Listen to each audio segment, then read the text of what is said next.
is an honor to be your host for today's occasion. So before we officially begin, may I request everyone to please rise for the invocation to be followed by the singing of the Philippine National Anthem.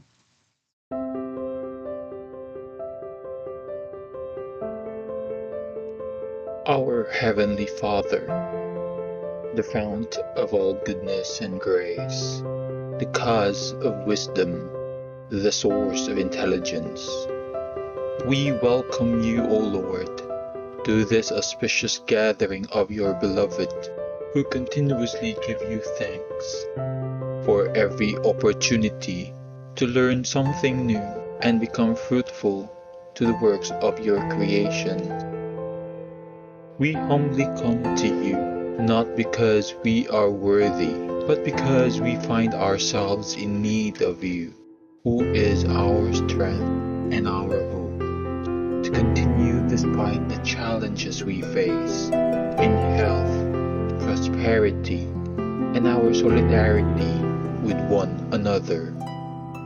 We pray that today's gathering, made possible by the grace of advancements in technology and social media, becomes successful in its endeavors, so we can offer it back to you as our humble offering to honor you, glorify you, and love you through our deeper connection with everyone. May we find bliss in today's session and become more productive children and co-creators of the earth. This we ask and pray through Christ our Lord. Amen.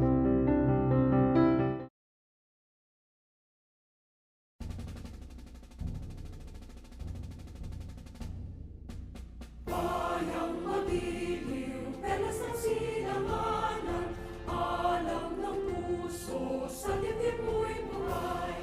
Lupang hinirang, duyan ka ng magiging, sa manlulupig, di ka pasisingin, sa dagat at bundok, sa simoy at sa langit mong bakaw, may nilagang tula at awit sa paglayang minamahal, ang kisat ng matawat mo'y tagumpay na nagtitinig, ang bituin at araw niya kailan pa may di madidinig, lupa ng araw ng walhati pagsinta, buhay ay langit sa piling mo.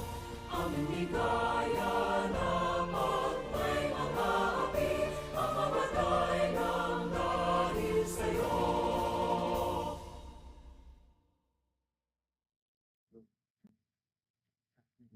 Thank you, and you may now take your seats. As we begin today's juncture, allow me to share with you a brief background of the agenda. In advancing the contribution to the SDGs, a more inclusive and holistic approach shall be observed to achieve a progressive state. Recognizing this, the Global Reporting Initiative in the Philippines and across the region cast a wider net in reaching out to untapped stakeholders of sustainability, such as the export enterprises. That is why this partnership with PEZA is noteworthy, as we aim to upgrade the value chain through sustainable trade and business that would enable an encouraging environment, promoting poverty alleviation, economic growth improvement, boosting job creation opportunities, and eventually advancing global inequality reduction. And with this, without further ado, let us all welcome the Deputy Head of Mission of the Embassy of Switzerland in the Philippines, Mr. Timon, first for his opening remarks. A round of applause, please. Thank you very much. Good morning. Director General Panga, Deputy Director Santos, Deputy Director Guyapal, dear colleagues from GRI here in the Philippines, but also at headquarters in the Netherlands, and esteemed partners from government, public, and the private sector. Good morning. First, I want to thank the organizers of this forum, the Philippine Economic Zone Authority and the Global Reporting Initiative for this wonderful event, the PEZA GRI Sustainability Forum. on behalf of the Embassy of Switzerland in the Philippines, but as well also on behalf of the State Secretariat for Economic Affairs in Switzerland, called SECO, I would like to wish you a very warm welcome. It is an honor to open this forum, not only because Switzerland is supporting GRI, obviously, but also because we believe in the importance of sustainability reporting as a tool to increase accountability and transparency, which in turn are necessary to building the trust needed for resilient and responsible economies. But sustainability reporting goes way beyond meeting just compliance requirements. Sustainability reporting is a vital step towards achieving smart, sustainable, and inclusive growth that balances long-term profitability with social justice and environmental care. In other words, reporting should not just be for the sake of reporting. In that case, it just becomes a regulatory burden. But when sustainability reporting is embedded in the business, it gets a tool for innovation, for driving the business towards greater purpose, and to communicate and interact with stakeholders, highlighting the company's impacts, which is a basis for creating, building, and sustaining trust. Therefore, investing in sustainability performance and reporting is also good for business. It is in this spirit that Switzerland, together with the SECO, decided to team up with GRI already in 2012. And this partnership has increased over time, and today it is more important than ever. Together, GRI and SECO work on improving the sustainability reporting systems in Asia, Latin America, and Africa through the Sustainability Reporting for Responsible Business project called SRRB.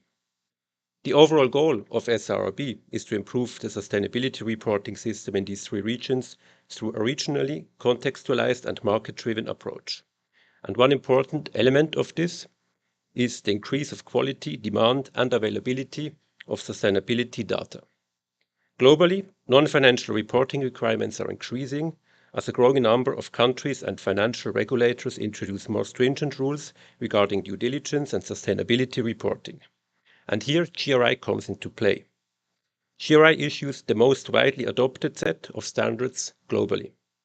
For large and mid-sized companies in emerging markets, such reporting is thus further gaining importance to be part of global value chains, to attract investors, and comply with local regulations. Now, here in the Philippines, our approach is on three levels.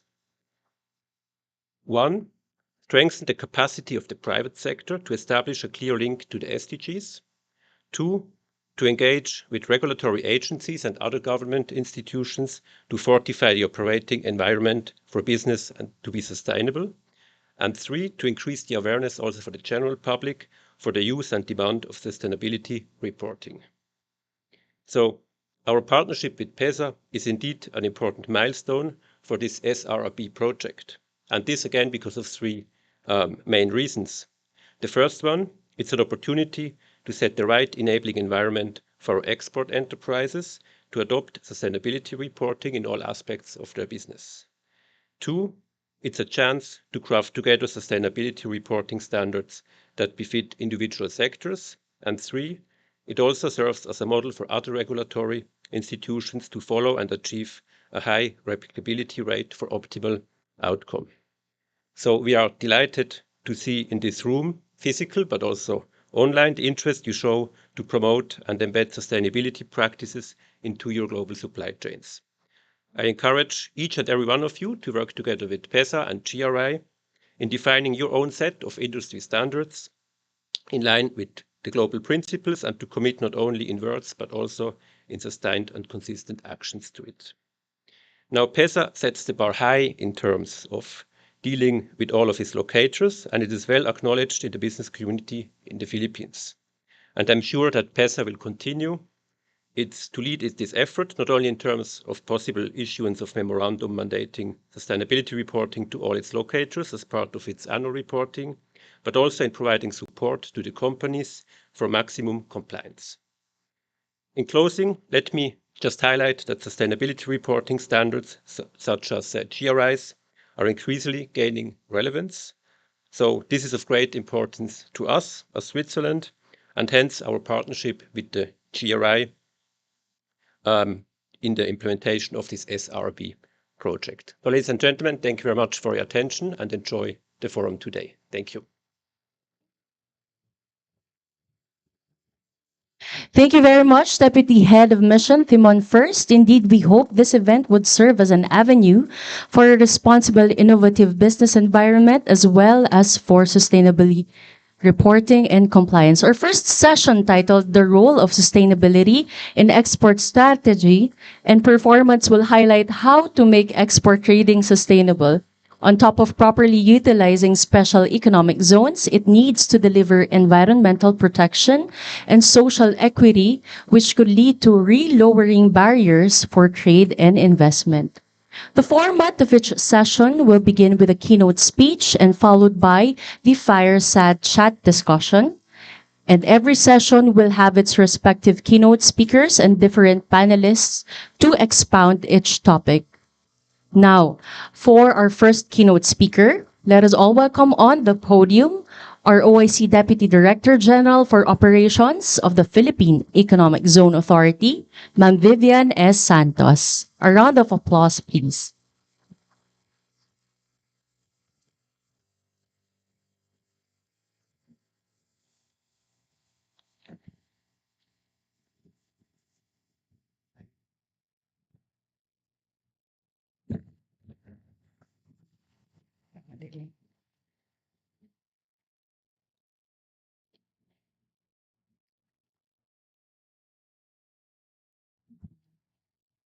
The Deputy Head of Mission from the Embassy of Switzerland in the Philippines, Mr. Timon First, Senior Economic and Trade Officer Kent Framol, yeah.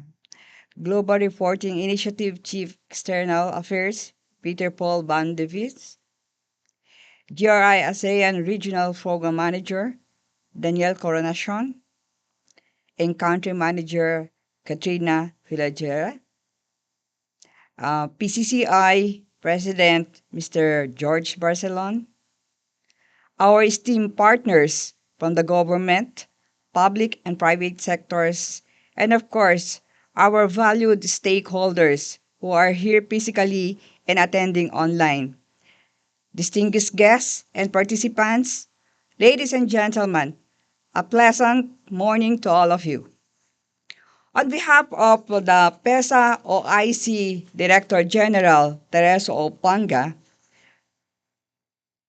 we thank each and every one of you for taking part of this forum organized by PEZA together with GRI and the Swiss Embassy. Today, we shall engage key stakeholders in promoting sustainable economic activities in the trade and export industries.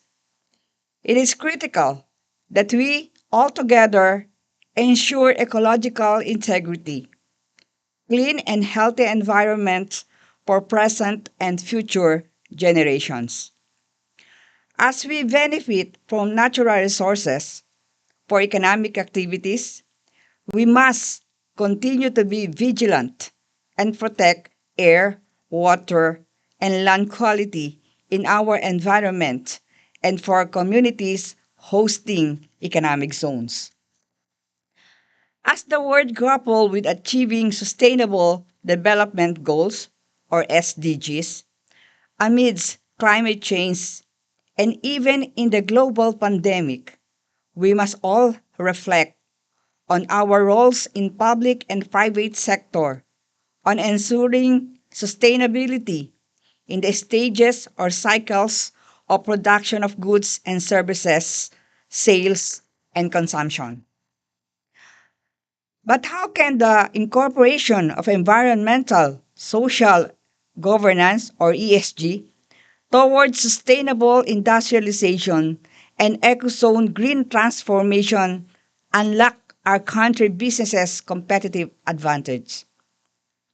As key players in the global market, we all have the responsibility to raise our levels of consciousness and actions towards sustainability. We must upgrade global and local value chains to be sustainable in a way that usage of resources, promotes and protects the present and future generations. Right for clean environment, economic growth, poverty alleviation, and generating job opportunities are not isolated or opposite to sustainable development, but altogether must be present in long-term development programs and regulations as we live, work, breathe on one earth. Whether big ticket investments, startups, or micro, small, and medium sized enterprises, commonly known as MSMEs, all businesses in global supply chain and localities must identify sustainable development goals and align them with their core business models and the products and services they offer. Sustainability is part of individual, regulatory, and corporate responsibilities. By extending the existing sustainability program into areas that are core to its company's business model, competitive edge may be attained in terms of market penetration, client and employee branding, and community development. At the same time, we need to strengthen our ESG initiatives and allow our stakeholders to understand we are managing risks and opportunities related to environmental, social, and governance criteria, and even provide avenues for them to participate in this cause. Businesses may use this as a competitive advantage, especially with today's generation, given that they are provided with a space to collaborate and support a cause that will affect the future and the years to come.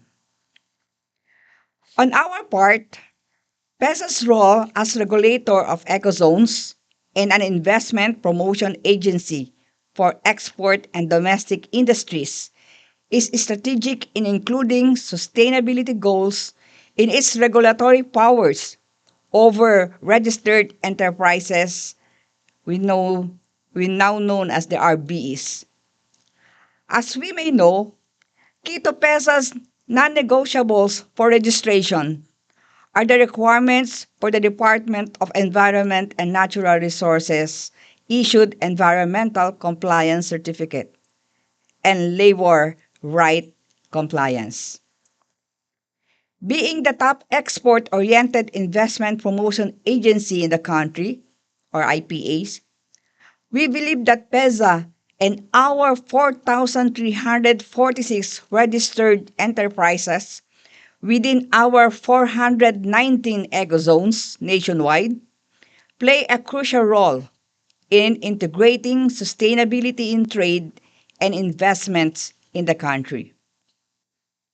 As PEZA and its registered enterprises contribute to 16% of the Philippines' GDP, 79.99% of the Philippines' export of commodities and goods, and 58.88% of service exports in 2021. We can make positive contributions to sustainability goals. Given our scope, we in PEZA ensures the strict observance of the protection of our employees and the environment. That is why we remain committed in supporting partnerships and attracting projects which promote the goal of environment-friendly industrialization. Let me also add that we in PEZA provide Green, Healthy, Smart, and Sustainable Ecozone Award for our top ecozone locators or developers that integrate green and sustainable development-driven innovation, including in the selection to master planning, construction, operations, and production. But while ESG is now a non-negotiable thing among businesses, especially in the ASEAN, it is worth noting that there are a number of existing key barriers that needs to be resolved, from the financial and operational impact of the pandemic to confusion over the development in regulations and reporting. Surely, we have a long way to address these issues, but there are various ways we can move forward in our initiatives and strengthen our efforts through collaborations. As Gerald Escaler of Forbes noted, formal and informal partnerships continue to flourish, and co-collaborations across geographies and industry sectors is increasing, from government agencies to investors to nonprofit organizations to private sector companies. This is the future. That is why we in PEZA partnered with various government agencies and sectors promoting the use of green initiatives to support sustainable growth and development.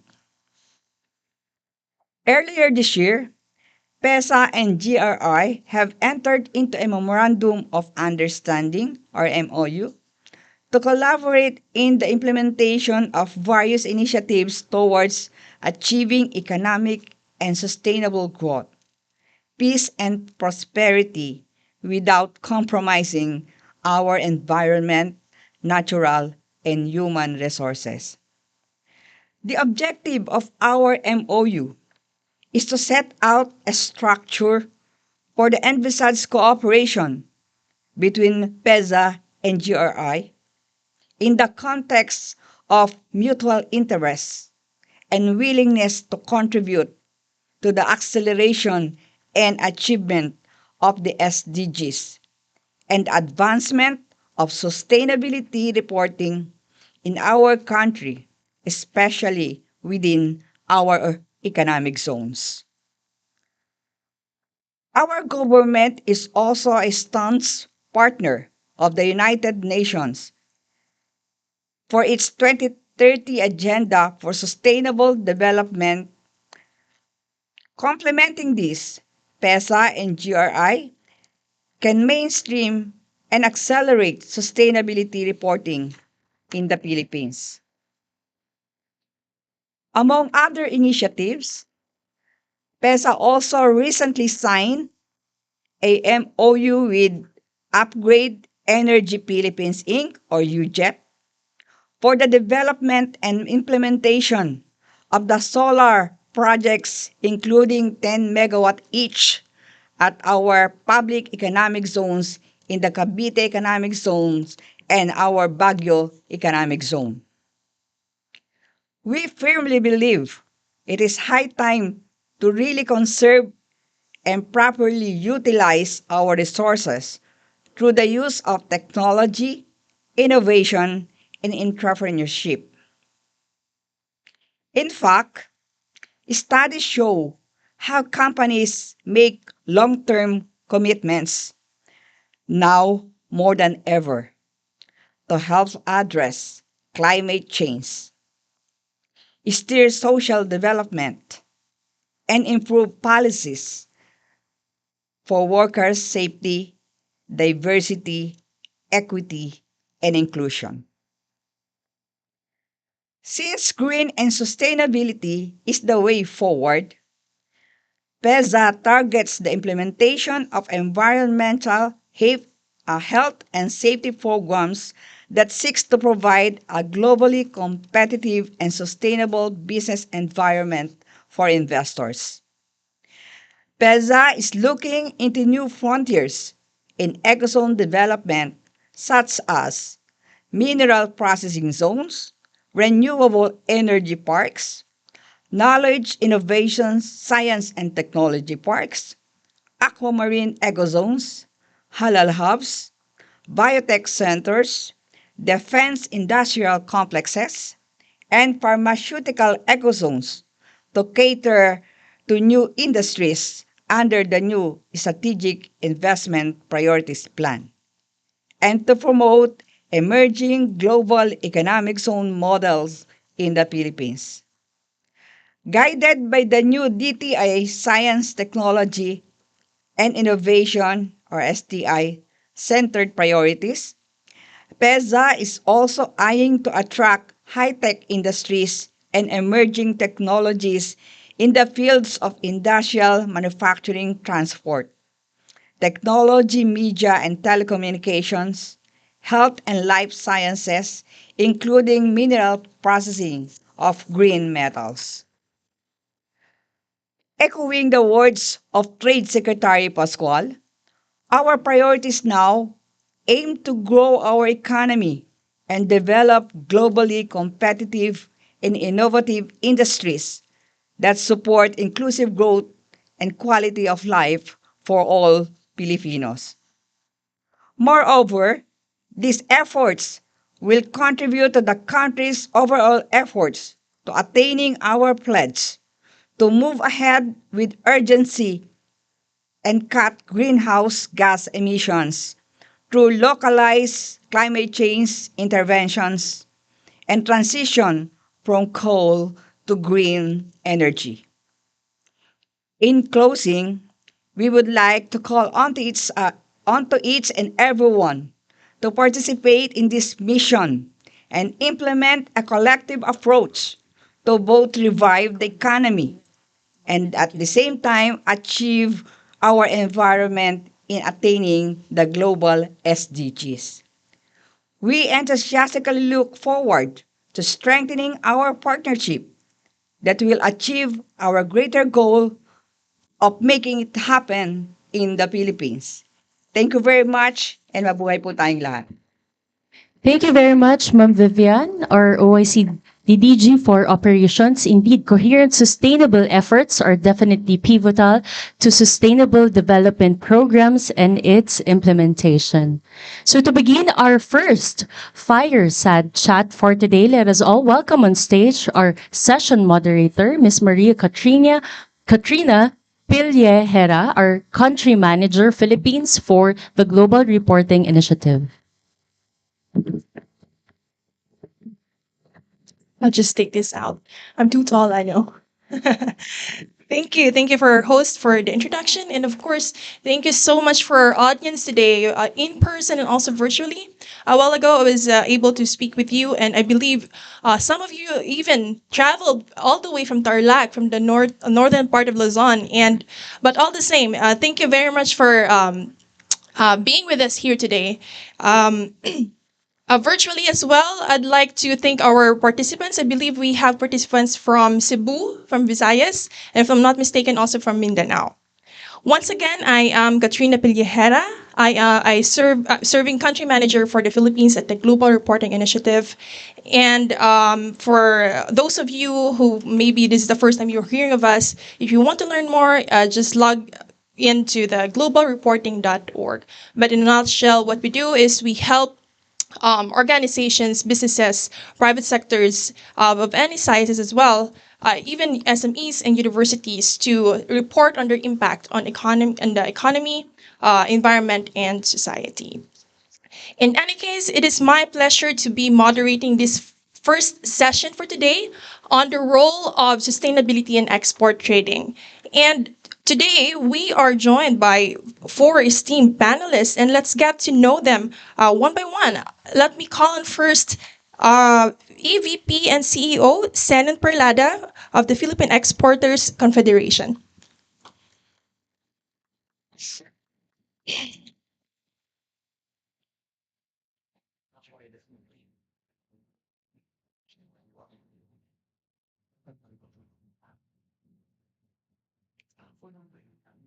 Thank you, Senan. If you could give a brief introduction about yourself, company, advocacy. Thank you so much, Katrina. Good morning, everyone.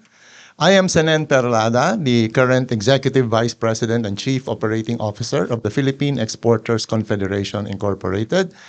For this role in PhilExport, I was with the Department of Trade and Industry Actually, my claim to fame there is being the longest serving director of the Export Marketing Bureau.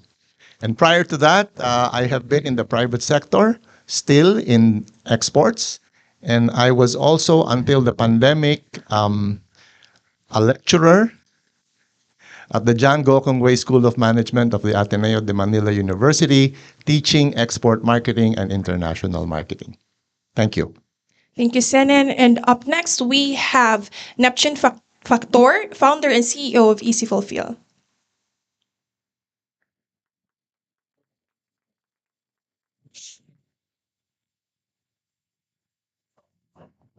Magandang umaga po. A brief introduction, please. Yeah, so my name is Neptune. I'm the founder and CEO of Easy Fulfill. We're a technology startup. So we actually work with CERCINED, the Department of Trade and Industry Export Marketing Bureau, to help Filipino MSMEs sell their products in international marketplaces like Amazon. So we're doing the reverse. So we have Lazada, Shopee here. We're doing the reverse. So we're helping Filipino manufacturers sell in international marketplaces like Amazon. So we're also helping them end to end from their products development and also the marketing side of the business. Thank you, Neptune. And of course, we have Vincent Roy Mendoza, travel all the way from Mindoro, the founder and CEO of Advocacy.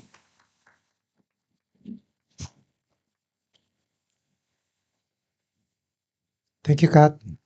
My name is Vincent Mendoza. I'm the founder and CEO of Farmvocacy.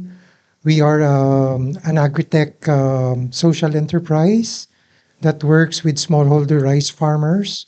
So basically what we do, we convert conventional or chemical practitioners of rice farming into a more sustainable and hopefully eventually into organic rice farmers.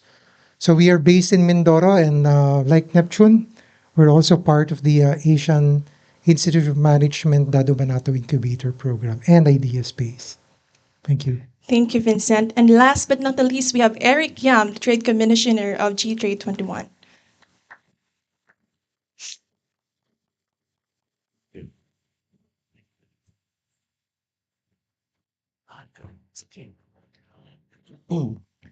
Good morning, everyone. Just a short introduction of myself. I'm Eric Yam. I'm a Malaysian that's based in the Philippines over here.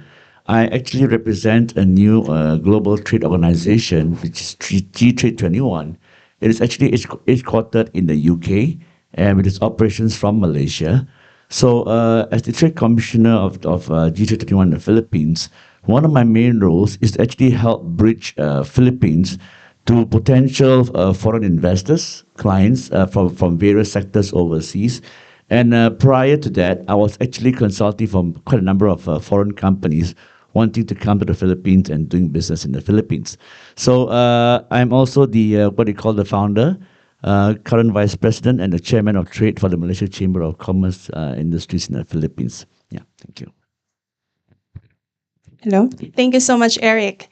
So, to our audience, you might be wondering why we're here today and why this session. So, first of all, before we kick off our panel discussion, our fireside chat, I'd like to give you a brief overview of our motivation and intent for this for today's sustainability forum and specifically for this session. First and foremost, we have partnered with PEZA as we recognize, of course, that sustainability is not yet as inclusive as we want it to be. So that's why today we are targeting export traders and also MSMEs.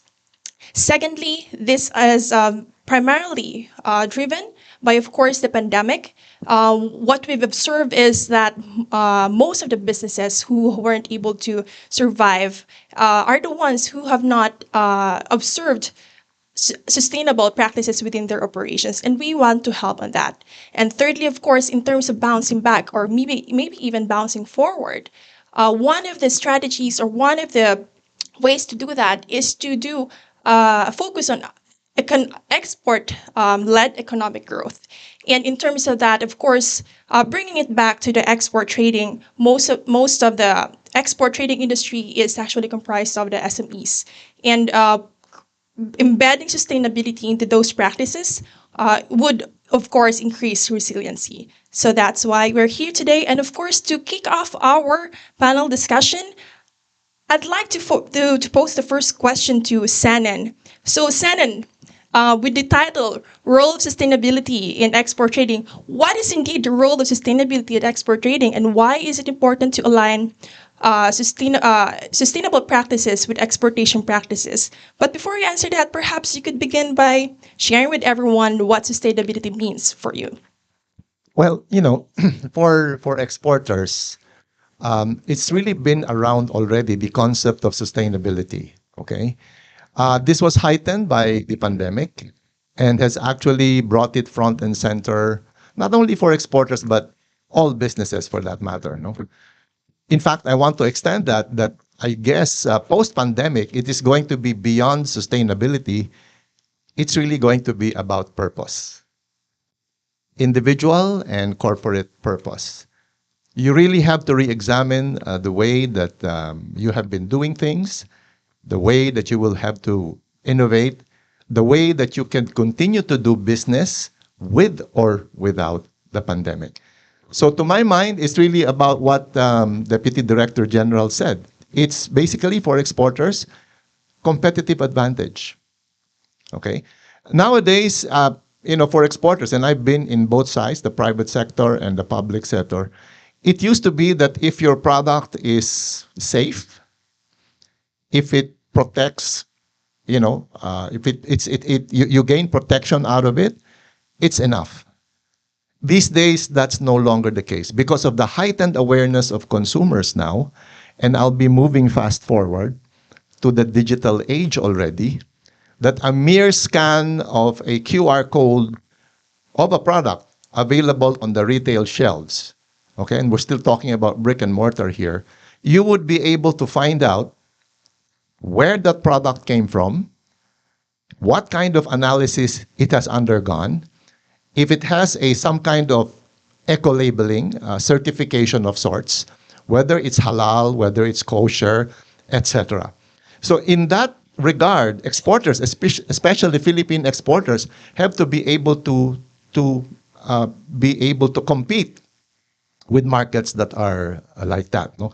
So for example, I just, some notes here, and to be very specific, the 2030 Sustainable Development, the Agenda for Sustainable Development, actually recognizes trade, import and export, as an engine for inclusive economic growth, as we have seen even during the pandemic. And we know that, for example, there were policies that had to be revised. What can you export and what you cannot export, right?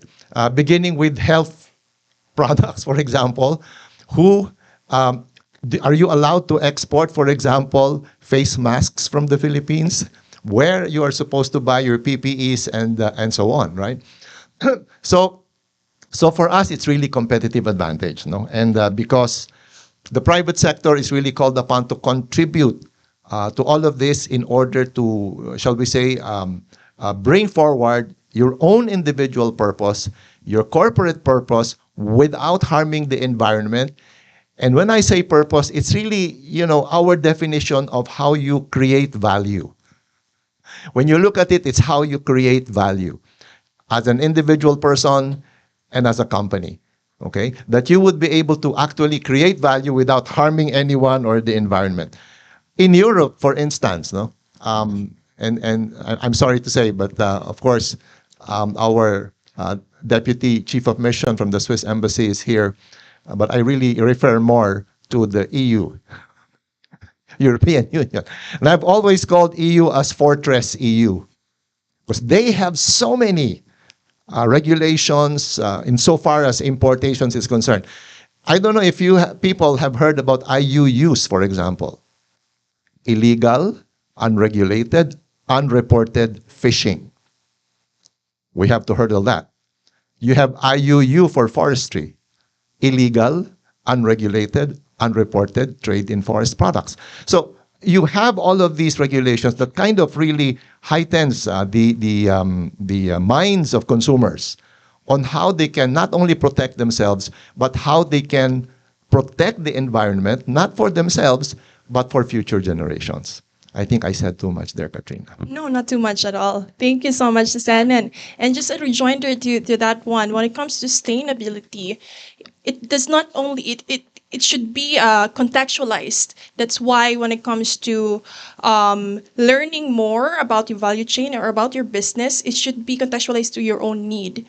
So that's why today we wanted to be more inclusive and focus more on the export trading part. So in contextualizing this, it would be important also to understand the challenges. So my next question is for Neptune. So from what I know, right, Neptune, from what you do, you've worked with export traders or SMEs across the Philippines, particularly in southern Luzon and also in Mindanao. So could you share us what are the challenges that you've seen or you've shared with you? Thanks, Katrina. So I have a presentation. So for MSMEs, to be honest, they don't really understand or care about sustainability. For an MSME, what they matter to them is the sales, right? So if it doesn't affect them, um,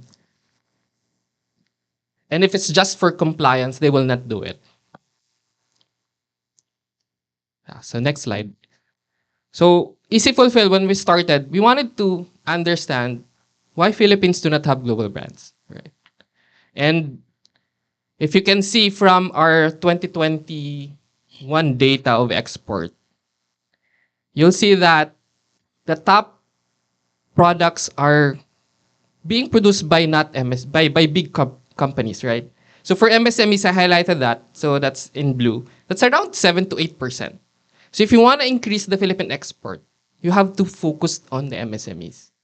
There's no way we can increase because, for example, minerals. You have a certain that's a certain limit on production on that. But those that are being produced by MSMEs, that's where the growth will be coming in. So what are the challenges?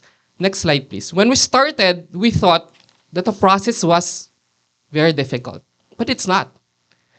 We were trying to solve that. We wanted to make it easy, but it's already easy. What's their problem? So when we look at them, when we interview them, the problem is they don't have access to the export market. So basically, they're just part of the supply chain. So someone is buying and they're the one selling, but they're just part of the supply chain. The challenge with that is if your buyer stops, you don't have any sales because you don't control it. So because they don't control it, creating their own brand is not a priority. And this is where sustainability will come in. In terms of production, we cannot compete with China. And that's a given fact. Where we can compete is that we have really good products. And we have products that we can sell based on sustainability. So I've talked to MSMEs wherein if they have an order and export, 500 of the community will benefit. That's how big export is. And they haven't captured that in terms of sustainability. And we're working with them together with GRI to capture that and tell that story and tell that brand. And lastly is, they don't have a sales team. Unfortunately. That owner is also the customer service. That's also the sales and marketing. And for Easy Fulfill, that's what we're trying to build. To have an automated, put technology on the sales tools for them. So how we will be able to solve that, next slide please, is our goal is to have 10,000 Filipino global brands. I know it's a big challenge, but we will take on it. So right now we're doing the assessment part. So we're working with Legazpi and Cagayan de Oro. We're trying to identify the gaps of these MSMEs. And second is we help them with marketing. So what's the best way to do a market testing? Let's sell them in international marketplaces in Amazon. And we'll see. Let's see if their products will be selling. And you'll be surprised that we have really good products. Philippines have really good products. I think coffee probably and chocolates, we're probably one of the best. If I'm I'm being biased here, but I know they're the best. And then once we have successful market testing, we'll now help them scale. And that's where we do the exporting. We'll have access to not just online, but also offline. And also would like to connect with Malaysia as well in terms of B2B distribution. So that's our goal for Easy Fulfill. Thank you so much, Neptune. And there's one thing that you mentioned a while ago that caught my mind, which is the market connection. And talking about that, not just the market connection within the Philippines, but the market connection from the Philippines to outside the Philippines, internationally, abroad, globally. It is needless to say that we have to create an environment that would enable that. So my next question is perfect for Eric Yam. Can you expound, Eric, how G-Trade 21 enables the environment for exporters, and also ensuring that the key connections from the local to international or global opportunities are made? Okay, thank you, Katrina. First and most of all, thank you to Shannon and from Neptune. I totally agree with what both of the panelists mentioned just now. The key is how are we going to reach the market? The key is that, yes, Philip, I'm also a branding guy, and I always tell them you need to create your own brand, because I think brand is what provides the value that for people to be able to identify what you really have. Okay, so how G-Trade comes into play a role is this. What we do is every year, all right, starting from next year, first quarter, because we're pretty new, we are bringing along like at least 20 to 30 different foreign investors from specific sectors to the Philippines. And I'm glad to say that PEZA is one of our supporting partners, all right, because we want them to come and see the opportunities in the Philippines, number one. Number two, the incentives in economic zone, all right. And thirdly, it's also for us to provide the platform for the local players of those specific industries to participate in. Right now, you will have a chance to get a face-to-face. Let's say I am a technology company over here, and this particular session is based on technological delegates coming in. So there is a better form of synergy because I think Philippines has got to find a way to be able to upgrade and provide more value than what we currently have. It's all about reaching the markets. Let's talk about, it's a bit sidetrack. Let's say tourism, for example. I can tell you, I'm from Malaysia. Philippines have got nicer, better places than Malaysia. All right? And yet Malaysia has a population of 30 million people. We've got a tourist of 25 million. So Philippines, being a country of 100 over million people, you got something like 6 to 8 million in terms of tourists. So something is wrong in terms of promoting the Philippines to the world. All right. So sometimes, yes, online will be a very good platform.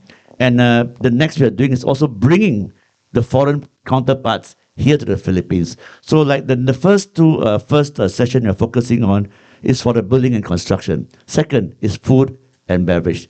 It covers retail, FMCGs, and also food manufacturers because they need to see that Philippines has the perfect platform for them to come and invest in over here. Because a lot of FDIs, foreign direct investments, are going to other ASEAN countries.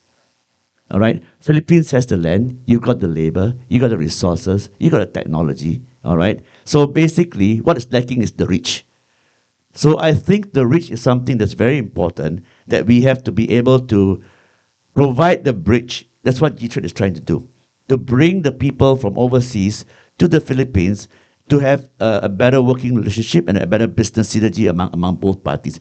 And also, it provides a platform for the local exporters here to meet and see whether they could partner and be able to export their services or products overseas as well. So it's the kind of, you're more on the online, I'm more on the face-to-face, the direct contact between company owners and company owners from various countries with the Philippines. Yeah. Thank you so much, Eric. And I just want to say one thing that stood out among all the things that you said is that when you said that there's something wrong with the way we kind of like sell ourselves to international investors. And I would say also that it comes from a very deep level of how we also understand ourselves in terms of, our economic potential. And there's this book about the Singaporean government of Lee Kuan Yew, and one of the things why they are very successful is that how they actually perceive themselves, their country, and how they bring this perception outside, and that's very, very important. And when it comes to sustainability, when it comes to having that, it's all about perspective. What do we want? It should be clear within us. And perhaps just a quick follow up as well for you in terms of investors, because you mentioned that a while ago as well. Um, I've seen a lot of like surveys and studies that when it comes to sustainability and investors, a lot of investors today are actually looking into this space. Right. So, in your experience or in your observation, Right. is this true, or like is the trend really going? Yeah, At it least, is very industry dependent. It depends on the industries that we are talking about. Okay. Now, for a company at a corporate sector here to be able to move into the sustainability angle of things, all right, I think what they need is they need to understand that change has to be done within the internal corporate culture, starting from the very top. All right. Because if you don't have the drive, because change hurts. Change means it costs money. So, it's more about stop looking at things from a short term profit point of view, because sustainability is something that is long term. All right. So there has to be some sacrifices has to be made. Now, companies must be willing to do that first. Because if they're not willing to do that, like what Neptune mentioned, they just care about the sales. They don't care as long as it doesn't hurt me, it's fine. So what is the drive to change? Maybe policies can be implemented where certain incentives can be given to those companies that adopt such practices as a form of a motivation, because people need to be motivated. They will not want to do it because bahala na, it's other people can do it. I'm not the one that's going to do it. And it's going to be so difficult for us to change. So I think policies come into the picture as well, and how, what sort of incentives that the agencies of the government can provide, what sort of recognition, whether it's awards or tax incentives or anything, something that provides them the push towards sustainability, even though they may not be keen initially, but that is a benefit for them. And that could help be the catalyst for them to slowly transform and be more comfortable with sustainability processes that needs to be put in place. Yeah. Thank you so much, Eric. And it's good that you mentioned also the policy part, because as part of the GRI program implementation, we're also focusing on that. And later in the day, we will have also SEC in one of the panel. And as you may know, for our audience, we have the sustainability reporting guidelines for publicly listed companies, and we intend to also do the same effort for the export traders community so that we can reach out more people and to more industries and have this aid available for everyone. And of course, this is with the help of PEZA. So later on, we'll talk more about that. But I'd like to flesh out a little bit more on the role of sustainability when it comes to its application, so that an audience here can, better grasp what it is about. How do we do this? How does it look like in terms of numbers? And for this, I'd like to bring in Vincent from Vocacy. So, Vincent, can you tell us more about, first of all, your enterprise and how is sustainability being practiced in your operations? And also, what are the actions taken by your company to get involved in the world of sustainability? Could you share also if there are available tools out there for everyone? I know it's a lot of questions, so take your time. Thank you, Kat, and thank you also for having me. I did prepare a short presentation to share with you how a startup actually applies the sustainability and impact reporting to our startup. So basically, to your first question, what do? We actually try to solve a specific problem. And if we can show the slides. At Farm Vocacy, we have two customer segments. On one hand, we're working with the smallholder rice farmers, and we're trying to address the lack of capital and the low income because of low productivity. So just to give you an idea, in Vietnam, for example, they're already averaging 6 to 7 tons per hectare. But in the Philippines, we're just around 3.9 tons. So that's why we cannot compete globally.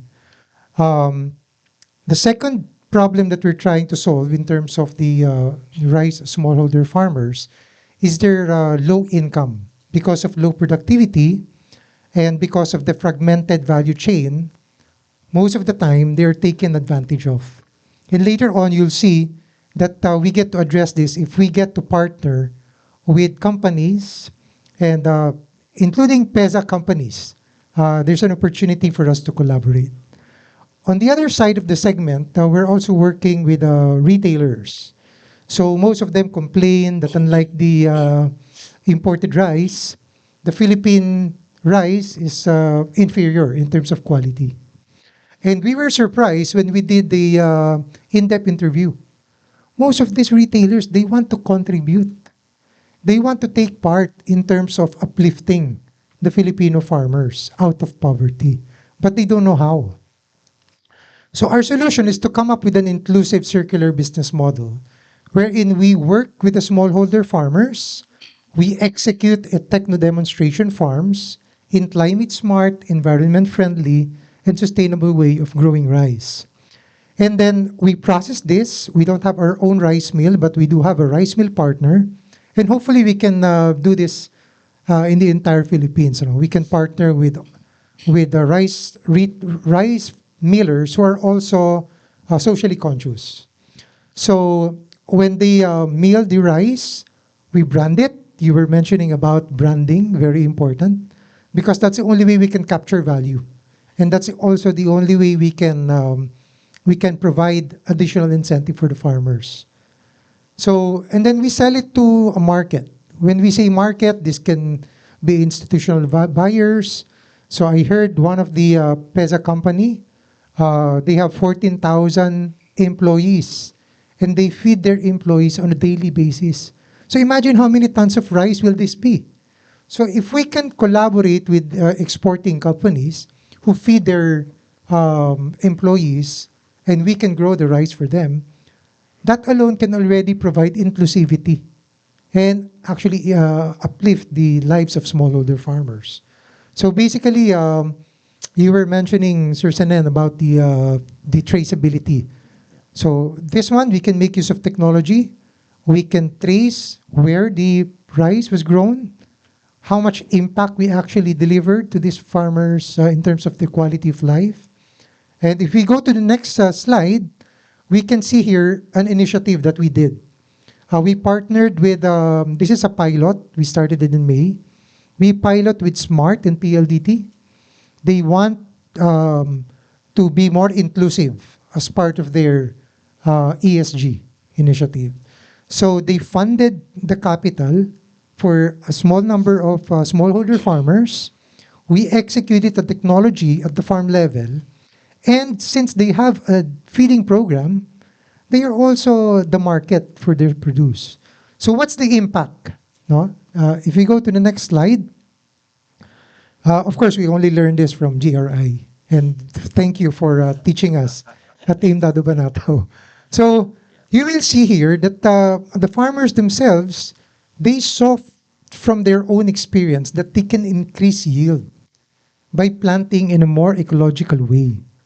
So here, the results based on our harvest last week, we were able to increase farmers' yield by 50% from 3.9 to 5.9 tons.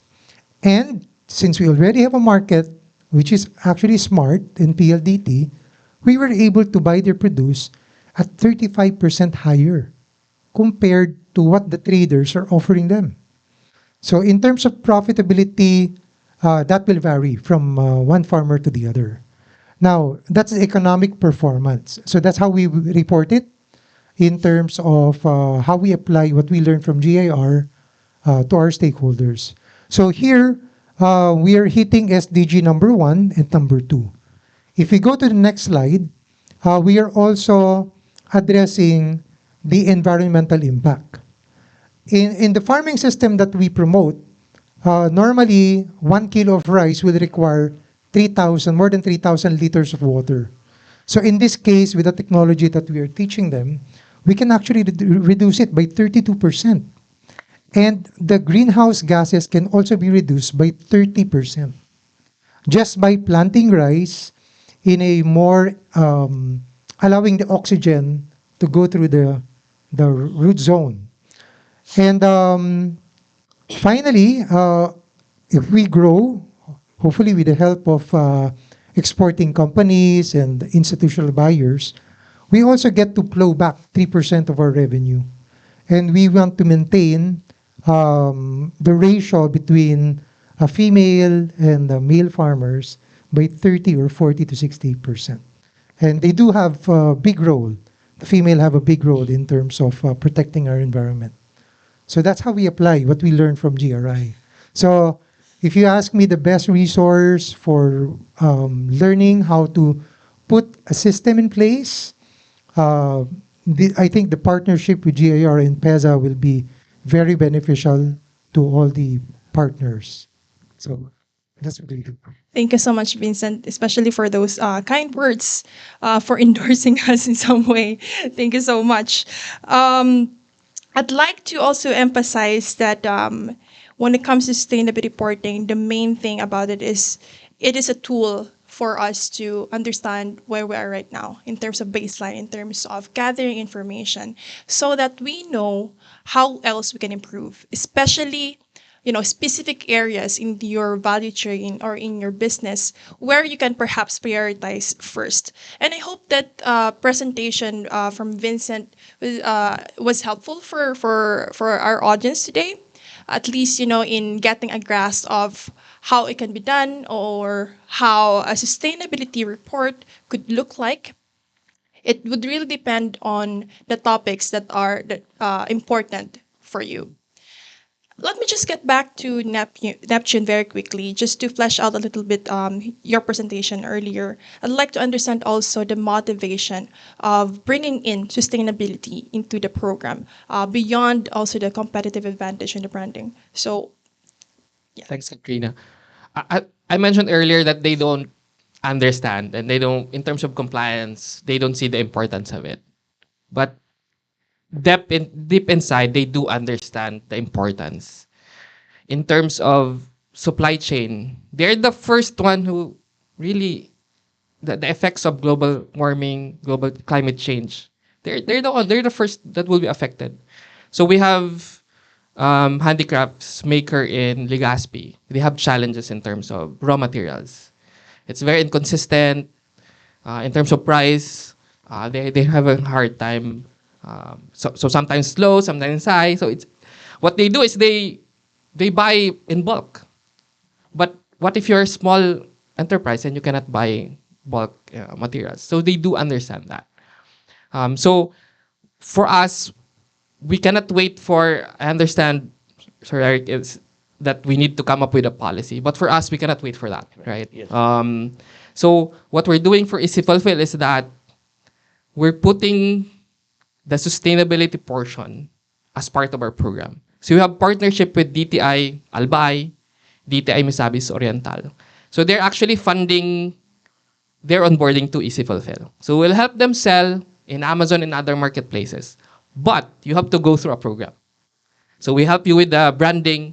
We will also include the sustainability portion. So we want to capture that. And we're telling them, this is not just for compliance. We don't want to do just for compliance. We're doing this because it will help your brand, and then it will help your supply chain. So if we can capture everything, we can report, we can put it on our branding that we are helping this much community. We're also helping in terms of our supply chain. So it's more on them getting that value and not just for compliance. So that's what we're doing. Thank you so much, Neptune. That's beautiful because it's when it comes to sustainability, at least around the world, actually, it's primarily driven by compliance. And just going back to what Senan mentioned a while ago, that having that purpose, focusing sustainability when it comes to purpose, it's powerful if a company or a business shift a perspective from the compliance perspective to voluntary perspective. Because then, if a business would operate in a sense that they're not just doing it for compliance, then it will be more sustainable.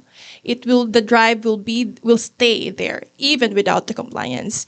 And for sure, when it comes to the outcome and even the impact, it will be more fruitful.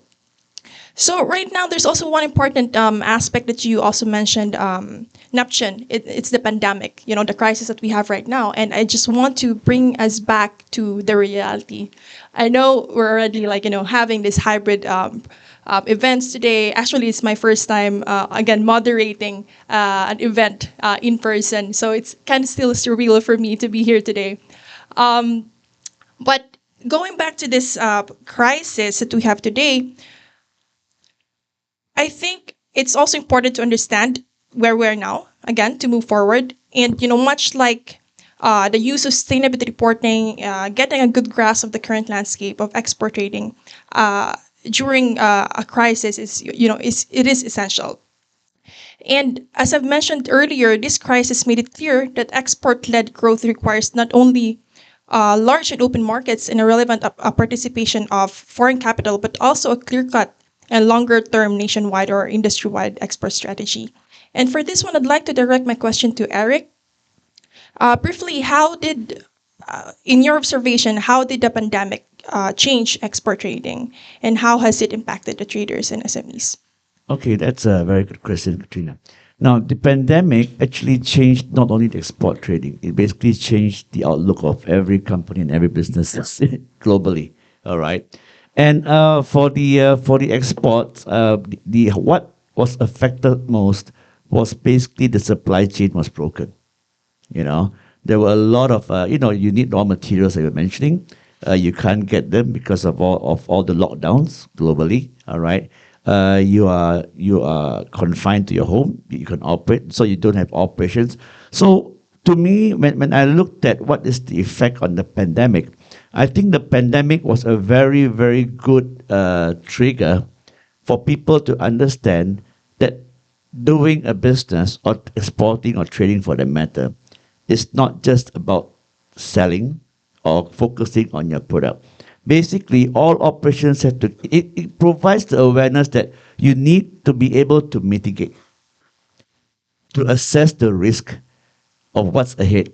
It's not just the business risk, the environmental risk, especially in the Philippines. We live in a place where I'm in the resilient industry.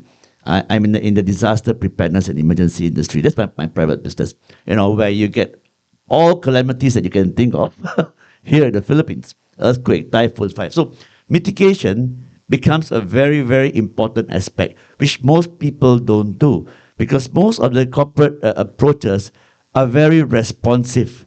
They are not so proactive. Same like sustainability. It's a proactive requirement, not necessarily a reactive requirement. Because by the time you're reactive to it, too late na lang. So after the mitigation, assess what do you need in terms of having your export platform products to be well prepared. What are the risks that can affect the operations? Okay, and then after mitigation comes preparedness. How are you going to prepare for the risk that you anticipate that may happen? In fact, right now, a lot of incidences is not a matter of if, it's just a matter of when it's going to happen. All right, and upon the mitigation and the preparation, then you got to also anticipate the response. What kind of responses will you have to take when an anticipated event takes place? So, and of course, the last part is the recovery. Okay, so running a business, whether it's a trade or export, right now, these are the 4 areas you're going to look into to be able, because you have to be resilient before you can even sustain, or rather before you can even survive. So the resilience factor is a very, very important part in helping people to see how can we sustain ourselves, how can we be resilient to the factors the external factors that could affect us, and learn from the lesson that everyone faced during COVID. Well, now don't wait until it's the very last minute.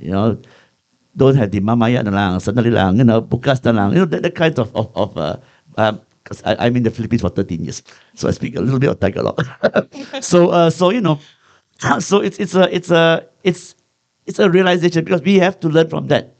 Because if we don't learn from that, then we are caught in the vicious cycle of things repeating itself all the time. So I think what the pandemic taught us was that we have to be well prepared, all right, in terms of the whole supply chain, the whole process chain, the flow of operations, all right. We have to mitigate the risk, and then we have to also prepare for the risk and have and know how to respond when something is already anticipated to happens. Yeah. Thank you so much, Eric. And before I open the floor for the question and answer from our audience, I hope you have prepared your questions. I have a question for Senan. Let me go back to you, Senan. Just bringing the discussion from the pandemic, and sustainability in export trading. If I'm not mistaken, Phil Exports has this program on the new normal export and MSME roadmap, which aims to bridge the uncertainties from this stage of crisis and transitioning to the new normal and integrating to the 2018 to 2022 Philippine Export Development Plan.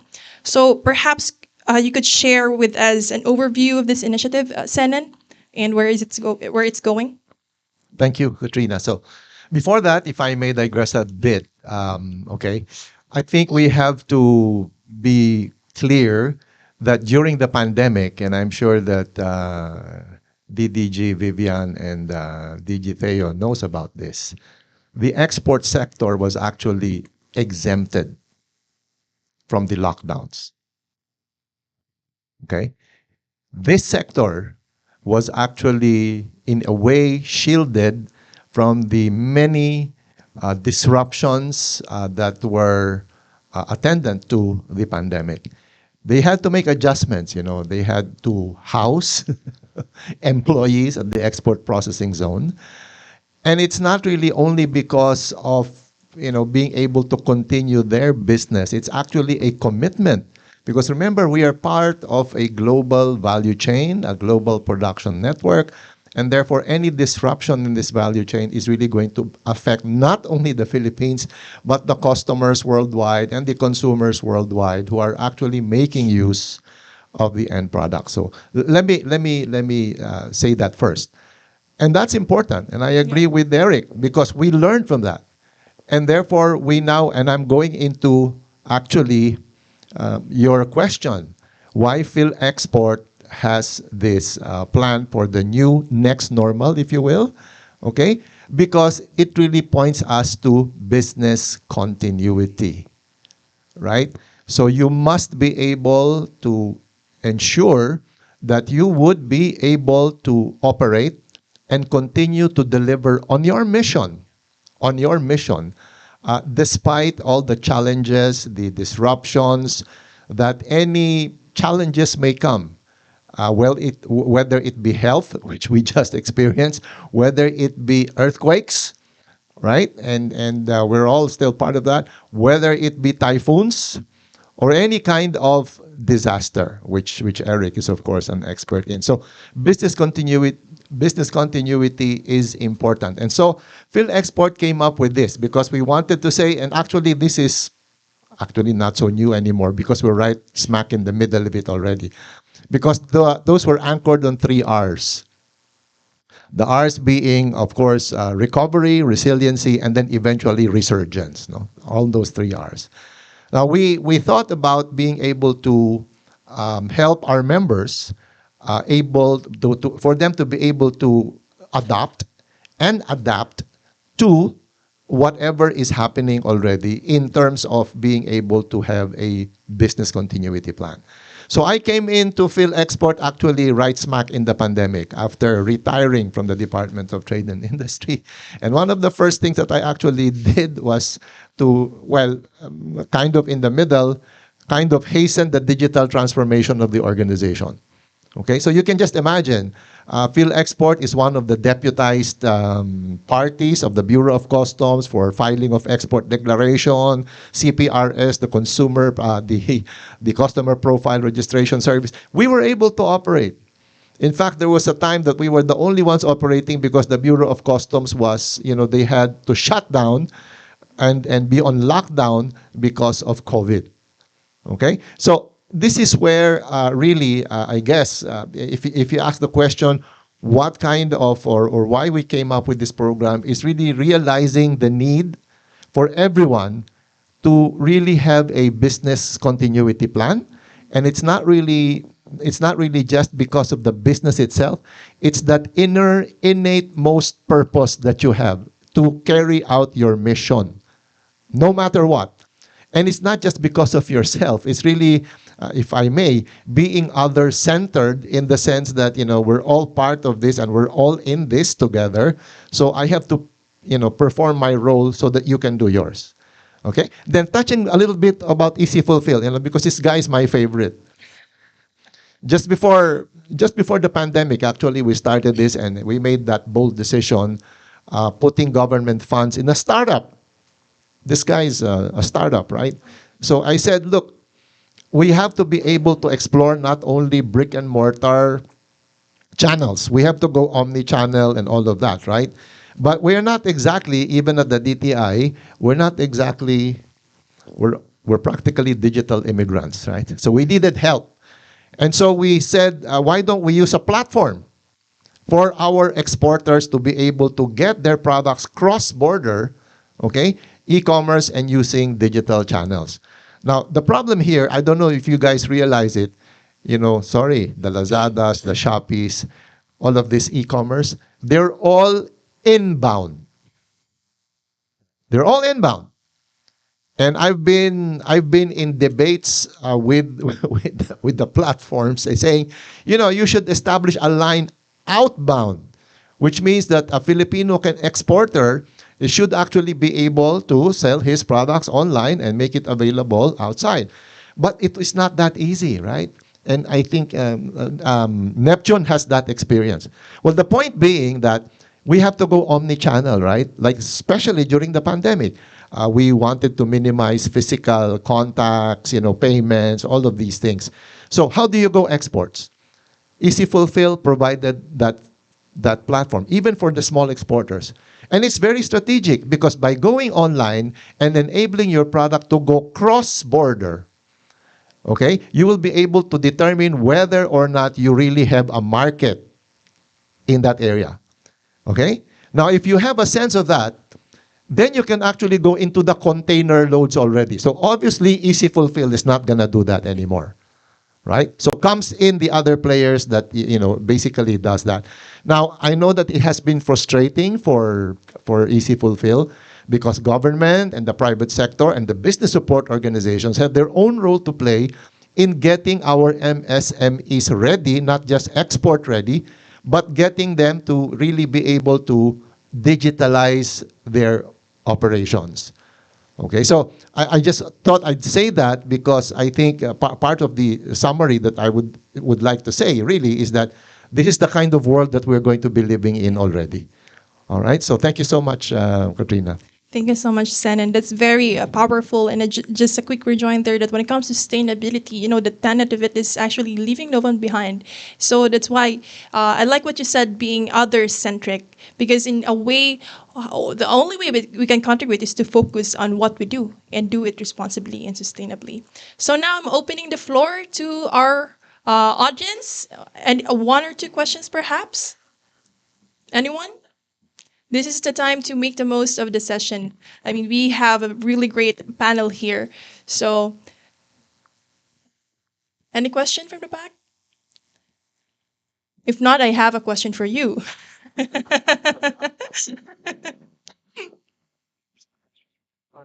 Oh, yeah, right. Do we have any questions from online? None so far. Maybe it's the time of the hour. It's very early, and we do have kind of a heavy session as well. But I'd like to check with our audience also, just to make it a little bit interactive as well. So, who among you here first heard of sustainability just today, or at least have the grasp of how sustainability can be embedded in your business operation just today? Did all of you know about sustainability before coming here today? Yes, I can see someone. I don't have my glasses, but she has an eyeglass, and I can see her nodding. Um, maybe we can open the floor also to the audience speaking. Yes, Ed. talk about sustainability, the English words, we understand it perfectly. I thought here. It's okay. Who's already going? Sorry, I'm Ed Tongson from the Worldwide Fund Philippines. Uh, when we use the word sustainability, the English word sustainability, and talk to farmers, I don't know if they grasp the local equivalent of sustainability that it would resonate to them. What words do you use when you communicate this concept to their language? Or what's the equivalent of sustainability in Filipino? In our case, we use makakalikasan. Kasi when we communicate to them, what we say as a farmer, we're only a steward of the land we're tilling. And we are passing it on to our children. So what's the best way to pass it on to our children? It's enriching it, making sure that they can produce more the next time they take charge. So we call it makakalikasan, or taking care of the soil and the environment so that they can produce more and become more profitable when the time comes that they'll be the one to produce food. You know, when the first word sustainability was used by government during the Ramos presidency, then they issued executive number one, creating the PCSD Council, the Philippine Council for Sustainable Development. There was an attempt to translate it to Tagalog. So it was sustainable development was likas kayang pagunlad. So likas, yung sarili natin kayang pagunlad, no? So when we talk about these terms in English, no, doon sa mga farmers, actually they're trying to understand it in a way na from their experience, because they have not encountered the word sustainability but they've been farming and they know the relationship of the earth, soil, water, land, no, to their livelihoods. But when somebody from outside comes in, talks about sustainability, parang they're trying to be, is it something that detached from what they already know? Or they have to build on what you already know about those relationships that revolve around livelihoods, social, community relations, all of these aspects. That's why, again, some of the Western words that we use, like biodiversity, for example, is another word that we use to communicate this to farmers. But again, what's the Tagalog for biodiversity? Nobody knows. But I agree, sir. Actually, that's our challenge. It's a very good question, and I don't know the answer to that yet.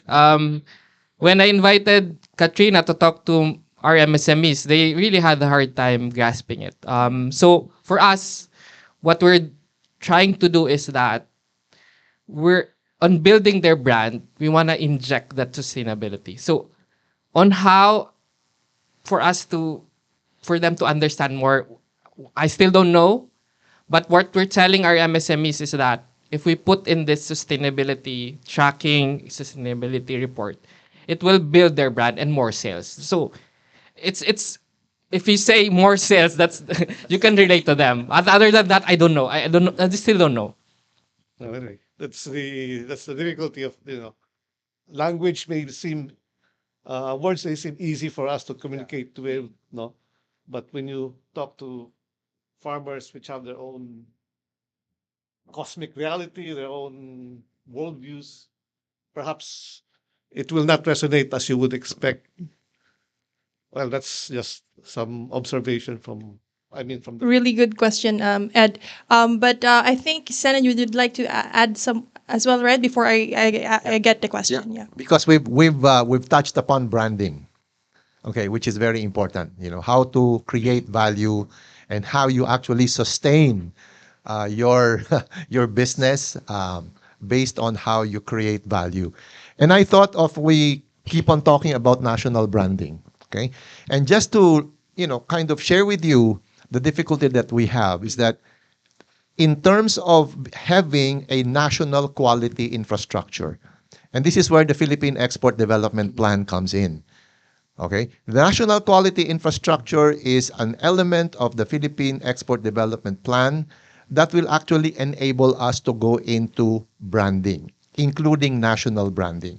Think of it this way. When you think about, for example, commodities like rice, which country comes up first? Vietnam? Thailand? Okay.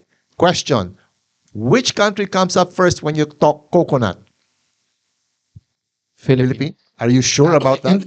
Probably Indonesia. Probably Indonesia. See, the thing is, top of mind, I think we have to have a national quality infrastructure even for selected commodities. Where we have, shall we say, are you right? Like, for example, coconut. We do everything coconut. From everything, right? From your coconut water, your coconut milk, all the way to medium chain triglycerides that are being consumed by ketogenics.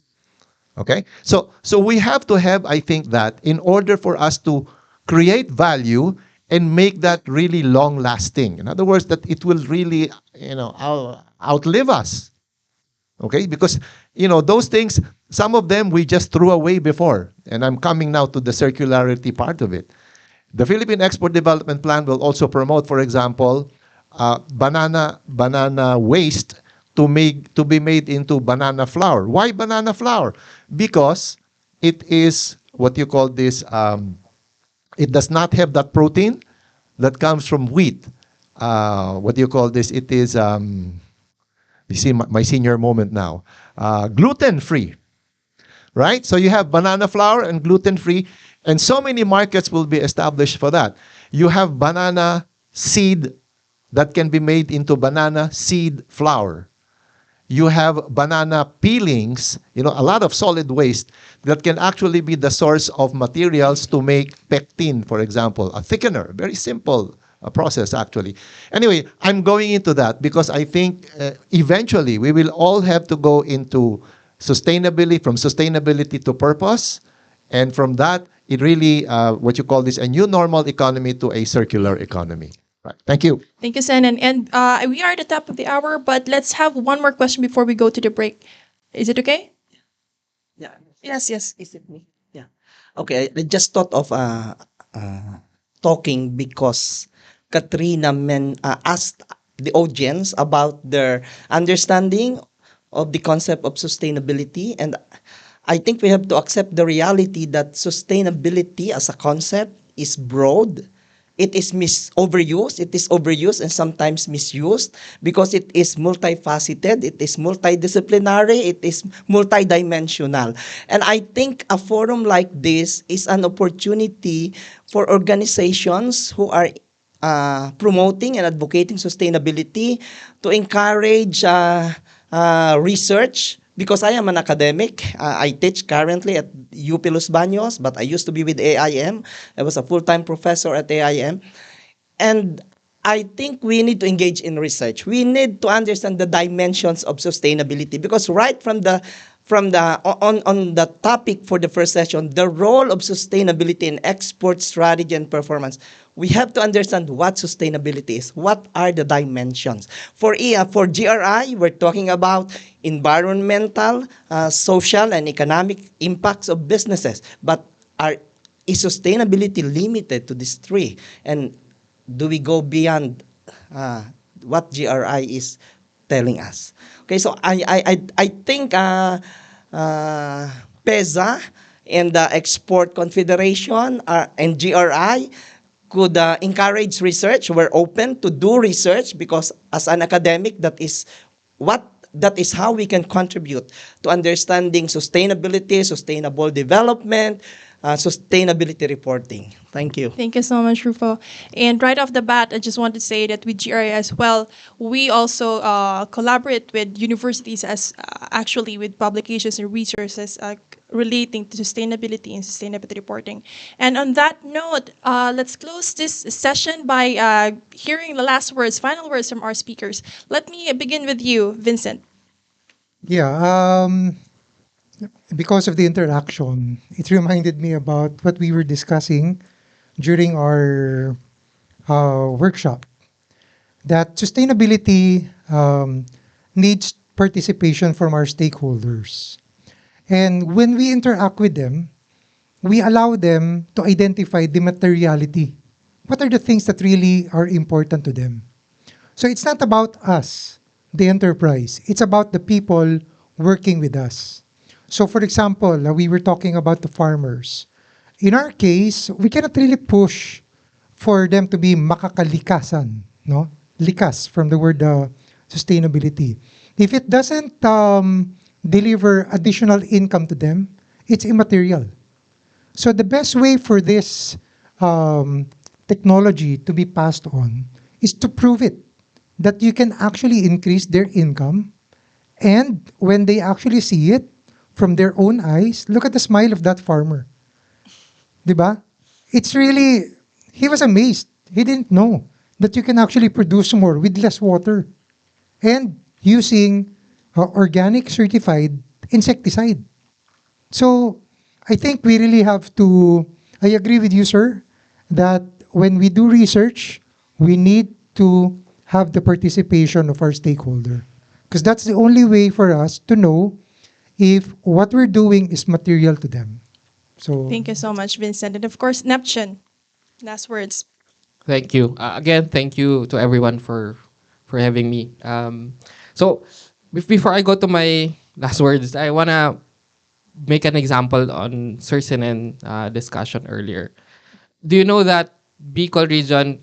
You know Bicol region produces the pili nuts, right? It's endemic in the Philippines, but they just recently got a Bicol collective mark. So they can only use that Bicol pili if you're from Bicol region. So it's something that we should continue doing that, and we have a lot of that. That's really endemic in the Philippines, and that we are only one producing them, and it's world class. And for Easy Fulfill, it's talking to MSMEs, as mentioned earlier, they don't really understand it. They know the importance, they don't know, and they don't understand it.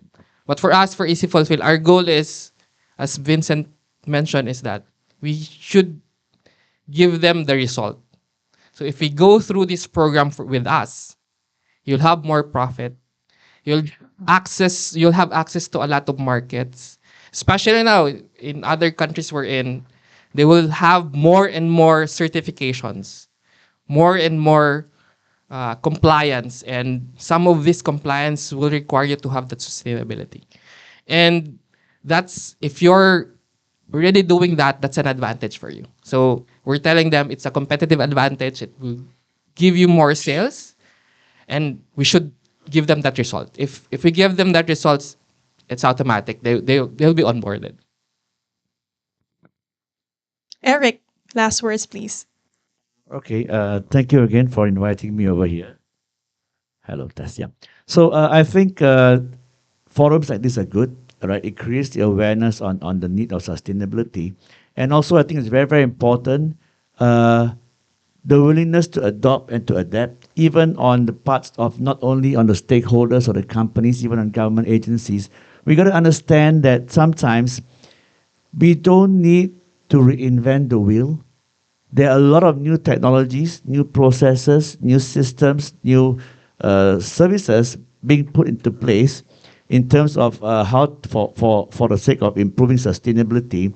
We must also be constantly looking out and see what can those relevant technologies, they can be adopted here, so that we can adapt to it.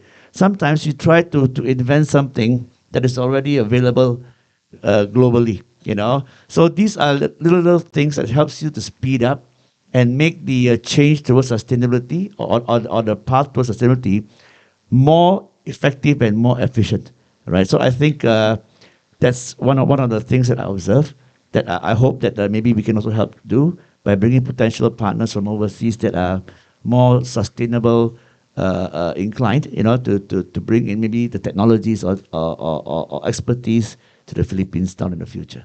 Thank you so much, Eric. And of course, Senan. Okay. Let me read through my notes here because I was prepared to. It's actually from a similar talk that I gave. No, having listened to all of these, I think we all have to embrace and understand that there will be rapid digital transformation, and the adoption and adaptation of technology will be there. Not only for big companies, but for even small companies and even individuals as well. The information and insight on the platformification of business, where Easy Fulfill, Neptune, and Eric, and I think even Vincent is involved in. No, this is already going to be part of our everyday, there's going to be even greater global connections, and we can see the revenge kind of modality that's happening now. Trade, people, finance, and business network development is going to be faster. And the new opportunities for so-called phygital, no? And I'm borrowing terminologies here from Euromonitor, for both the physical and the digital. And guess what? In the next year or so, you're really going to see a lot of, kind of metaverse kind of things. And the PEZA knows about this, the Internet of Things and the kind of new products that will be coming and services.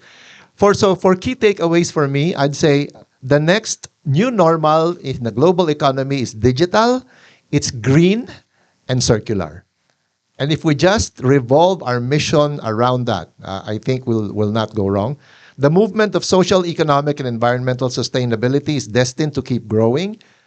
And this is I don't know how you call this, but for businesses to thrive, they must embrace this movement or face extinction. It's very simple.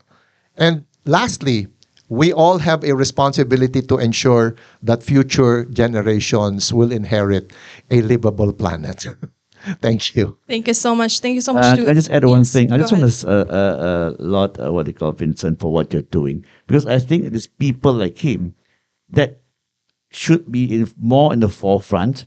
All right, because these are projects that are basically proof of concepts, proof of concept that it works, proof of concept that is that is profitable, is doable. Right, because a lot of times people are just saying, you're just talking about it. But, so I think, Vincent, what you do is fantastic in a sense that, you have created the proof of concept, all right, that it works, it can work, and it works for the better of every party, you know, including taking care of the land, the livelihood, the returns, the environmental friendly techniques of saving the water, the increase of the yields of the rice, So I think that that is a very, very a perfect case study as a proof to others why sustainability can be done and can be profitable as well as being beneficial. Yeah. Thank you so much, Eric, and thank you to all of you here and to our audience as well. But of course, I apologize that we've eaten up our break time for 15 minutes. But we're still on time for the next session, though. And I'd like to let's give our panelists here a round of applause, please. Thank you so much.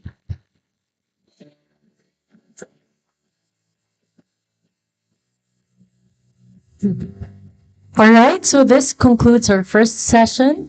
Thank you very much to our moderator and panelists, and also the audience for the questions for a fruitful discussion. We request our keynote speaker, moderator, and panelists to be on stage for the handing of tokens of appreciation. We'd also like to call on stage Sir Timon first.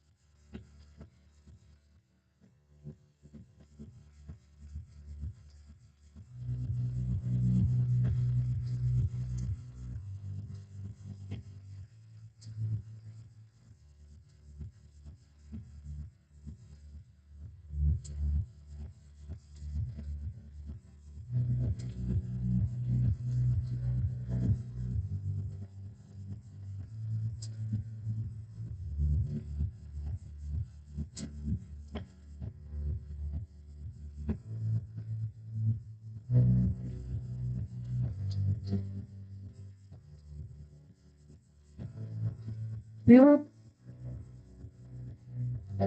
we will be having a 10 to 15 minutes break for those who need to use our restrooms. We also have coffee and snacks on the side.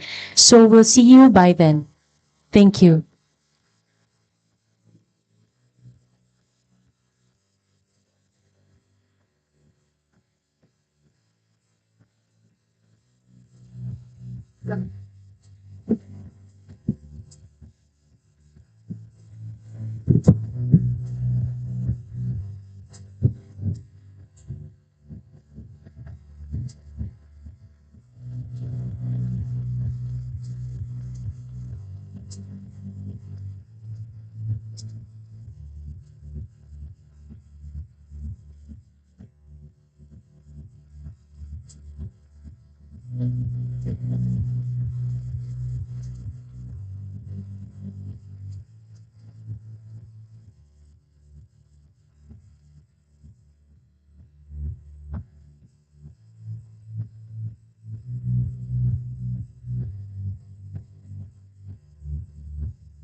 We invite everyone to please settle in a few minutes as we will be starting our second session. Thank you.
Philippine Chamber of Commerce and Industry, Mr. George Barcelon.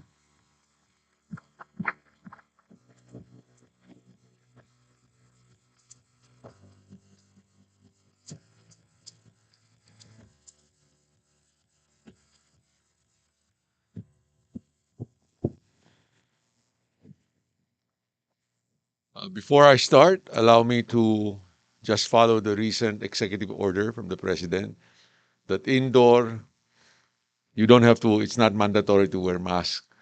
So since I'm going to be speaking, I will take off my mask. Of course, it's voluntary, but I thought I can communicate better without the mask.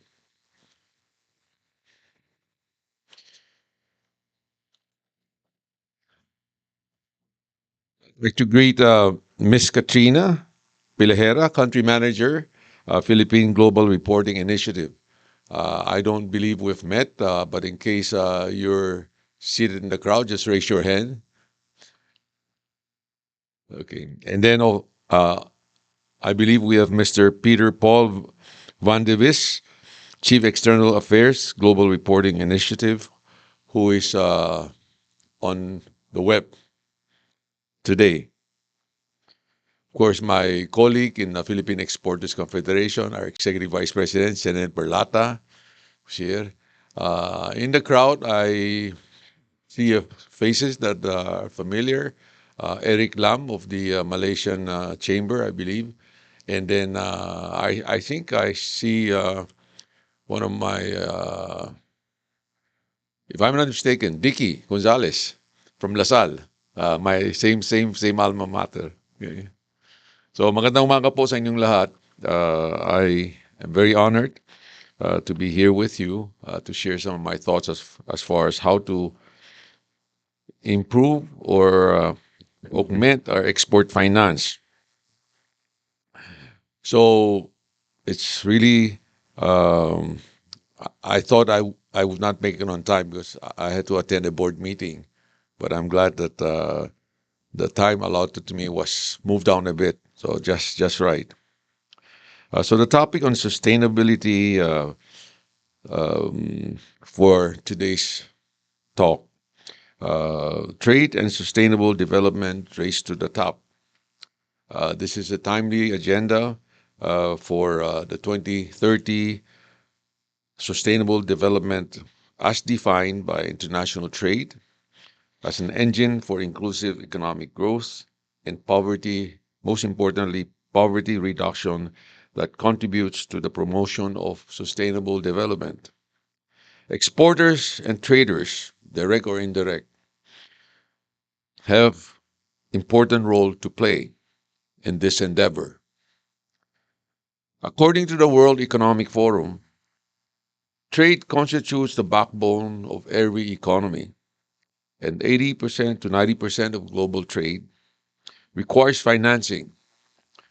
Small and medium-sized enterprises accounts for around 90% of the companies and more than half of the jobs worldwide, according to the World Bank. Here in the Philippines, the MSMEs constitute about 99.6%. It's a very high percentage. And then it is often the SMEs that are underserved and lack access to affordable trade finance. The Asian Development Bank also found that the SMEs are disproportionately affected by the 1.7 trillion trade finance gap. The difference between the number of applications to finance companies, participation in international operations, and the number approval. SME accounts for the majority of such rejections. Much more so during the pandemic that has caused banks and financial institutions to focus their funding on established relationship that has left many MSMEs without an option of trade finance. Export financing has very important role to play as a great equalizer regarding solutions for exporters. the access to cash before their client pay for their products or services abroad. The regulations overseeing bank operations makes it expensive and difficult for them to lend to SMEs. In the case of MSMEs, we do have the SB Corp that is under the Department of Trade and Industries. And we in the Philippine Chamber of Commerce uh, work or collaborate closely with them to get members in the MSMEs for them to have access to the funding from SB Corp. As I stated earlier, the export is very important to our economic growth. And export finance serves as a catalyst for investment as it feeds the cycle of production, marketing, and selling. Especially now that the headwinds that we face, the added burden on financing our fuel, our food, because many of these are dollar denominated, and export to increase our export sales definitely brings in the additional dollar revenue for us. So it is important for MSMEs to have access to financing. In the SONA of President BBM, he stressed the need of more financial support to help and to provide easier access for the small establishment. One area that we have to really, for the banking sector, to focus is by law. We have the Republic Act 10000, wherein the portfolio of the banks that is mandated by the central bank would be 15% for agri and aqua sectors, and also for agrarian reform, 10%. And lately, it has been put in place because of our government's effort in doing the fourth IR, and that is very related to innovations. So even banks now has that threshold to provide at least 10% of their loan portfolio must be in innovations. So these are guidelines that the BSP give to the banking sector. But unfortunately, the target in the past so many years have not been met. The bank willingly pay for the penalty, uh, and but I've seen many banks now that have extended their loan program to the formerly unbanked establishment. So that's a good sign. It's important that that the as the International Chamber of Commerce cited, businesses around the globe are exploring trade finance solutions and export finance, in particular as a mechanism to remain competitive in the wake of tightening climate-related regulations. Another aspect that I think that we have witnessed is that the bank needs to shift to a technological uh, e-platform in providing banking, in providing financial support. We now know that the e-wallet plays a big role in our lives. You have GCash, you have Maya, you have PayPal, you have Grab, you know, you have so many of this e-wallet. I just hope that the banking sector can work with the private sector to have a platform wherein it's not only personal expenses, but from the point of business uh, functions, payment, and so on. So in the Philippines, we have 39 million internet users, which is almost 70% of our population. And three-fourths of these internet users, they do avail of online purchasing. So you can see the big impact. It's taking traction already on the e-platform. Uh, as we move on, you can see the banks also uh, aggressively uh, opening up the applications for credit cards, which is very important to the online business. As of now, we have about 50% penetration on the credit card, so they still have some way to go. So this intense movement towards innovative technologies and digitization, for us to reap the full benefit of technologies, border agency, trade bodies, and corporations that must work together to apply digital innovations to drive efficiency.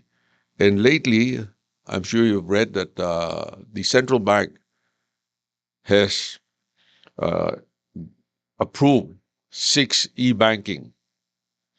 And I think all of this is heading towards that direction. And the more we have the easy access to funding through different modalities, the better it is for the MSMEs to avail of fund. So on the export side, we hope that the banks would have more proactive programs for access for the small exporters. We have recently we just conducted the Philippine Business Conference last week, and there was an exposition that went along with it. And you can see many of the participants are ongoing concern exporting their products, mostly handicraft and very unique ceramic wares and the likes. And this is where we need we in a way we need to hope that this will grow. But more importantly, as what Secretary Fred Pascual has mentioned in the roadmap, is to increase our value of exports, the higher value of exports. Same thing as in BPO. I mean, the BPO now is going more towards the knowledge-based services, and the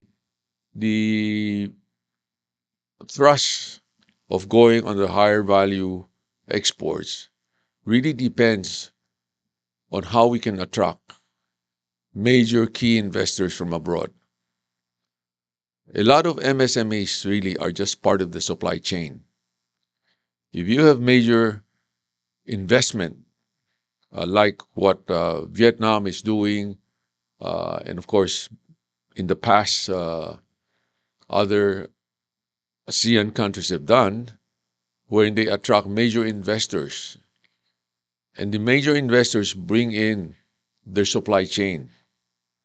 And many of the supply chain are really the MSMEs, which provide also the link for jobs. So we hope that the government uh, promoting our country outside. President BBM, of course, was you've read about it, was in the U.S. Uh, about a month ago, and he shared with the guests that attended some of the working session that the Philippines is ready for business.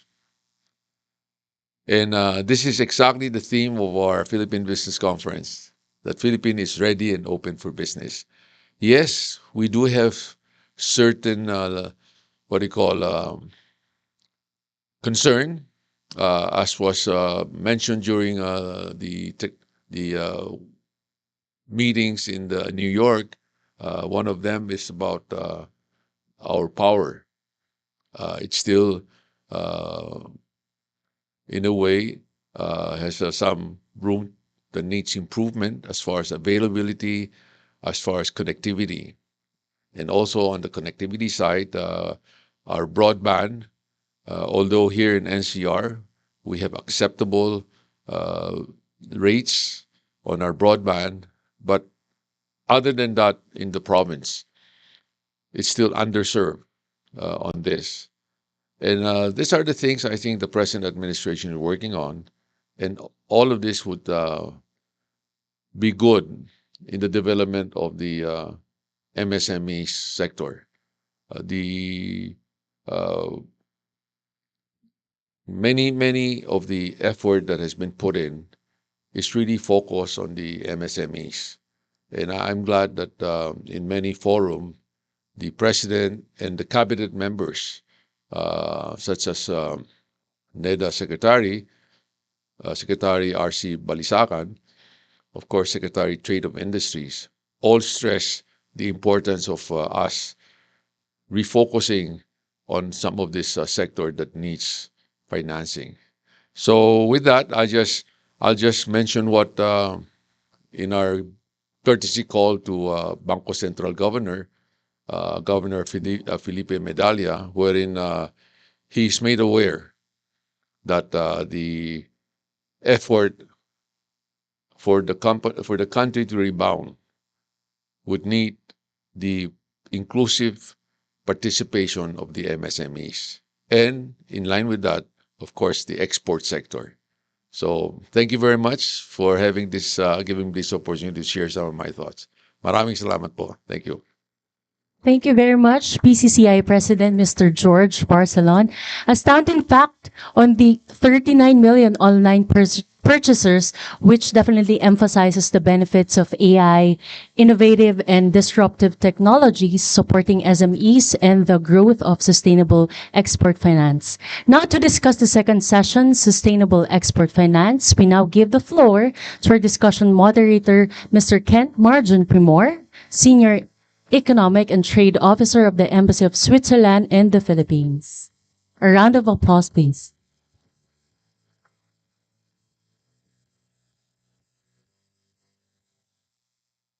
All right. Thank you very much. Let's keep it lively, although it's nearing lunch, and so we go straight to the point. May I call on my panelist, Assistant Governor Lynn Javier from Bangko Sentral, Mr. Edgardo Tongson, Chief of Party for Sustainable Finance, WWF Philippines, and of course, Ms. Joanne Iala, Bank of the Philippine Islands.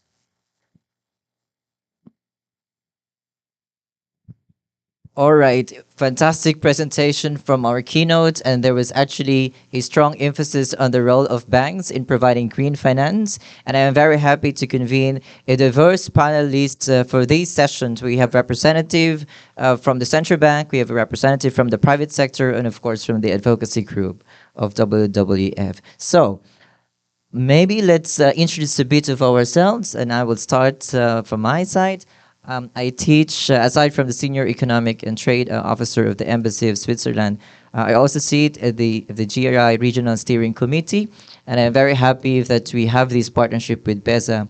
I think this would only be the first of the many or the series of events that we will be conducting with PEZA, especially for our PEZA locators. I also teach at the School of Economics at LaSalle, teaching international trade and finance. And I'm happy to have this session.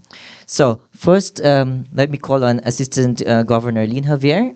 Maybe a bit of yourself and the mandate of Banco Central with regards to sustainability. Hello, good morning. Thank you for having us here. I'm Lynn Javier. I'm part of the Policy and Specialized Supervision subsector. So we basically handle supervision of IT, AML, and capital markets and trust operations. And I also head the data and policy group of the BSP for financial supervision purposes. I'm part of the technical working group on sustainable finance within the BSP and the sustainable central banking agenda. I also represent the BSP in regional and international organizations on supervision, as well as in one of the work streams in the network for greening the financial system. Thank you. So we have the key person in charge for data. We have lots of data, and I think that is very much key towards innovation and sustainability. We have also WWF Philippines, Mr. Ed Tongson. Yes, good morning. Thank you, PEZA and GRI, for having me here. I'm Ed Thompson. I head the Sustainable Finance Program of the WWF Philippines. It's part of a regional program in ASEAN that helps banks and regulators steer the business, the models into sustainability, sustainable banking, and sustainable regulations. Outside of sustainable finance, the Worldwide Fund for Nature is involved in nature conservation, particularly in the sustainable production and consumption, focusing on several commodities from cotton, water, soya, palm oil, other commodities that are traded globally and are part of global supply chains. And in the Philippines, we are part of those supply chains in terms of the fisheries, exports of the country, to major markets. So our work is looking at sustainable trade of these commodities and helping fishers, change their behavior towards sustainable catch and production. Thank you, Ms. Joan from BPI. Good morning, everyone. And yes, thank you, PESA. Thank you, GRI, for inviting us over. I am Joan Iala. I represent the Bank of the Philippine Islands. So obviously, I represent the private sector, private banks in this forum. Well, I assume that we are the ones chosen because we were the first ones to do sustainable energy finance in the banking industry, and we continue to do a lot of innovations. No? SMEs included. So we do have a finance program focused on SMEs, and we'll detail it later. Thank you. And I have a series of questions for you because I've read from when I scanned the BPI website that you have started the sustainability agenda as early as 1980s, but I will come back to you later. Perhaps we start. It has been mentioned by our keynote that banks are quite the what calls one gives us an impetus for green financing. And I noticed here that the central bank, our central bank of the Philippines, have actually issued memorandum circulars to that effect. So I think BSP issued memorandum circular 1085, basically providing sustainable finance framework, and a series of circulars after that. Perhaps, Assistant Governor, can you run us through with the factors, with how how you came up with the framework? Were there any pressures, international or purely domestic, or what may the central bank actually come up with this framework? Yeah, thank you. The BSP is promoting the sustainable finance framework because we do recognize that climate change and environmental and social related risks pose financial stability issues. That is why when we introduced the framework in 2020, that's at the height of the imposition of the mobility restrictions because of the pandemic, we thought it was a good time as companies, banks, re-strategize and reset their priorities. So we thought that embedding ESG at that time is very, very important. Now, a key factor in that issuance is that we have set out the responsibilities of the board of directors. Again, it's very important for the central bank to set the right tone from the top, because the board of directors should support these initiatives and give adequate resources for capacity building and shifting the strategies of the banks. And as you mentioned, this was followed by issuances in managing credit and operational risk, as well as guidelines and investment activities. But if you would just allow me to also comment on the speech of Mr. Barcelona, sir, earlier, we shouldn't just look at sustainable finance alone. You should look at the other initiatives of the Bangko Sentral. In fact, in 2020, we also launched a digital payments transformation roadmap, believing that digitalization and financial inclusions are mutually reinforcing objectives. We have targeted 50% of retail payments should be in digital form by 2023, and 70% of Filipino adults should have transaction accounts. It's e-money accounts that you've mentioned, sir, or deposit accounts by 2023. Based on the 2021 figures, we are nearing that target.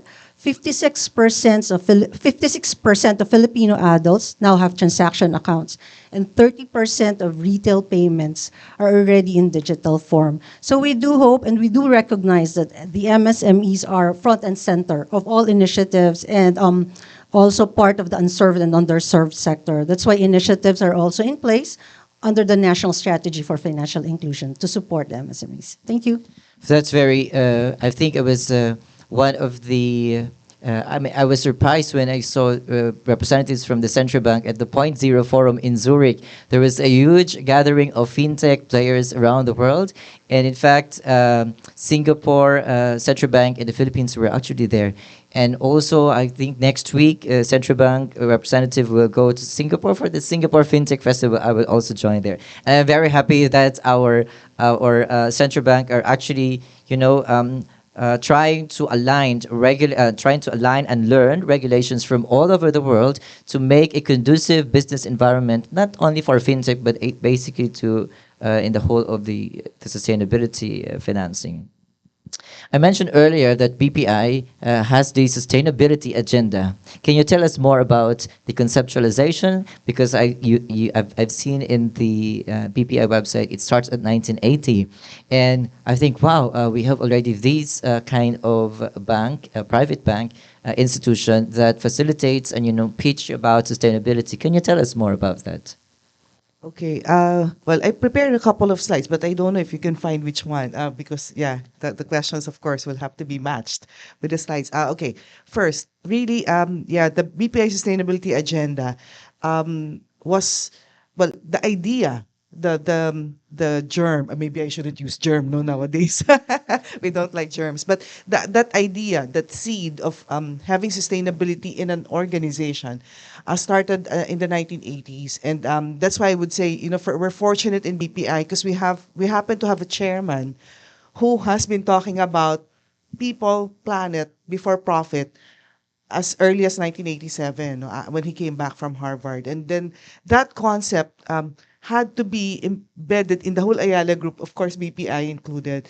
Now, thanks to IFC, by 2008, what happened to us was we came up with a formal structure on how to do sustainable energy. So that, and I want to emphasize that because we have exporters, manufacturers here. So key is energy finance. No? So from there, we expanded it to make it sustainable development finance because the UN SDGs were born. And then now what you can see on screen is we have a separate vision and mission for sustainability. And that's a commitment to be a responsible and sustainable bank. So everything that we do, the operations, our daily operations, our products and services, how we dedicate funding is guided by principles of responsible and sustainable banking. I think that ties up very well with what the central bank was trying to put out, to put the responsibilities at the top level and then basically cascade down to the entire organization and, of course, the value chain. Yeah, speaking of cascading it to the whole value chain, what we've done this year, and I think we're the first one to have done it. I hope the central bank is happy because what we did was instead of just having because of the circulars that came out. Of course, central bank has that sustainable finance framework, and then that provision, a circular on environmental and social management. And then, of course, there are guidelines for principles of investment activities. Now, when we were thinking about how to make an organization, a bank, actually comply, it cannot stay only at the board level. It has to cascade down. So what we did this year is to mandate the whole organization. And, think about it, as exporters, you may want to also do the same. Because if the sustainability mindset is shared by the whole organization, from the senior officers to the middle management team to the staff, then it gets done. And mind you, there's so many great ideas that will be unearthed, because creative juices flow. And then, in fact, you have to weed out those that do not have material or economic impact. That it is a different problem because the mindset of people now, when it comes to sustainability, I've never seen it this high. The level of consciousness, the level of commitment, and the willingness to contribute do your share, no? Do your part in protecting the environment, helping the community, that it's at its highest. So it's really beautiful to cascade it down. So you have the board level, you have the committee level, you also cascade it to your staff. Do you have also the metrics to measure where whether the board perform or the staff perform? Do you have those kinds of metrics? Yeah, we're back. So everything is quantitative, no? Of the almost 300 ideas that were born out of that exercise, so we did trainings, and then we had a session where we were communicating, no, and gathering feedback. So almost 300 ideas came in, and then we capsulized them in 10. I coined the word GAM: goals, action plans, and metrics. Your question is, are they quantitatively measured? Yes, it's in the M. Under metrics, because, this is, again, a good practice. When you rate a person's performance, you have to have very specific targets, measurable targets. And when you meet the target, say in a scale of 5, then you get a 3. You outperform your target, you get a 4. And you outperform it significantly and can consistently do it, then you get a 5. That's how performance is rewarded in an organization. And it's good practice. That's why I'm sharing it with the rest of the group. No? So, and you have that specific to sustainability. So, and measurable, no? Quantifiable. Even if it's a qualitative exercise, no, it's you come up with a way of measuring it. And that's key. Yeah, because I was just thinking there are, of course, non-quantitative measures, and of course, and sustainability is quite a holistic concept itself. So there must be some that are non-measurable, but you find a way of putting numbers to it to make it, more realistic, and to also trace it because. You know what? One more thing that's important, no? Because what's the problem with, pardon me for those who have, say, for instance, tree planting initiative or putting up a basketball court. To a bank, okay, think about this. What our president has approved is a 10% allocation. So if you have a 100% rating, 10% was given to me to sustainability. So an employee now has to think of at least 3 action items that are dedicated to sustainability, to which 10% of his performance will be based on. Now, the thing is, okay, what's my problem? If I allow charity initiatives, which are being done, by the way, by a separate group, BPI Foundation, if I try to incorporate that into our ESG initiative, the risk is my organization will lose 10% of its ability to make money. Because 10% now went to putting up a basketball court, feeding program. You know what I said? Let BPI Foundation, let our CSR, corporate social responsibility initiatives, do that. But when you talk of ESG and you incorporate it as part of the core business strategy, meaning negosyo, no? Business to. Don't look at it as charity. Then you have to look for economic benefits of the ESG initiative. That's why look at the check number 3. We have a unique formula for sustainability. We talk of ESG and then a second E. It's called ESG plus E2. No, at the end you'll see it. That one, because ESG, you know that, no, sir. Anything that's good for the environment or you being protected from environmental hazards, that's E. Social is your impact on the community, and people, no, your employees. Governance is compliance, no, to regulatory requirements. Now we have to have a second E. When you incorporate ESG in your business, it cannot be that you're doing charity without any benefit to the bank or to your organization. Why? Because it will not be sustainable. And I repeat that anything that does not have an economic benefit to you as a business, no, will not be sustainable. It has to make money. It has to sustain itself, subsist on its own because of the financial benefits that it generates. From there, you can make it part of your run of the mill business. No, it's part of your business model. Then you will be sustainable. So that is a common word now. We ask in BPI, what's your E2? Anong E2 mo? Kasi, di ba, parang basketball court, anong E2 mo? Sorry to the foreigners, I said, you're going to put up a basketball court for the community so that they're healthy. But what's your E2? What's your economic benefit? Because if you do not have an economic benefit, it will not be, that ESG initiative will not be sustainable. So what are examples? Converting meetings to online, saving paper, digitalizing. Well, we love that. No? In Philippine banking, I think we're already among the highest. Because, by the way, AG, the 91% of our transactions are digital. And we love that because we spend less and we're more accurate and we're faster by doing digital banking. So 91% of our transactions are via digital platform. Those initiatives have economic impact and they help protect the environment, and then they serve the poor. They serve those who are not banked, they're underbanked, they're underserved, but they have the, by the way, they have phones, no? So they have the ability now to access banking services. Yes, you mentioned about phones. I think I ran a case, like business case before, and it says that we are about 110 million Filipinos, but users would be around 120 million users or phones. So it's basically more than that means that one Filipino could own two or three cell phones. So basically, they have access to digital banking, and you integrate sustainability in the business model itself. And you talk about environmental. So let me bring in a representative here from WWF. That basically they're quite active in advocating net zero. So can you tell us about what net zero and WWF Philippines has been doing on that Well, space? net zero used to refer to carbon emissions. That now we're also looking at net zero for biodiversity loss, meaning both climate change and biodiversity loss are twin crises that is affecting economy, of course.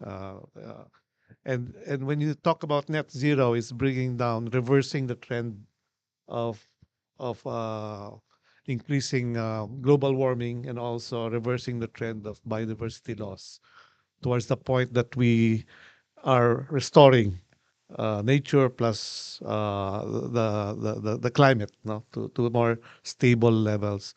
So this is a collective problem. It's a market failure. Understandably, our economy have not factored in the external effects, no, of their activities that resulted in biodiversity loss and climate change. Therefore, if this is a market failure, it's not the market that would have to be have source of this solution. So that's why the role of governments, the role of public, the civil society, to be able to change behaviors, to be able to look at these issues at a collective level, is an important part of reversing, this trend. Sustainable development has been here since the Brundtland Commission. That's 50 years ago. And if you see the indicators of wildlife, climate, oceans, pollution, all of them have reversed in the past 50 years. So the solutions we've been proposing in the last 50 years do not work. We are still in that trend. And after the pandemic, it has gotten worse because of the rebound. So perhaps that's why the second message is there is no alternative. There's no planet B. There's only one planet, and that solution has to come, no, from within, and that is what faces us right now. There's now, multilateral agreements. You have the multilateral order institutions that are supposed to look at collective objectives around climate and biodiversity.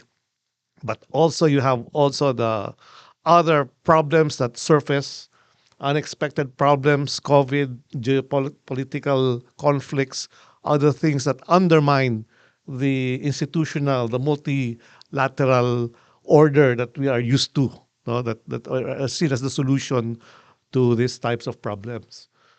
So it is a problem that needs this collective solution, but I guess we have to look for better ways, no? Other things that we've been doing for the last 50 years that have not worked. And that is the urgency of this issue. You mentioned it is a collective problem that requires collective action and, of course, the urgency of the issue. How is it so far with WWF Philippines? Do you have like partners cascading these methods all throughout the corners of the Philippines, or you collaborate also with international institutions? Well, we collaborate. We are a group of WWF organizations, 100 countries. So collectively, we look at we use that global membership to influence governments and also global bodies. And these are the ones that provide the regulations, such as in the NGFS, the EU taxonomy. Many of the WWF offices are active in those fronts, no, pushing for regulations that would recognize planet biodiversity in all the policies that are affecting governments.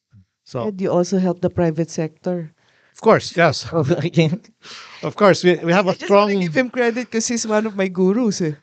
Of course, we have a strong private sector collaboration with the banks and BPI and major groups, especially SM and the conglomerates, and they are the drivers, for corporate sustainability, and they are very influential in terms of finance, in terms of retail, SM, the Ayalas. They have a value chain that they influence very much, particularly in influencing the primary up upstream, up the way to the farmers, to the fishers. And because of the economic power they have in that value chain, they can borrow money from the bank. They can influence downstream, upstream behavior of all their suppliers, of all the gatherers. So the value chain financing is embedded in that because much of what financing does to influence the primary gatherers is through those major economic agents in that value chain. So that's where the things happen. And this has been the lesson for enterprise in the past how many years? The lessons has been when a small MSME wants to grow or wants to sustain its business, it cannot do it alone. It has to connect with larger stream players in that value chain and also benefit from the quality, the training, and also from the standards that are imposed, by those economic players. And that's why um, I guess value chain, when you extend this globally, and talk about PEZA, and imagine global chains emerging, from starting from importing countries all the way to the Philippines. You have the very big effects, coming from the likes of major chain players like what you have Unilever, Cargill, all of these multinationals. They're driving sustainability down to the Philippines, to the corporations, the companies that export to these big companies. And in turn, these companies are also driving that behavioral change to the upstream players of that particular sector. So that is the interconnectivity of sustainability. As you talk about trade, as you talk about networks, you talk about exports. Yeah, you mentioned on the regulatory space. Have you worked also, or what was your experience so far in working with local government units? You want to go there? I mean, it's Because if you want to talk about regulations, and basically these are the regulatory agencies. Or have you worked with LGU so far? yes, we have mixed experience with LGUs. There are, the local government code is a double-bladed weapon. Used properly, it could create huge impacts to the community. Used the improper way, it's the reverse. So it depends on who's leading the local government. So again, governance, tone from the top, as you apply to the private sector, the same principle applies to the public sector, especially talking about chief executives and the hierarchy, the LGU personnel that works under uh, that executive brand, the LGU. So again, tone from the top is also applies regardless private public sector organizations. Yeah, it's a multidimensional climate change is a multidimensional problem. In public policy, we call it complex issues. So we have to deal with both government, the government, private institutions, and the rest. I was going to touch a bit on financial stability. So for BSP, how BSP maintains financial stability for export-oriented enterprises?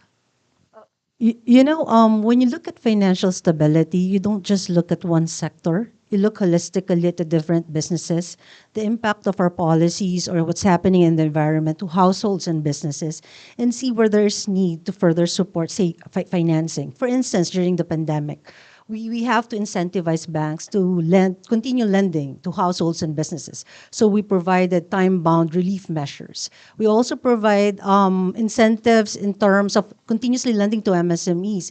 For the first time, the BSP allowed the use of MSME loans as compliance with the reserve requirements. It's a first, and it's quite large at 13% of the total reserve requirements. We also increased the single borrowers limit, again, to promote business activity in the financial sector. Now, the BSP uses certain financial indicators. Owing to the reforms that we've implemented since the Asian financial crisis, corporate governance, risk management, adoption of the Basel rules, the banking industry is well equipped and strong. They were able to face all the challenges brought about by the pandemic and continue to exhibit safety, soundness, and resilience. In fact, capital adequacy ratio is at 15-16% as compared with the 10% minimum. So we have to be very careful in introducing reforms and strike a balance between continuously promoting innovation and growth in the financial industry and at the same time ensuring that risks remain in check. So the answer to that question, it's a collaborative effort, and I think it's the results of actions not only by the Bangko Sentral but the industry as well. So strong industry collaboration. I want the BSP mentioned about MSMEs. With regards to BPI's portfolio, how many shares for financing for MSMEs, or do you have also like innovative projects directly towards MSMEs? I just don't have the number off the top of my head, but we do have a cut between corporate banking, SME, then the lower MSME, micro, small, and also self-employed micro entrepreneurs, and then the retail segment. But talking about initiatives, for the SMEs, we have related to sustainability.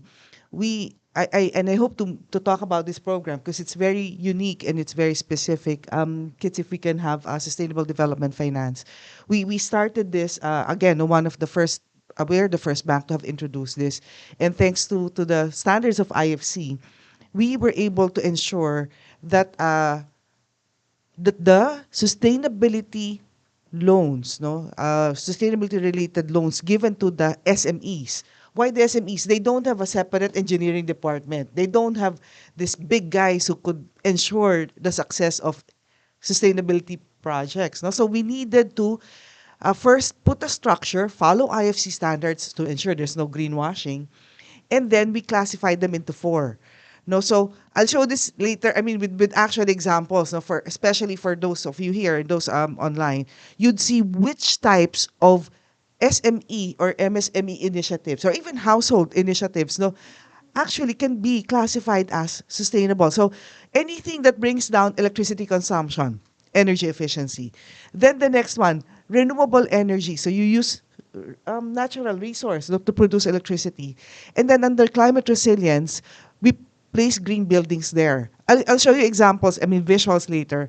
And then sustainable agriculture. Now, but as we give this help to the SMEs, and even MSMEs, the question is, what do we give? What is that special offer? What assistance do we give? When one is we give free technical consultations. Of course, financial consultations, that's a given. But the thing is, when you provide technical consultants, by the way, we pay for them, and we have the top guys. We're not giving you their students. We're giving you the gurus. We're giving you the masters. In these areas, we give their services for free. When you mean free technical financial consultation, specific to what their application is. Yes. In writing, signed by the technical consultant. So, they'll give you specific steps. What do you do? What should you do if you're putting up solar on your roof? Sorry if there are solar providers here, but we sometimes end up saying, no, the projections are wrong. No, it will not fly. No, it will get burned. So some of the suppliers get mad at us. But the thing is, why would we do this and why would we do this for free? By ensuring that projects are technically feasible, financially viable. So they will make money. Remember, we're a bank. We're lending to you. So we need to make sure that you are making money. So I would always say this is a win-win situation, but I will also admit that we have vested interest here because we need you to be successful so that we get paid as a bank. So we both happily protect the environment. And that selfish reason, we transform that into an ESG initiative. And that's why I'm talking about E2, diba? That's the economic benefit to you and me as a banker, you as the project proponent. And I'm happy to say that we've done 370 projects under this program. And of the 221 billion worth of projects, all, and I say this, all of them are not having problems despite the pandemic. But these are those who followed.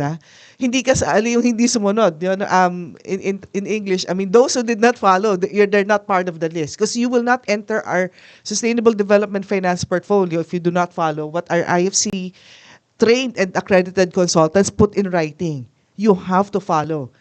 And we paid for them for free. For heaven's sake, listen to them already. So we give this. We have risk assessment. Thanks to Ed here, we were able to find a system called Hazard Hunter. By the way, all of you here, if you haven't used Hazard Hunter to map your exposures to earthquakes, flooding, typhoon, volcanic eruptions, it's free. It's on your phone. It's downloadable. Please do check how exposed you are. And thanks to Ed here, we were able to find, of the many systems that we evaluated, we saw that Hazard Hunter is the best one for mapping. So we've been working with WWF actually since 2010. At first, we were mapping only 16 cities. Because of Hazard Hunter, 1647 cities. And then we're going barangay level already. Because some addresses in the Philippines would say, Block 10, Lot 8. Nako, salamat ha. Nasaan ka? No, I was saying, where are you if you don't give us the street, the number, the building number, the street address? But what we're doing is, okay, per barangay, how exposed are you? Sir, your warehouse is going to flood 1 meter for 3 days. Hazard Hunter data. So if you have not done any Hazard Hunter, scanning yet, please do. It is, in fact, I call it a sin. It is a sin if you do not know how exposed you are. Why? Because we're in the Philippines. We are one of the favorite areas for typhoons. Strongest typhoon to ever hit land. Philippines. How many typhoons in a year? 20 to 24. Okay, what's the average number of earthquakes that we have in a year? If we average out, because there are surges, no, by the thousand sometimes. Do you know that the average number of earthquakes that we have is 20 a day? Average. So there are earthquakes that happen underneath. We just don't feel it. So how exposed is your building? So we have clients who have moved a 24-story building. When we map the fault line, it's less than 5 meters away. So what will happen to your structure? Even if it's a 2-story building, but it's right on top of a fault line. If that cracks open, what happens to your building? What if it's at your home? Your family is there. So we're not just talking of asset loss. We're talking possible loss of lives. So we, in BPI, we're very frank. No? We say all of your assets are being mapped. These are all clients, retail included. And then your office, your factory, your collateral. No, we'll tell you the score. And we teach you. It's in your phone. Go to Hazard Hunter. Anyway, so those are among the initiatives. And maybe I should say that the last one, because we were talking about MSMEs, we're launching. Yeah, you can show that, kids. We have a couple of innovations. Sorry, I forgot. Okay. Thank you, kids. No? So what are those specific initiatives now on energy efficiency? So how do you really do it? Shift to inverter air cons, inverter refs. LED lights can save you as much as 94, 97% electricity. Bakit? Because 150 watts to 16 watts. Simple math, di ba? So if you can use 16 watts, why do 150? Chillers, that's the mommy aircon. And then exporters. So you use a lot of machines. Find the more efficient, the highly efficient machines. Shift to that. That's energy efficiency. Renewables, everybody knows solar. The hydro facilities, medyo malaki na yan. Onshore wind, offshore wind, that's high. But those of you into agri, use your waste and convert it to energy, biogas, biomass. No, and that also falls under sustainable agriculture. And green buildings, also not so expensive. You don't have to use LEED. So, sorry to the proponents of LEED kasi mahal siya. LEED is expensive. IFCs is very cheap because it's World Bank, it's subsidized. So we guide you on how to save electricity, water, and embodied materials quantitatively again. Live, free online system. We love the word free. Eh. I mean, everybody loves the word free. So anyway, those are the things that we hope to guide you through. These are actual visual examples so that you know what you can do to be sustainable. Okay, I'll stop there. Medyo mahaba na. No, I think that's very insightful because this week also I was in a panel with Congressman Albano and also from a private sector called Holcim, and Holcim actually shared that the construction of building. You have to use the right cement, and you can basically conserve 70% of all your budget for that. And Congressman Albano was a bit shocked. I was also shocked. Also, thank you very much for that great initiatives from BPI. Last question from my side before we get questions from the audience. You, for PSP, you are the regulator, but do you also have like the internal means to actually measure your own sustainability initiatives? How do you report your own sustainability initiatives? Thank you for that question. In fact, the Monetary Board just recently approved the Sustainable Central Banking Strategy. It contains the 11-point strategy of the central bank on how to embed sustainability principles in our operations. I've discussed earlier about how we issue enabling regulations to promote sustainable finance. So those same principles would be applied internally within the Banco Central.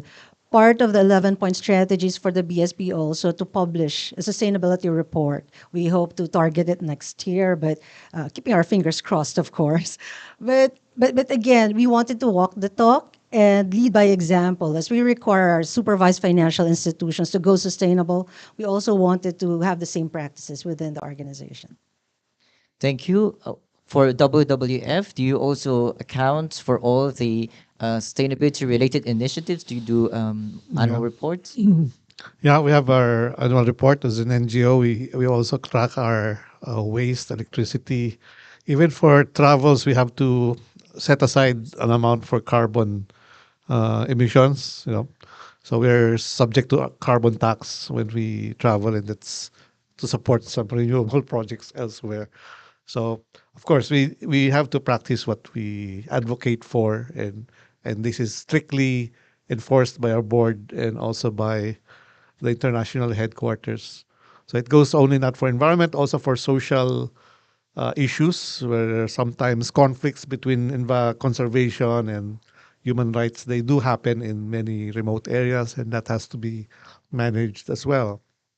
So it's really not difficult. You see, it's easy to talk about it, but it's not really easy to implement when you're on the field. No? So I guess we have learned from that from about almost 60 years of experience globally as as an environmental advocate, and we keep on improving. Yes, we also make mistakes, but we learn from them. I know BPI has been publishing annual reports, and for sure it is a bit challenging to when we are in producing. We're trying to convince MSMEs and companies here in the Philippines to actually publish the reports and do sustainability reporting.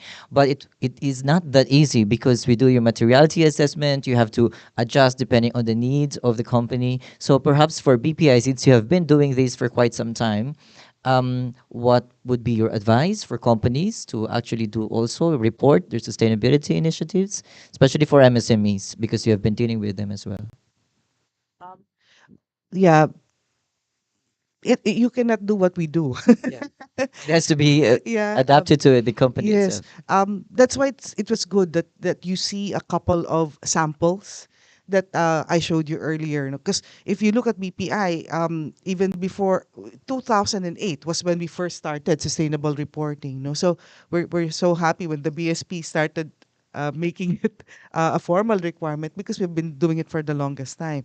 So but as an MSME or as an SME, you cannot do those that alphabet soup. No, so what can you do? And by the way, the SEC is expected to go outside the listed companies. So at the moment, it is only the listed companies in the stock market who are required to do sustainable reporting. After 2022, which is the deadline, so 2019, 3 years, so 2022 is the deadline. What we heard is that they will go beyond the listed companies. So what can you do? No, so well, of course, GRI will definitely serve as a guide. That's how we started. That the first 2008, right, kids? So kids was in grade 2 and she started doing it already. But GRI reporting is a very good guide.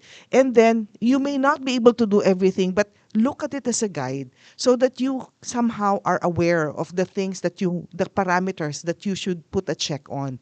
And then look at the initiatives. What can you do that qualifies under E, S, and G?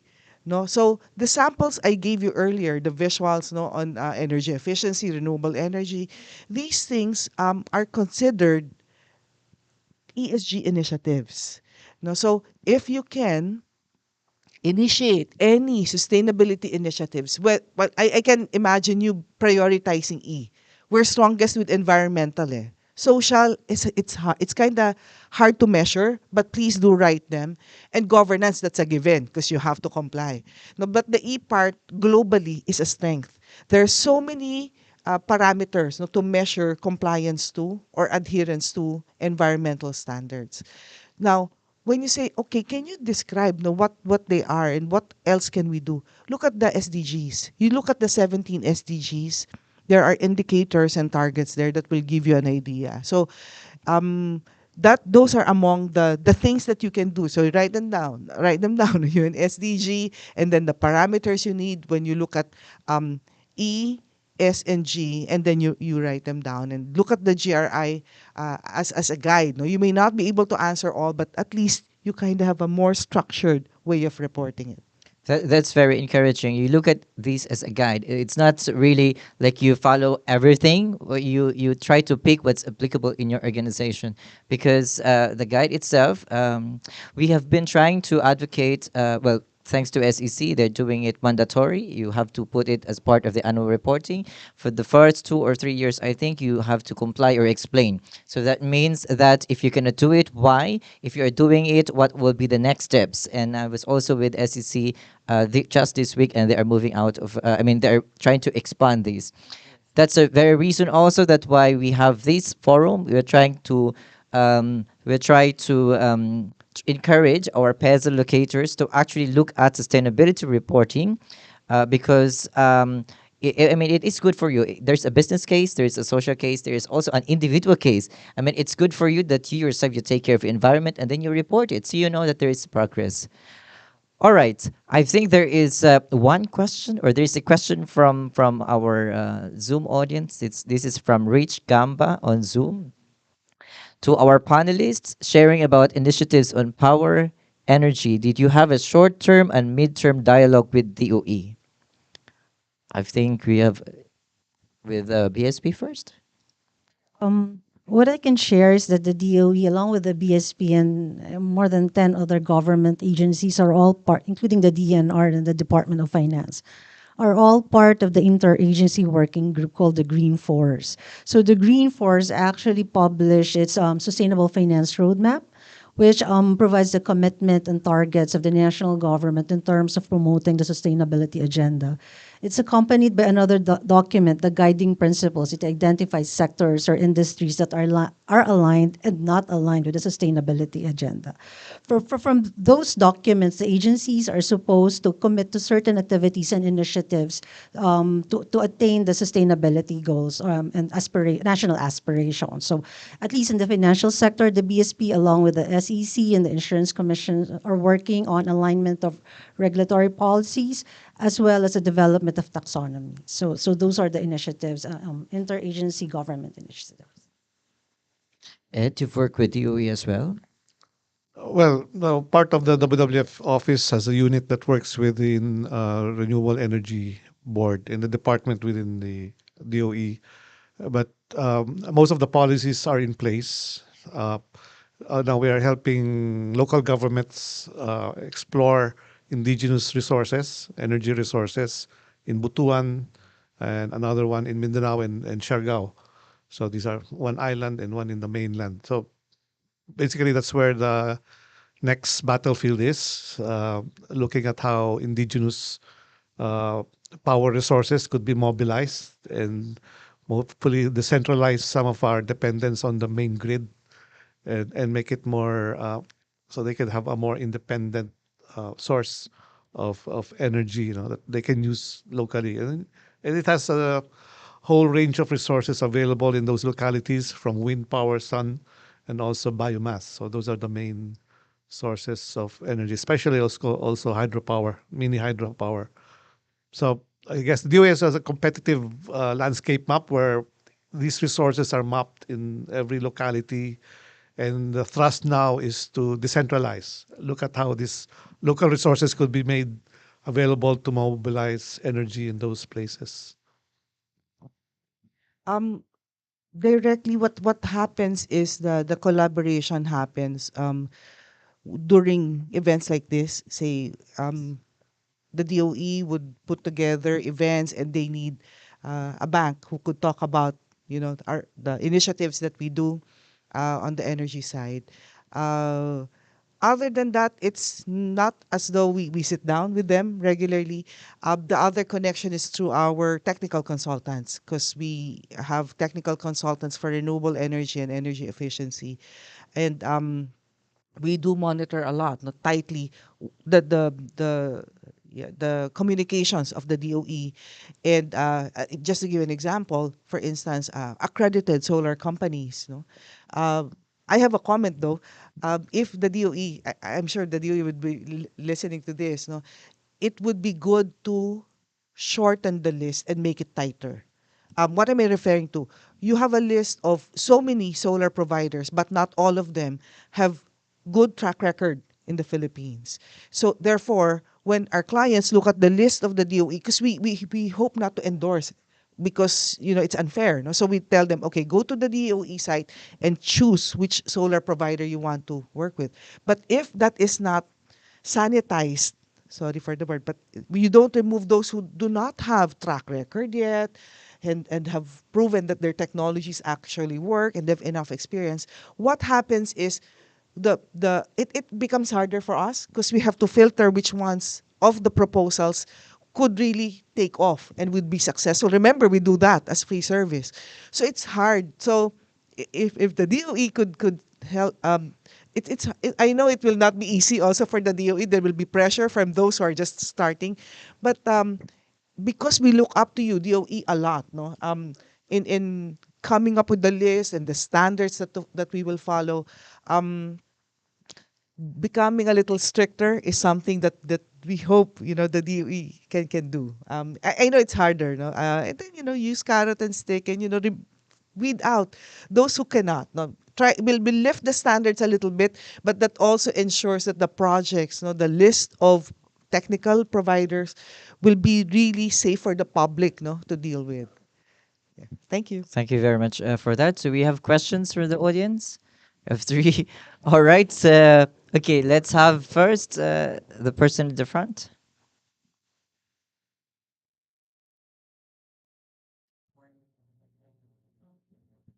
Good morning. I'm Neptune. I'm from Easy Fulfill and I work with Filipino exporters, MSMEs.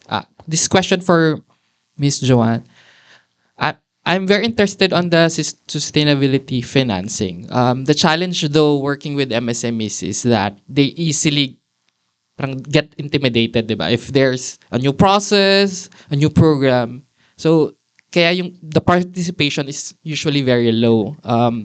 But I'm very interested on that. So can you explain how easy it is to apply and what are the usual requirements? You know what we did is this, no? You're correct. The problem with the image of BPI is it's too aspirational. Parang they don't want to enter the branch, because they'd say, "Ay, that's BPI. They're too up there." No, so that's the reason why we have this subsidiary called Banco. No, Banco goes down market to those underbanked, underserved. because they will not enter a BPI branch, but they will talk to our field agents. So, and I'm happy to note that the loans, this is how down market it is now, from a 75,000 peso loan. What we have recently launched is a 10,000 peso loan to the foreigners. It's $200 loan. So if I don't know how down market you can still be, 10,000 peso loans for really tiny, borrowers. So we've made it a lot easier already, and yeah, to break that and a lot of the platform is digital because as you were saying earlier, Filipinos, even if they're hungry, they still have smartphones, no? So you can transact with BPI using your phones. We know you sacrifice lunch just to maintain a phone. So yeah, digitalization is key, and I'm actually very happy to note that you are making that solution, no, easy fulfill, no, to export, no, because it starts with that tiny concept of developing something, and then from there you can become a big exporter, no? So yes, please continue what you do, and we have not Globanco, Banco is the name now. How about ma'am, medyo bigger than 75? So what are the usual requirement? There are some, no, depende, no, say it depends on the size. There are say 500,000 peso loans and a couple of millions already. When you go that level, meaning SME level, profitability is already going to be asked of you. So you'll not be a Banco client. You'd be a BPI client already. Track record will be required. So 3-year profitability will be asked of you. So that means that you would have had your business running and showing profits for 3 years consistently. Now, are there instances where we handhold first? Yes, because we know that sometimes they're profitable for a year or two, but not that ripe yet. So you'd see us entertaining clients who are not yet ready to borrow, but they're talking to us because we'd say, your business plan still lacks this, etc. So we do that. We have assistants, no, to guide them through. Because remember, when you've grown from a Banco client and you're already adulting, you're already becoming a bigger company, there are specific requirements that you need to adhere to, regulatory requirements that you have to adhere to, and there is a financial report that will be asked of you already. So that's when you are already beyond at a startup. No? So you become a little bit more stable as a company. And then you're treated now as a registered company, not only as a sole prop or doing business as. So for the sustainability financing, is that a separate division or they just go to the normal BPI branch? There are several ways of doing it. Remember, we've embedded it across the whole organization. So, like my team, we're practically, well, it's strategy and finance and reporting. There's a team dedicated to do financing alone, and that goes down to SMEs. Now, on the Banco side, they have their own initiatives. That's why the 10,000 peso came out, because it's embedded in the organization already. Thank you, ma'am. Thank you. Thank you. One more question. Thank you. Good morning. I just would like to take this opportunity to ask a question to the Chief Sustainability Officer of BPI, because I've been conducting training on sustainability reporting at the Philippine Institute of CPAs, and I'm using your SR as the reference. So we use the different data there. Thank you. So it's good to meet you and maybe keep in touch with you. My question is, the SR requires disclosure on both positive and negative impact of sustainability practices of businesses. How do you report on your activities with negative impact? Admittedly, at this point, we are in the middle of GHG emission mapping.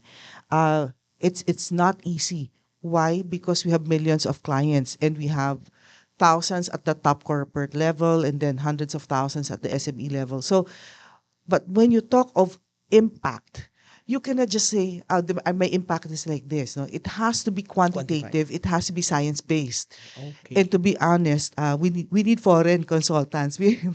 Kits is here. My officer under sustainable, under the sustainability office is here. We have been talking weekly, to a foreign consultant to map the GHG emission of our portfolio. That's what you call finance emissions. I think we're the first bank to start doing this. And yeah, it cannot be done overnight. In fact, I'm wondering how many years it will take, to map the whole thing. But by next year, we will have proxies. No, we cannot go to each and every company and map exactly. I understand your report as an assurance report. Yes, Okay, yes. so what's the role of the assurer Ah. on the reporting of, let's say, both positive and negative? Yes, they check on DNB is our assurer, because anything that we do, no, we need to have foreign assurance companies, not local, and they check on the impacts, no, the materiality, and we have that. We have a mapping of our electricity consumption, water consumption, etc. And then social impact. That's all being monitored. And yes, it is a foreigner that has to certify that we have disclosed properly, and accurately, honestly, what really our impacts are. Thank you. Okay, I think we have two more questions. All right. And Good for sure, morning. collaboration happens after this one. Right. Good morning. My name is Dicky Gonzalez. I'm the executive director of the Animo Labs Technology Business Incubator of De La Salle University. I just wanted to comment on what Ms. Ayala said, that you can use the GRI as a guide and then maybe choose the one with which you're most comfortable with, etc. Just to let you know that in November 2021, there were about 24 companies that executed a Philippine Covenant for Shared Prosperity. And right now, we're doing a study for the MAP on how to promote shared prosperity among the companies as their first step towards ESG. And essentially, shared prosperity is both a social and economic initiative in order to share more with employees of companies. Related to that, there was a study in 2021 by Ateneo and UP, which identified the living wage as 23,000 per worker.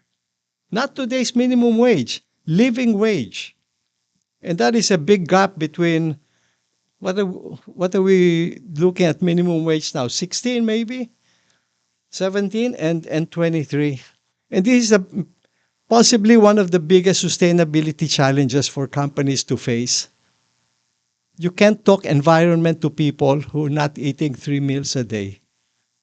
And I hope that we can put this thing in the agenda sometime so that we can get our workers to join us in the big climate change move if they know that they're being cared for.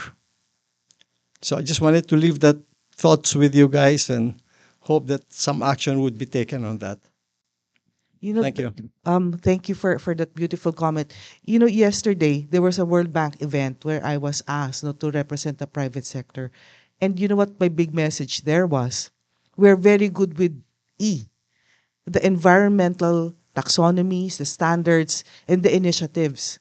But when you talk S on the social part, when you talk of standards to follow, guidelines to follow, there are not that many. And this is global. It's not just the fault of the Philippines. This is a global problem. There's a weakness when it comes to social. And that's what I'm asking. And that was what I was saying. It's hard for me as a bank, as a private bank, to lead the way there. Because I do not belong to government, and I am not a foundation. We have BPI Foundation doing it. But if you're talking to me as a representative of BPI, I'm not in the BPI Foundation part. No, so, but still my concern is, and this is a personal problem, and I admit this to you guys, it always bothers me because we're very, very strong on the environmental and compliance side. So E and G, we skip the S. Or we don't really skip it, but it just becomes a secondary. Oh, by the way, we hit it because we help so many SMEs and they employ a lot of people. But it becomes a consequence only of what we do. But it's not something very, very... So shared prosperity is a very good initiative, and thank you for doing that. Thank you. One last question. Hi, good morning. My name is Jonas Numdum from the Numero Research Institute, Manila branch. My question is to either Ma'am Lynn or Sir Ed. Um, Part of the sustainable finance framework includes the smaller banks, include the rural banks, microfinance. In terms of reporting, have you encountered some resistance or some difficulties in trying to get them to report in several factors that is required under BSP regulations? The initial requirement actually is to submit a transition plan. And I think this is our experience for every new regulation, there will always be resistance. But what's important is that we emphasize that our regulations are principles based. So there's no one size fits all. You have to submit or come up with policies that are actually suited to your size, risk profile, as well as the market that you serve. And if you'd allow me just to weigh in on the issue also earlier, that actually, part of the results of the survey on the financial inclusion state of the Philippines, while we have already 56% of Filipino adults with transaction accounts, there's disparity in financial inclusiveness. The ABC class, the account ownership is twice as much as those in the E-class. So we have to work on and reach out to the unserved and underserved sector, the micro entrepreneurs, and even in the agri sector. So there's a lot of work to be done if we're truly promoting ESG. And then just also there's a recent law that was passed, the RA 10,000 or the Agri Act that was mentioned earlier was actually repealed. But the modes of compliance for banks right now, it was broadened with the new law. You could actually use ESG investments and loans to comply with the 25% mandatory requirement. So there's no reason for the banks to not comply and just pay the penalties. You could reach out to the unserved and underserved sectors to comply with this requirement. Thank you very much. I'm sure there are lots of collaboration after this forum. I think we owe us a very nice lunch and we should be eating lunch. Thank you to my panelists and this ends session two. Thank you very much. Thank you. Right, thank you very much, Sir Moderator and the panelists of our second session. May we request, though, our moderator and panelists to please be on stage for the tokens of appreciation. To be handed over by our Division Chief, Ms. Tasneem Ishmael.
At this point, we'll be having our lunch break.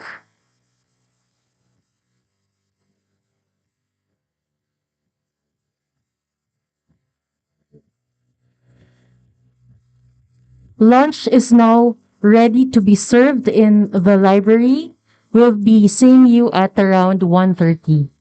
So please enjoy your lunch and see you this afternoon.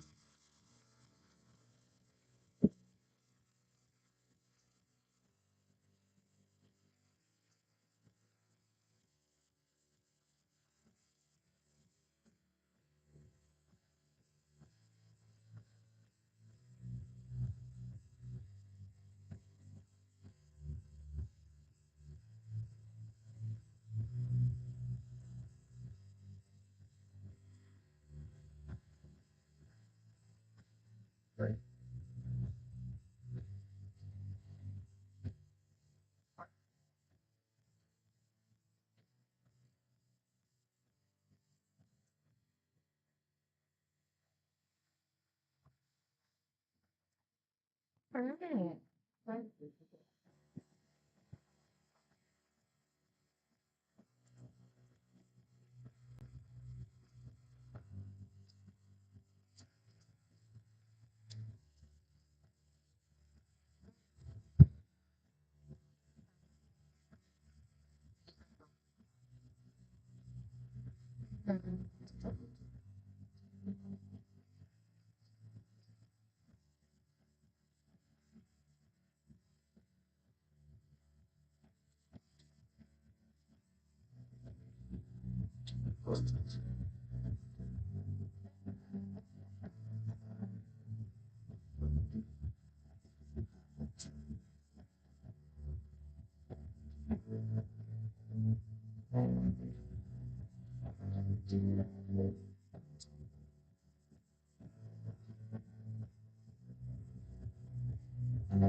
Everyone is in the room right now. You may now take your seats. Thank you.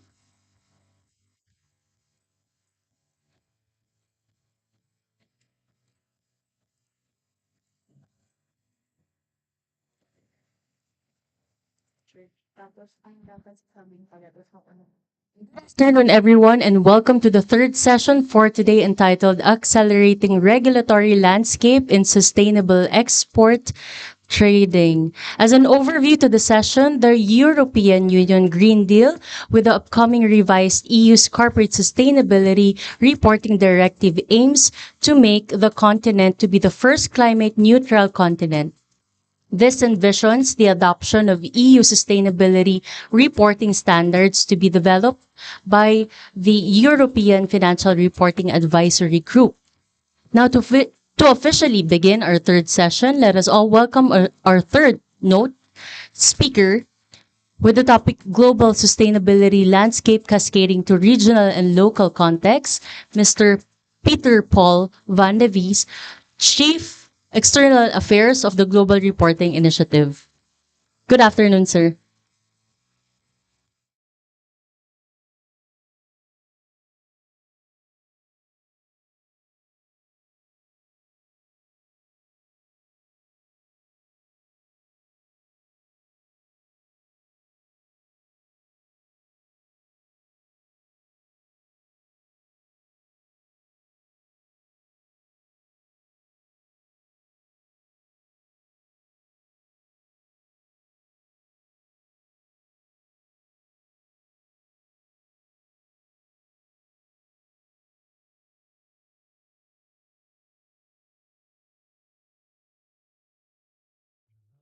Of it to train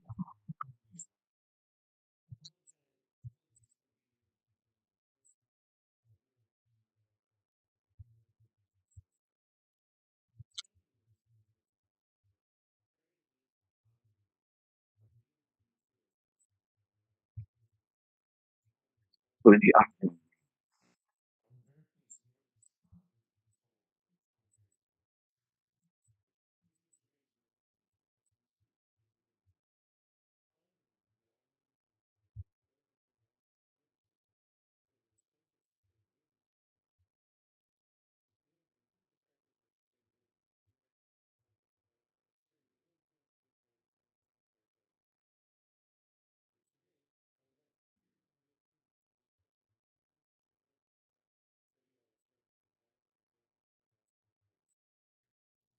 So, so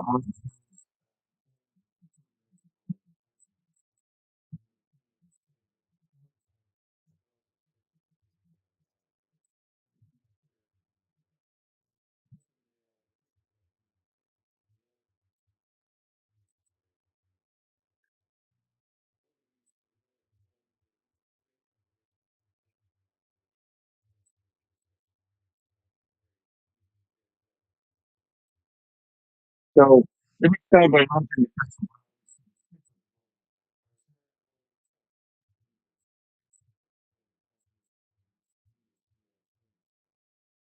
In an instance of sustainability impact,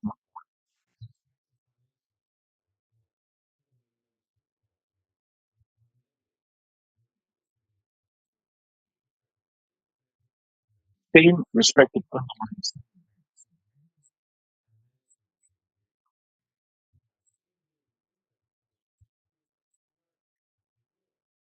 if you're out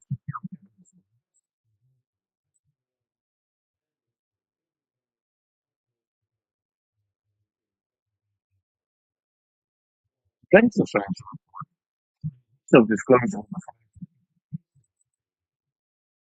Really important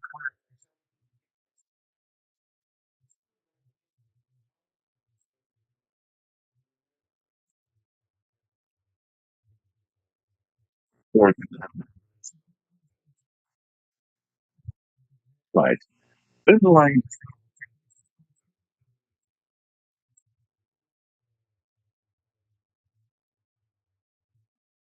we say that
European Commission did launch indeed this very ambitious Green Deal with the aim of making the EU climate neutral by 2050.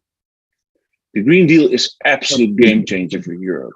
because under the guise of addressing climate change, it actually needs a complete overhaul of the EU legislative system, as you can see on this slide. All elements of the European Union's area of influence are being addressed under the Green Deal in order to get to climate neutral by 2050. The impact on companies operating on the EU market will be huge, both positive and negative in some cases. Interventions will range from strict CO2 standards for cars, to planting trees, to refurbishing homes, and fundamentally changing farming methods, for example. In addition, the EU plans to invest over €1,000 billion in research, innovation, and green technology, around half of which will come from the next EU budget, which at least 25% of the spending will be earmarked to support these climate actions. So this is absolutely the core of the work of the European Union for the next period. And in addition, all member states have already ingrained their own climate commitments in their national policy. Now, where this becomes relevant for today's discussion is the fact that credible, comparable, and comprehensive disclosures of impacts are a condition sine qua non for the EU in relation to meet its ambitions. They need to be able to track progress, and that's where the standards come in. So the CSRD, which is the Corporate Sustainability Reporting Directive, is aimed to do that. The directive mandates sustainability reporting based on European standards. GRI has been deeply engaged with those development of those standards as a co-constructor, and it really embeds this concept that I've just laid out earlier of double materiality. And one of the things it does, as you can see on this slide, where just as a note, the NFRD is the former reporting directive that was active in the European Union. And one of the major differences it makes is it now extends the scope of companies that need to report from in the past companies with 500 companies now to companies with 250 employees and all listed companies. So this brings the number of companies that need to report under the CSRD up from roughly 10,000 in Europe to 50,000. Some other changes that are worth for you to recognize in this is the CSRD will mandate sustainability reporting. Under the old directive, it was still optional, and companies get to choose which standards they would use and how much they would report. Under the CSRD, it's going to be mandated that they have to use the European standards. The European standards are as much as possible based on the GRI standards, and GRI is actively engaged as co-constructor.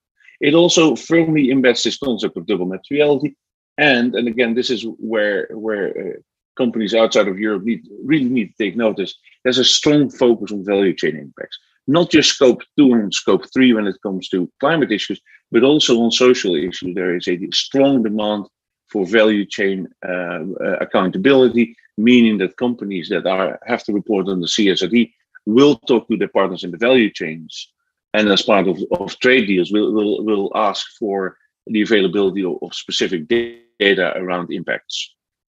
It also normalizes international instruments. And another last point that I want to highlight here, these reports will have to be assured.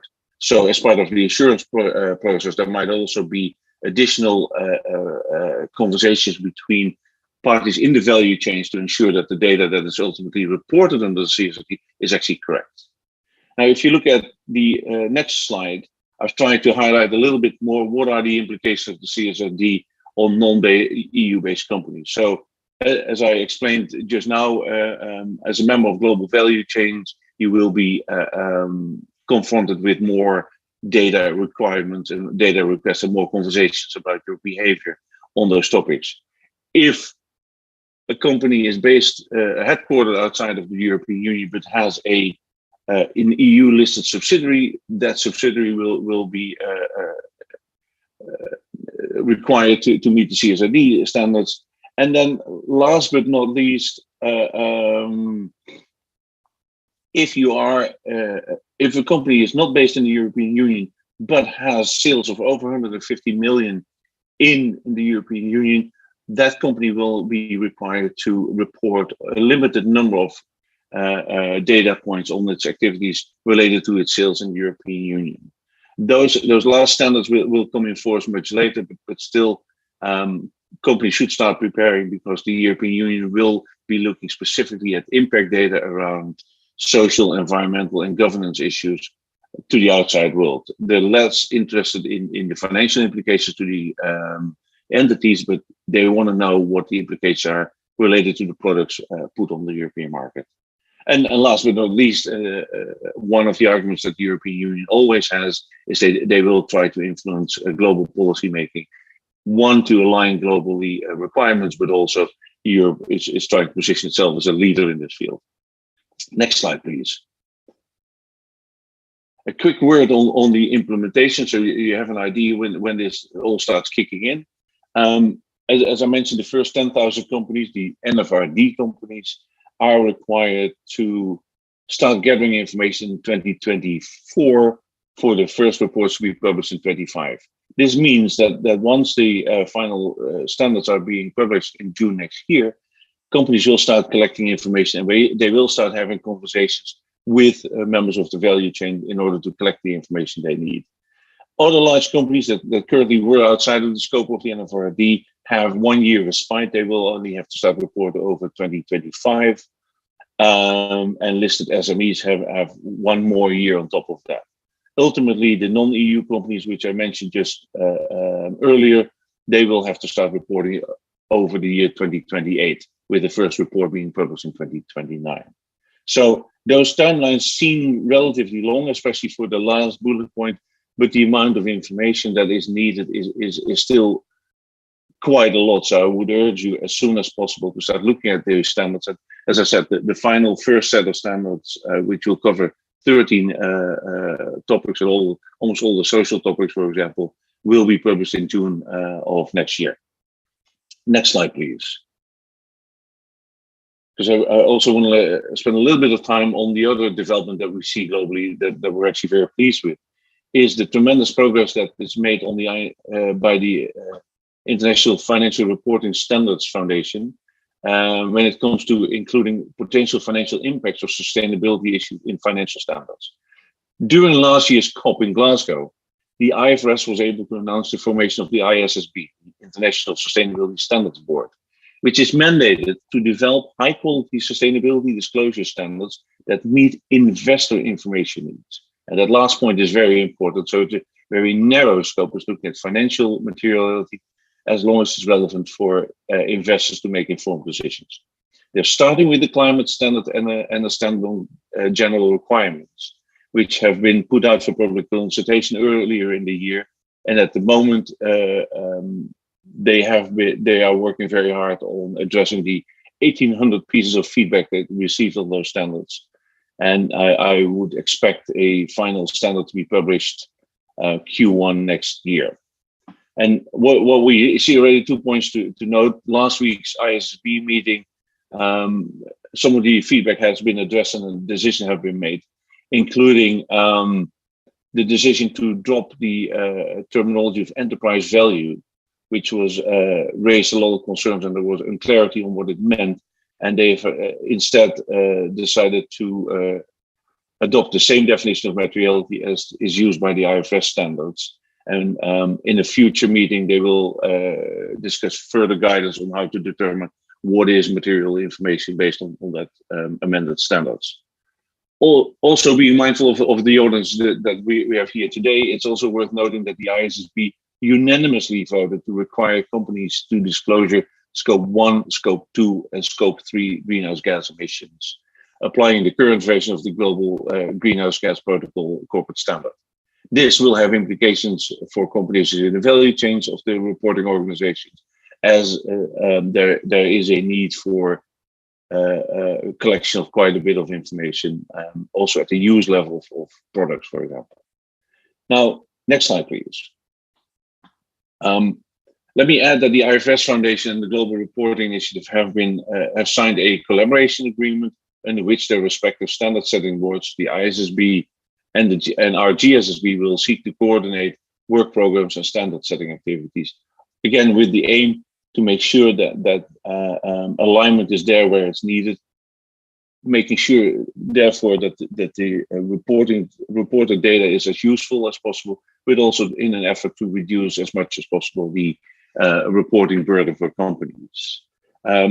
So the IFRS Foundation and GRI effectively represent those two pillars that I showed on my earlier slide of the global comprehensive reporting framework, where the IFRS standards stand for the improved or strengthened financial reporting requirements, where GRI is providing the sustainability reporting requirements to meet multi-stakeholder needs. Next slide, please. I'm very pleased to show you this slide because MOUs often are paper exercises, as you know. In this case, it's different. We are really truly working together with the ISSB to work on the standards, make sure that the technical requirements are the same. We're aligning definitions. We're looking at making sure that we use the same kind of disclosures and we address them in the same way to have that optimal alignment. This is a really very healthy, very productive collaboration that we have in place. And maybe as my last slide and my parting thought is that, as I said, we see this global comprehensive reporting system emerging with at its core these two pillars of globally applicable standards, addressing impacts on the world as well as impact on the environment. And impact of the world on the company. And this will lead to much closer relationship in the value chains and increased demands for information about impact. It will also change, I think, conversations between companies around new deals, relationships, and how they work together. So I hope I've given you with this an update on where the world of reporting is heading, and I'm looking forward to listening to the conversations later on in the panel discussion. Thank you very much.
A lot of production has been outsourced here in the Asia side, especially in ASEAN as well, in the Philippines. So a lot of environmental monitoring as well in this side of the earth because it's where a lot of production of products and services has been outsourced and are happening. Well, as we know in China especially, but also here in the Philippines, as you know, PEZA is regulating more than 4,000 locator companies. So as we start this third session, allow me to call on the panelists or resource persons for this session. So we have from the Security and Exchange Commission, let me start with them. May I call on Attorney Fermo Avila? Thank you for joining us here, sir. And as they also have a representative, Attorney Joseph Bar Paula Moises. And then we also have a representative from the Department of Trade and Industry, Export Marketing Bureau. We have Sir Gino Ilano. Thank you for joining us this afternoon, sir. The last but not the least, of course, the earlier moderator from the Embassy of Switzerland. He is the Senior Economic and Trade Officer, Sir Kent Marjon Primor. So this is an exciting discussion. We will cover global and regional and national trends and issues and challenges. So this session again is about accelerating regulatory landscape in sustainable export trading. I'm also interested, why is it entitled accelerating? As highlighted in the morning discussion, there's urgency. We should always remember that environmental protection concerns and campaigns are urgent just as much as our entrepreneurial or business plans, because human activities impact the environment. As whilst the environment sustain us, we also must sustain and nurture our environment. Regulatory landscape. We know that these has levels at the international and national and even local levels. So we're glad we have representatives here from important regulatory agencies in the export industry, the DTI and SEC, and more so to share to us the corporate sustainability reporting. Our main resource person for that, I believe, is Sir Kent. So let me jumpstart the discussion, sir. To have a common understanding, or let's be on the same page. Can you walk us through what is corporate sustainability reporting? What are its parameters? And as mentioned, it needs to be contextualized where it is. How does it apply in the Philippines? And lastly, what has been the milestone so far?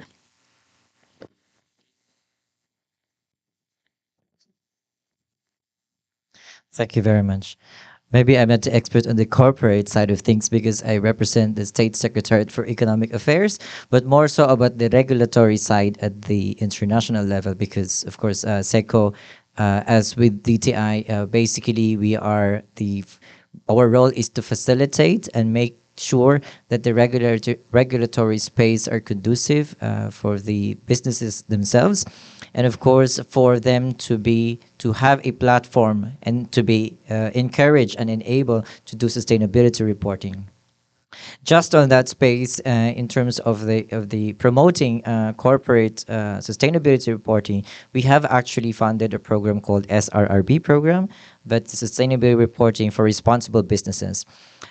In Switzerland, and those companies who are actually headquartered in Switzerland, they are required to do sustainability reporting. Well, not simply as a requirement, but they have been practicing and embedding sustainabilities in their practices as part of the general practice for companies located in Switzerland. But as SECO, we are trying to promote this SRRB. It's a global initiative, and one of the recipients of that also is the Philippines. And we partnered with Global Reporting Initiative, and that's the very reason why we also, the GRI also partnered with PEZA to encourage the PEZA locators to actually start already capacitating themselves to do sustainability reporting. And it is my wish that as what we did with SEC, wherein they issue a memorandum that basically mandate the publicly listed companies to do sustainability reporting as part of their annual reporting, and I am very much thankful for that. I hope that PEZA also later on after this session or forward within this year issue a memorandum encouraging or mandating the PEZA locators to actually adopt sustainability reporting. Why do I say that? Because I also serve as co-chair of the technical working group of the free trade agreement with EFTA. And I always hear questions coming from the Philippine companies why that it is quite difficult to enter into the European market. And I always say that we have the instrument already. We have the EFTA and FTA. You can basically export your product to Switzerland and enter the whole European market. But the question there is there really a market? And for you to determine if there is really a market is, as mentioned earlier also in the first panel, you can use the e-platform, and you can also practice already the sustainability standards because they will be required to have these labeling requirements, to have the sustainability stories to sell their products. Otherwise, it would not sell in the European in general. Sir, you mentioned your group, SECO and GRI, are looking forward that PEZA will issue a memorandum to its locators. So the keyword is encourage. So would you say this has always been voluntary and not mandatory? Yes, we would always try to encourage and make it more facilitative, because as I think it mentioned also, when trying to put a regulation in place, there must be some sort of a purpose and a co-ownership from the regulatee. That's why it is very important that for you to determine the standards, the companies themselves should be able to identify the standards that later on they are be bound with. So I think it's the same approach that's being adopted by SEC. First, the few years, and I would let our SEC colleagues explain that later on, it's to comply first, because you cannot mandate sustainability reporting for companies, especially for MSMEs who don't know what sustainability reporting, because for us, even me as a academician, for example, we don't have a uniform definition of what sustainability is. So much more mandate them or to have them say that they do sustainability reporting, it's there's not a common reference yet. So perhaps the key there first is encourage to facilitate that willingness to report what they have been doing, and later on have it institutional and institutionalized. That's great. Well, in my mind, even though later on there will be a lot of locators to be encouraged, I guess the challenge is monitoring, analyzing all the data to be gathered, what we make sense of the reports, because we will be flooded with a lot of reports, and how we synthesize what is our takeaway from these reports, what are the challenges and actions that need to be done. Sorry, I have skipped an important part. Please allow me to ask you to introduce yourselves first, because I was so excited with Sir Kent, because I already heard his discussion this morning. Sir, from SEC, kindly short introduction po. Mic test. Can I? Yes, sir. With your permission. Yes. Again, thank you for having us here. We are very pleased to represent the SEC in this forum. I am Fermo Avila II, the Securities Counsel. I'm actually the new Chief Counsel of the Corporate Adjudication Division of the Company Registration and Monitoring Department of the Securities and Exchange Commission. So with that, anything else? Short introduction muna, sir. So yun. Yeah. Thanks. Yes, good afternoon, everyone. I am Attorney Barr, also from the CRMD and also a Securities Counsel. So, again, sir, are you at the legal department or? Yes, sir. Yes, ma'am. Legal and monitoring. That's a good tandem. Yeah. Sir, from DTI, EFA. Gina Ilano. I am the Assistant Director for the Export Marketing Bureau, and under me are the product group that includes the food, agri-marine, emerging division, consumer industrial, and halal. So I think sustainability here can all be seen in all of this particular product line that we offer for the Philippines. So I think this is a very good opportunity for me as well to share some insights. Thank you. Thank you all, sirs, for coming here. These are all males guests, no? No issue on gender. Sir, let me just go back to your discussion earlier. Can you tell us more about European Free Trade Association and how it affects export trading industry? And my takeaway from what you mentioned earlier is that it's an incentive for those who will follow corporate sustainability reporting. It's an incentive for them to access this EFTA and actually follow the sustainability measures. Okay, so Switzerland has several free trade agreements. Actually, we have about 30 plus or 40 free trade agreements. And in our free trade agreements, we already embed a certain chapter on trade and sustainable development. So if you look at, for example, the Philippine EFTA, FTA, which is the second bilateral free trade agreement that the Philippines has actually concurred, if you look at Chapter 11 there of the Philippine EFTA FTA, there's already that talks about trade and sustainable development. In other words, we try at the regulatory space, we tried at the international level to actually create a space that the sustainability component will be embedded in all aspects in relation to free trade agreements. And so that's the first one. The second one that I'd like to emphasize is that again, I heard because prior to working with the Swiss and the European markets, I used to work with the Board of Investments and handling American investors and the Korean as well. And I heard from our Filipino companies, they have difficulty accessing the European markets primarily because of these standards, certifications, requirements, etc. Well, these standards are actually needed, of course, if you are into food, phytosanitary, etc. But more so is the European market. We look at this as a mature market. They look at basically on the whole production process. What does it mean? We don't look at just the end product itself. We look at the stories of the products. We look at how many women have been employed. We look at, is there an added value that is being created by this product in the society?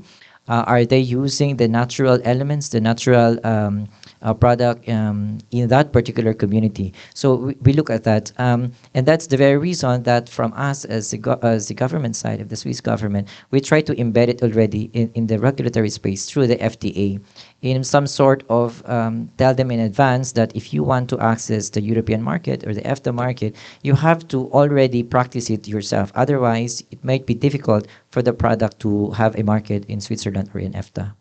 Thank you, Sir Kent. Now, I would like to move on at the national level of regulatory practices for our locators to be sustainable. No, so I'm interested to DTI Export Marketing Bureau. Can you walk us through, Sir Gino? So far, like, what is the data? How many locators or companies doing export under your office are actually already taking initiatives or are conscious of the sustainability agenda? And what are the milestones so far, sir?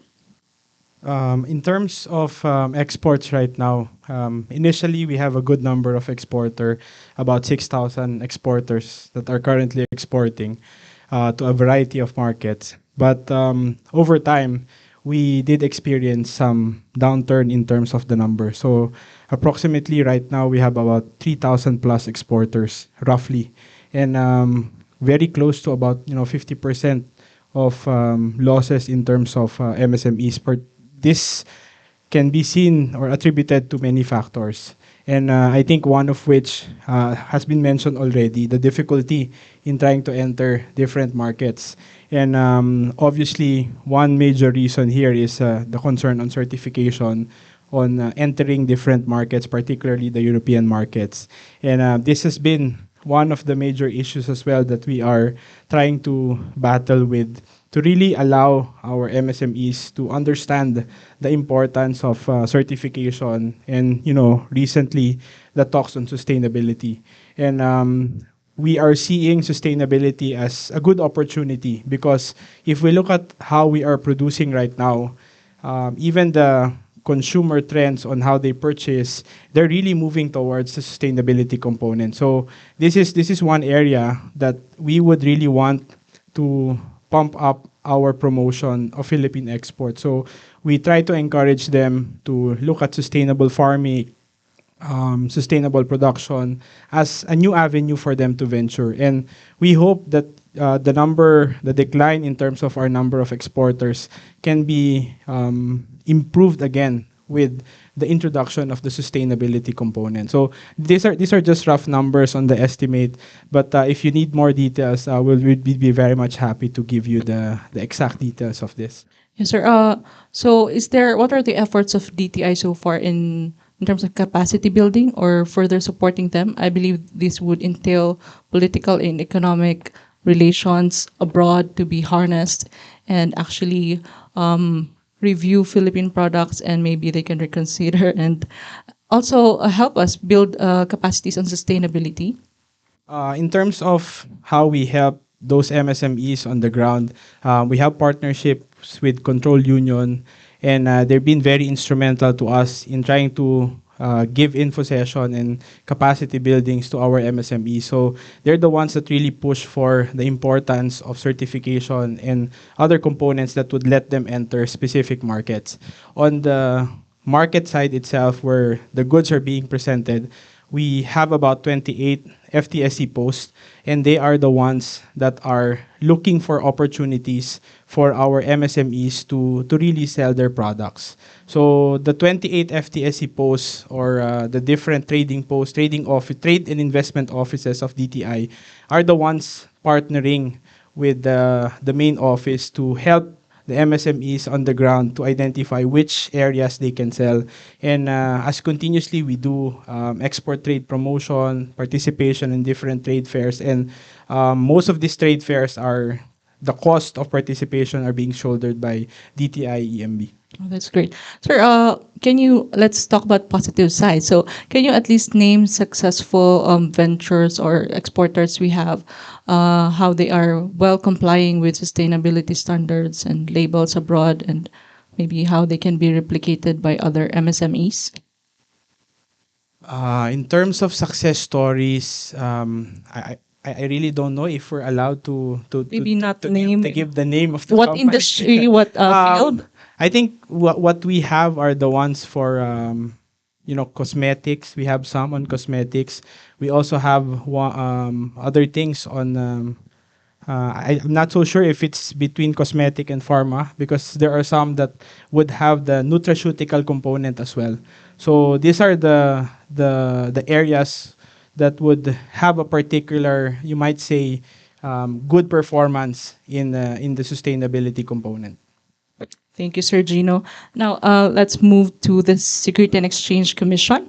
Sir, can you just also walk us through what is the role of SEC in terms of sustainability, and like how does this differentiate from DTI or PEZA? I believe you're a regulatory agency for publicly listed companies. Generally, partnerships and corporations are registered with the Securities and Exchange Commission. And then we have our separate department therein, which is the corporate governance department, which handles all sustainability reporting, corporate governance, and also publicly listed companies.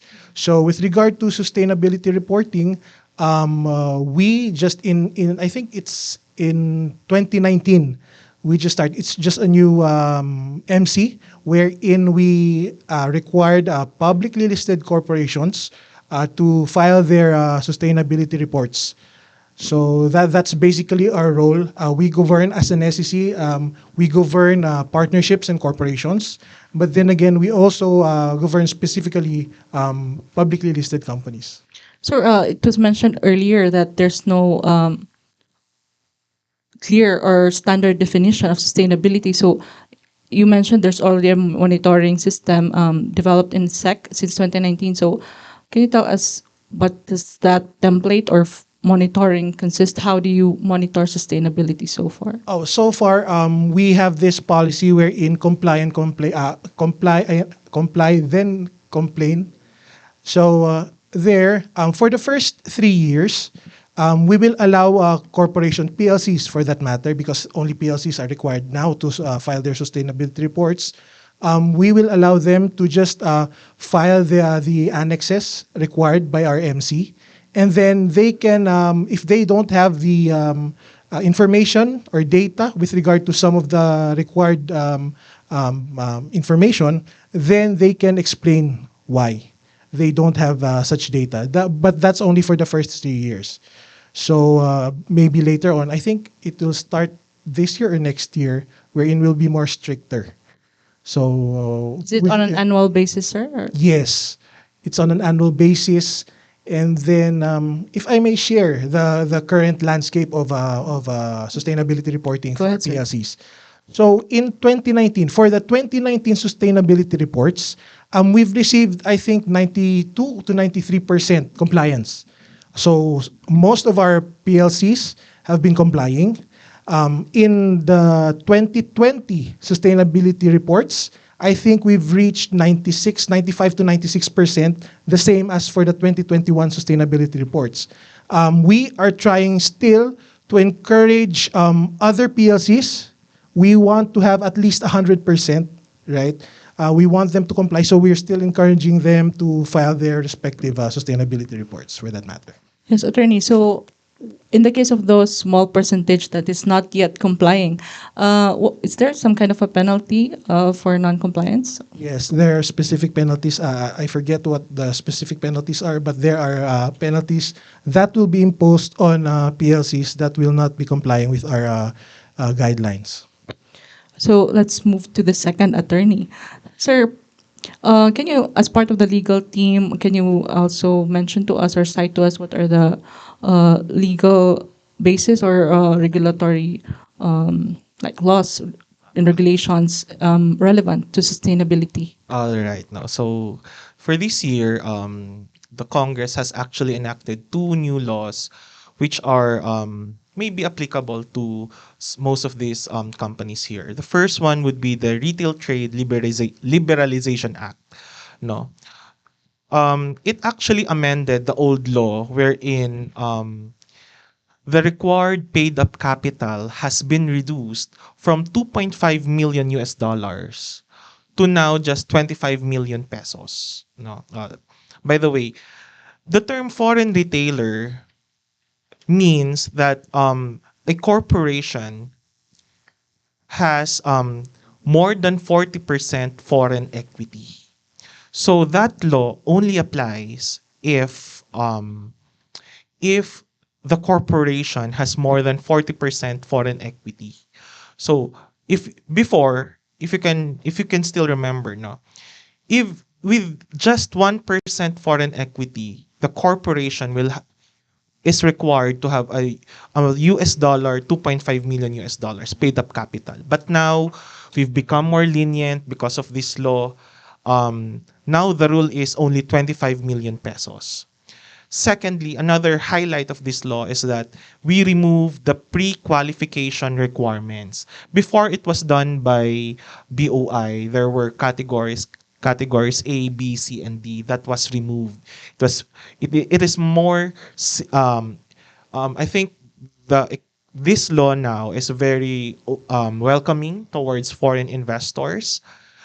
And then, but another salient feature is that for foreign retailers which have more than two stores, each store should have a minimum investment capital of 10 million pesos. And this minimum investment per store refers to the gross value of all tangible and intangible assets per store. No? And then moving forward, we also have a new law, again, amendment to the Foreign Investment Act. But before I discuss this one right off the bat, I want to be clear that if you are an exporter, there is no minimum paid up capital. Being an exporter under the FIA requires that the export sales must at least be 60% of the total sales. So if you are an exporter, you will not be covered by the FIA, amended FIA, because no minimum paid up capital will be imposed. But assuming that the corporation with more than 40% capital wishes to engage in domestic market, it has to comply with the minimum paid up capital of 200,000 US dollars. But because of this amendment, the reduced capital of 100,000 US dollars has a new feature. Before, for you to enjoy that reduced minimum paid up capital, you have to apply. The corporation has to hire at least 50 direct Filipino employees. Now it was lowered to at least 15 Filipino employees. No, see the big difference there. From 50 now it becomes 15. And then the law also considered startup companies. So if the corporation can prove that it is a startup or it's a what's the term? Can you move to the next slide? Startup or startup enabler. Again, that corporation can avail of the 100,000 US dollar minimum investment capital.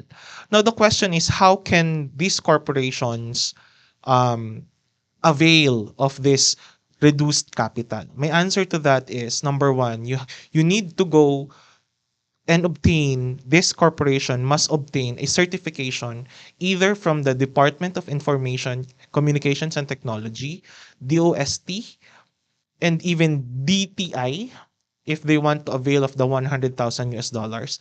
And with regard to the direct hires of at least 15 Filipino employees, they need to have a certification from the Department of Labor and Employment Regional Office, wherein the primary office is located. So I think that those two laws will be of import to these exporters. Okay, sir. So so far actually these laws were amended or just passed last year. But so far, what can you see in terms of its impact as of now that it's the fourth quarter of 2022? Yes, actually, no. The first law, RTLA, we've encountered so many new entrants, new registrants, and even those who are originally engaged in wholesale amended its purpose to now include retail. So the impact is really there. It has a new registrants, a lot of new entrants, and with regard to FIA, some of this are, I think there's only a relatively small number of corporations who are currently enjoying that reduced paid up capital. So I think if we can provide more insight or information on how to avail this reduced capital, I think more investors will come in. More so in terms of requirements for minimum capital. So these laws, sir, has its provisions or relation to sustainability, sir? Um, I think there's no direct relationship, but with regard to exporters, I think they can enjoy and see that with the amendment, the minimum paid up capital was not changed. So they will have there will be no minimum paid up capital if they are an export enterprise. Thank you, attorney. Medyo nosebleed, no? Very legal terms and classifications. But let's move on to DTI.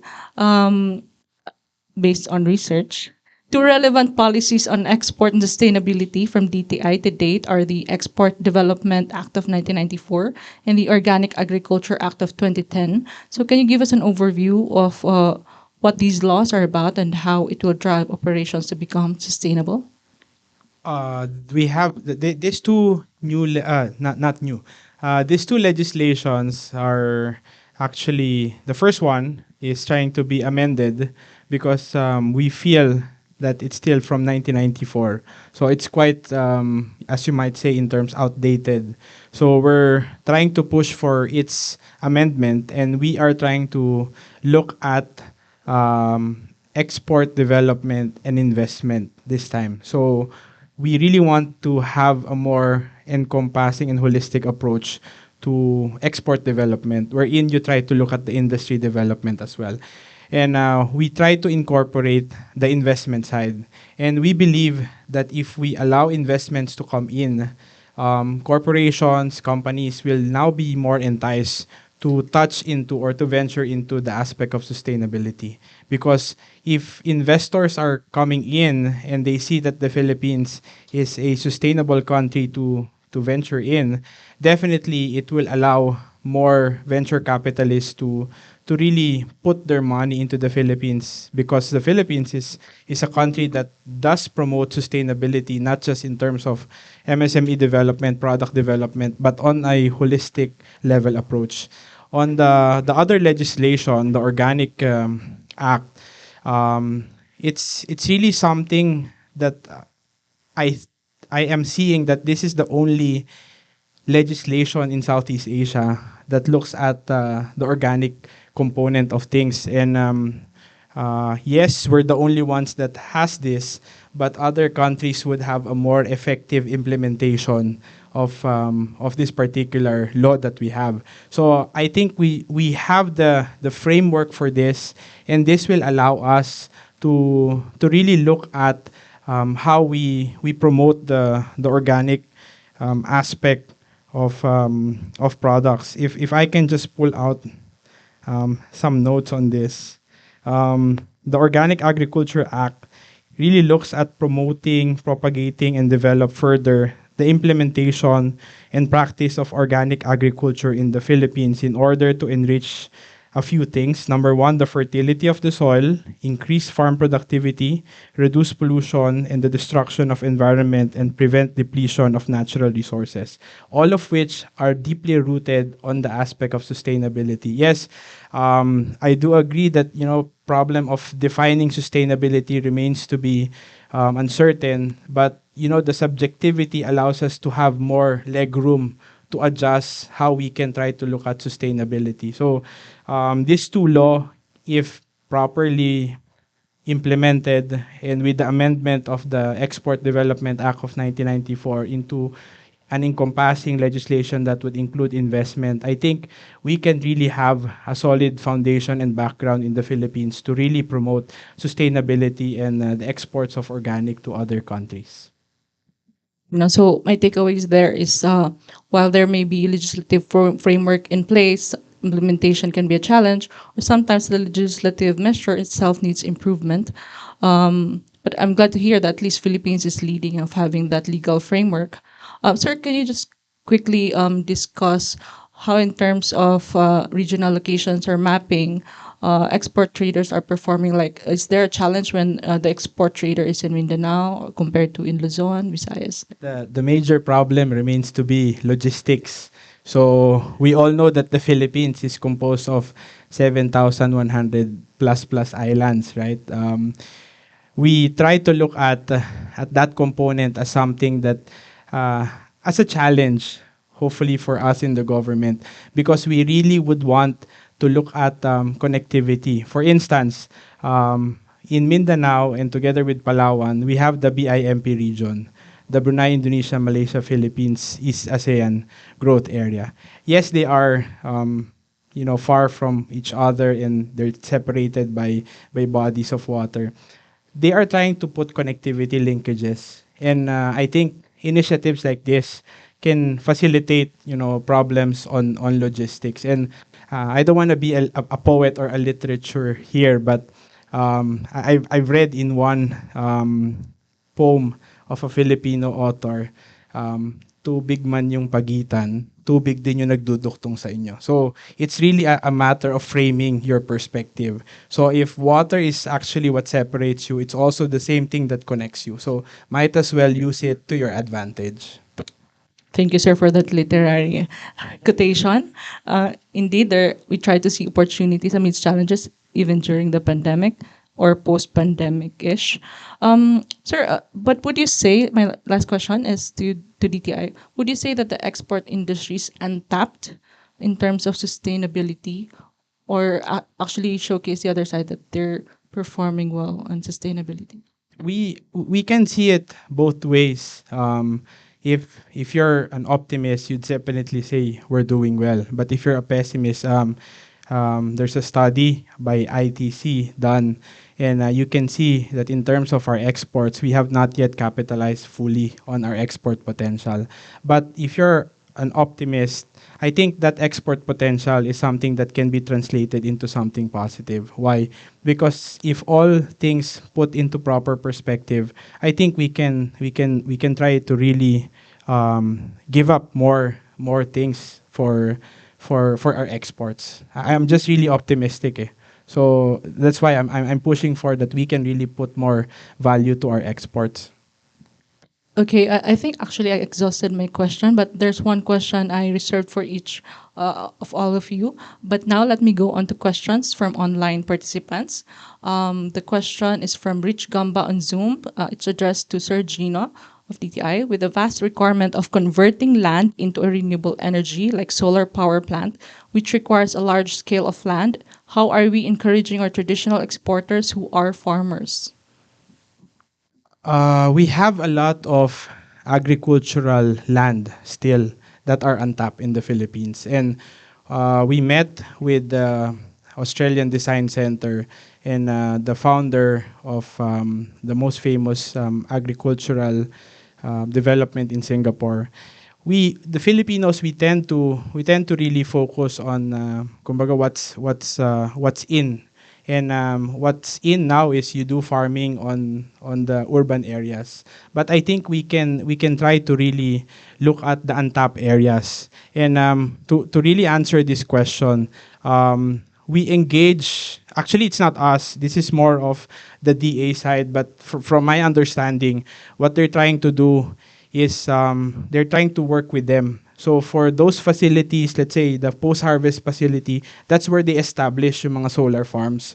And these post-harvest facilities are being powered by solar farms already. And that would also give you a good example of sustainability. So there's really a very good interplay between the farmers and those that establish the post-harvest facility within the area. So the component of farm to packaging is really being implemented. Thank you, Sir Gino. There's another question for Sir Kent. Also, same on traditional agricultural products. The question is, with traditional agricultural products and electronics, what can you see or what are the top two products or solutions that Philippine exporters can provide in Switzerland? Okay. I always, we're Switzerland, so a neutral country, and we always proud ourselves to be the gateway to Europe. But having said that, we actually, in partnership with DTI, we actually funded 3 studies for the Philippines to actually look on this group of products and try to see whether there is a possibility of these 3 group of products can be exported to EFTA, to Switzerland, and to Europe. Basically, natural ingredients, fiber and textile, and processed food. So if you have time, actually, it's published in our website. It's I think it's a 50 plus pages per study. That basically lines up the requirements, the labeling requirements, the certification requirements, and the suggestions of how textile or fiber and textile, Filipino fiber and textile products in the Philippines can be exported to Switzerland and to EFTA countries. So these are because we have like the Philippines have lots of those. I still recall really aside from scaling up with this because. For example, in terms of coconuts, it was mentioned earlier, coconuts, I think when you ask the foreigners where you can buy coconuts or countries where lots of coconuts would be the Philippines, but we are not actually supplying. Way back in 2013 or 2014, I received basically an inquiry from Korea, and they're asking for 2 tons of, I think it's 2 tons of supply for coconuts in a month, and we have difficulty back then to look at for coconuts that can supply this quantity because the farmers are individually producing it. So the government, I think the government now is trying to some sort form of cooperative setup so that farmer one, you link all the farmers together and basically consolidate. And because if you are a foreign investor, you don't wish to talk to hundreds of farmers.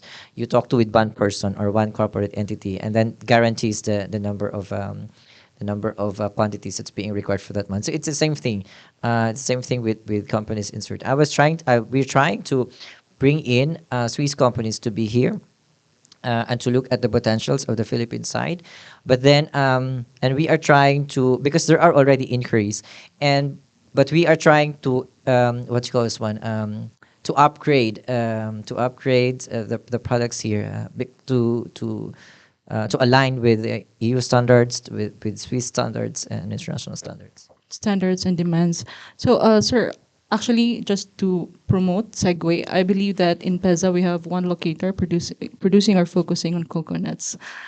Sir, before I go to the next online question, I'd like to ask briefly DTI, although this may be not under EMB.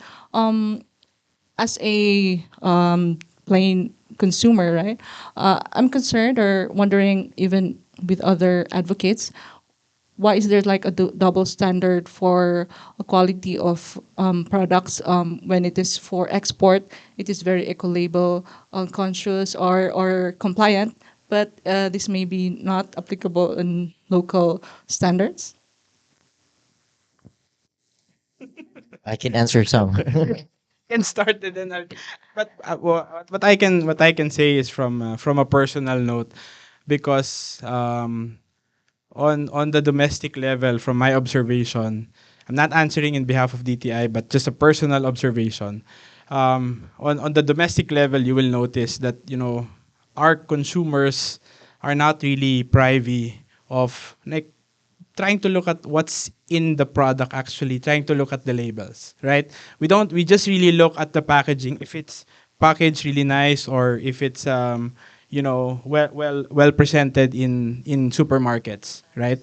And on the international or in the how it's being promoted or how it's being sold in the international market, consumers on that level are really keen into understanding what is for them to consume, what will they put inside their bodies. So I think it really matters on the consumer level or how the consumer behaves. So that's just my observation. Thank you for your personal insight. So that's not DTI. Can I just add? That's very true. It's basically matter. It differs with consumer behavior. So if you're talking to the EU, for example, or let's say for Swiss consumers, they are very much looking they're concerned with the labeling and how basically the process of producing this product, and make sure that are there women employed or they contribute to the society. Yeah. So that kind of consumer maturity. Last addition. That's why I think it's a good opportunity for us in the Philippines to look at sustainability and also the opportunities under halal, because I'm not a Muslim, but I do try to promote halal as something that is for everyone, because under halal you really look at from farm until it reaches the consumer. So you are ensured that the entire process is really something that have undergone a stringent process of preparation, checking until it reaches the consumer. Thank you, Sir Gino. It's great to hear that you're a champion of halal as well. I have my mother-in-law who takes so long in the grocery looking at labels. If there's halal label like that, like, is she doing her research every time we do grocery? So, going back to the discussion, actually, I also have this question for SECO. So, SECO has been supporting GRI as a donor for sustainability-specific programs in the region. From a donor perspective, how do these regulations drive investments? How does this impact export trading? Okay, so for Switzerland, we would like just really for companies and for people to actually report on their sustainability practices and initiatives. And we are a facilitator. We don't mandate companies, organizations to do that. We encourage them to do sustainability because it is also for their own benefit and for the benefit of the society and for the benefit of the planet. So having said that, we try to make use of our instruments available for us with our partners, with GRI, with bilateral partners as the Philippines, to actually embed that sustainability practices through the reports that they have been that they are going to require, for example, for SEC and of course for PEZA. So for foreign investors, like because for me, I'm as a commercial attaché of Switzerland, I try to attract the Swiss companies to be here. I think just recently I tried to convince one. There's one Swiss company opening up its manufacturing plant in Teco in Clark. And it was a series of consultations. And normally, the first point of contact is what our DTI counterpart mentioned is really the trade offices in each embassy. They would ask regulatories, they would ask the business environment. So for here, I was asked whether one, the level of corruption in the government, the ease of doing business, whether the foreign equity restrictions. If you want business to come here, why are they trying to control the foreign equity? I mean, I wouldn't put my money if I don't have control over the company that I am actually running. So those kinds of things. And but I think that's why I think I would like to give an applaud to PEZA, because PEZA, it's very easy to work with PEZA. It's a one-stop shop, and the businesses, whenever they inquire to me, okay, you go to PEZA location, because it's one-stop shop. If you are a businessman, you don't want to deal, you have to make it as easy as possible.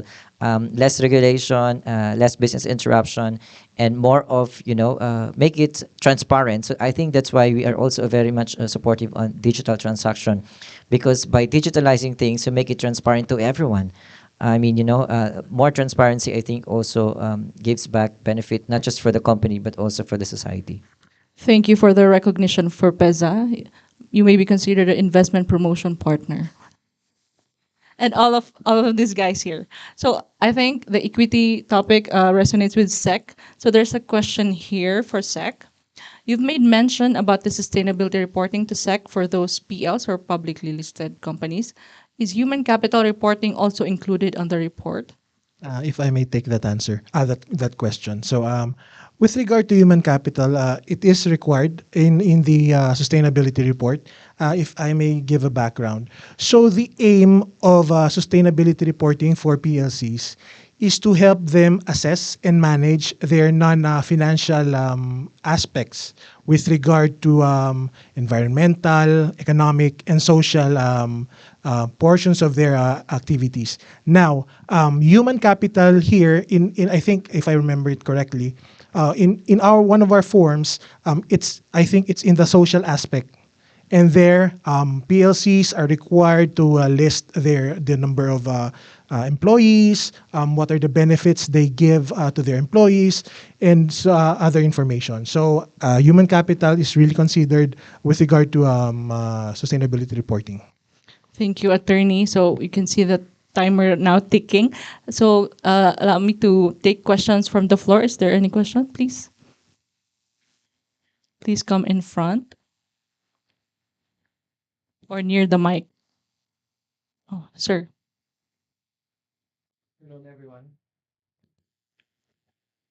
I guess this is the last discussion and my last chance to ask a question for this whole day's forum. We've heard about sustainability in general, sustainability frameworks, consolidation of frameworks, disclosures, level of disclosure, etc. But you know, the elephant in the room here that hasn't been discussed, and I wish somebody would mention it, there is no discussion about performance standards. I can write up a very good disclosure sustainability report, filling in all the boxes, but who's going to tell me whether my particular operation, scope 1, scope 2, or scope 3, exceeds or surpasses or goes below the right kind of standard that will help us meet the 1.5 centigrade target? Or is there any local target that tells us whether we're going to meet our 70% nationally determined commitments? So, in other words, so far we've been talking about how well you write a report, maybe write the narrative, fill in all the blanks, but not really how well you operate on the ground or in the corporate, at the corporate operating levels. So if we leave this meeting today, we'll still bring that big question mark and that cloud of doubt over our minds. So maybe from SEC to DTI to SECO. Now, to answer your question, sir, I believe the direction right now of SEC is to look at other standards internationally, and then later on come up with additional guidelines wherein we will include other industries to have their sustainability report be filed with us. So I think that's how far we could go with regard to that. Actually, it's really a new regulation that we've come up. It's only in 2019, but we really understand the importance of complying with our commitments as to climate change and reducing carbon emissions. Right. So I think if I remember again it correctly, in one of our forms, in the sustainability reports to be filed by PLCs, there is a measure as to how companies are required to measure their carbon emissions and their other pollutants. So I think with your concern, I think that's how we could, that's the extent of how we could address your concern, sir. Yeah, I agree with you. There's a point where we're asked to quantify performance, but there is no analysis of whether that performance meets or doesn't meet standards, whatever those standards are. Thank you. Anyway, that's my comment for today. Thank you for the question or reinforcement, sir. So If I may If you just, have, respond very quickly, that's very true. For me, I look at in stages. So first stage is about sustainability reporting. It's very new in the Philippines. MSME probably heard about sustainability. Big multinational companies domiciled in the Philippines, they might heard, but I know certain companies also that they don't know how sustainability reporting. So first, we do create information dissemination that the universe, the movement now is sustainability. And then we have the regulators, we have the SEC, we have PEZA later on. We'll try to partner with DTI to basically promote sustainability reporting. Now, once we have all this data, then we can then measure whether these are really for the sake of just reporting or we maintain a certain standards. Okay, probably you take a look at it because it's just basically data generation now. We just try to list everything that we can, and then later on we measure if this is really. But yeah, but because it is urgent, because we cannot, we cannot tell the planet, okay, delay first, and because we're climate change, because it is urgent. Really, that's why also in SECO and also with GRI, we're trying to partner with universities and basically schools and colleges and universities. So we have the regulators, the issue memorandum circulars. We have the chambers of commerce or the business organizations to actually promote sustainability reporting, and we also have the academe to fulfill the quality standards, to measure, to make an analysis, and filter whether these kinds of reporting are actually at par with global standards. So if universities, please contact GRI. I'm promoting GRI, and then we will be happy to have an MOU with the academe. Thank you. Thank you, sir. Any other addition from DTI?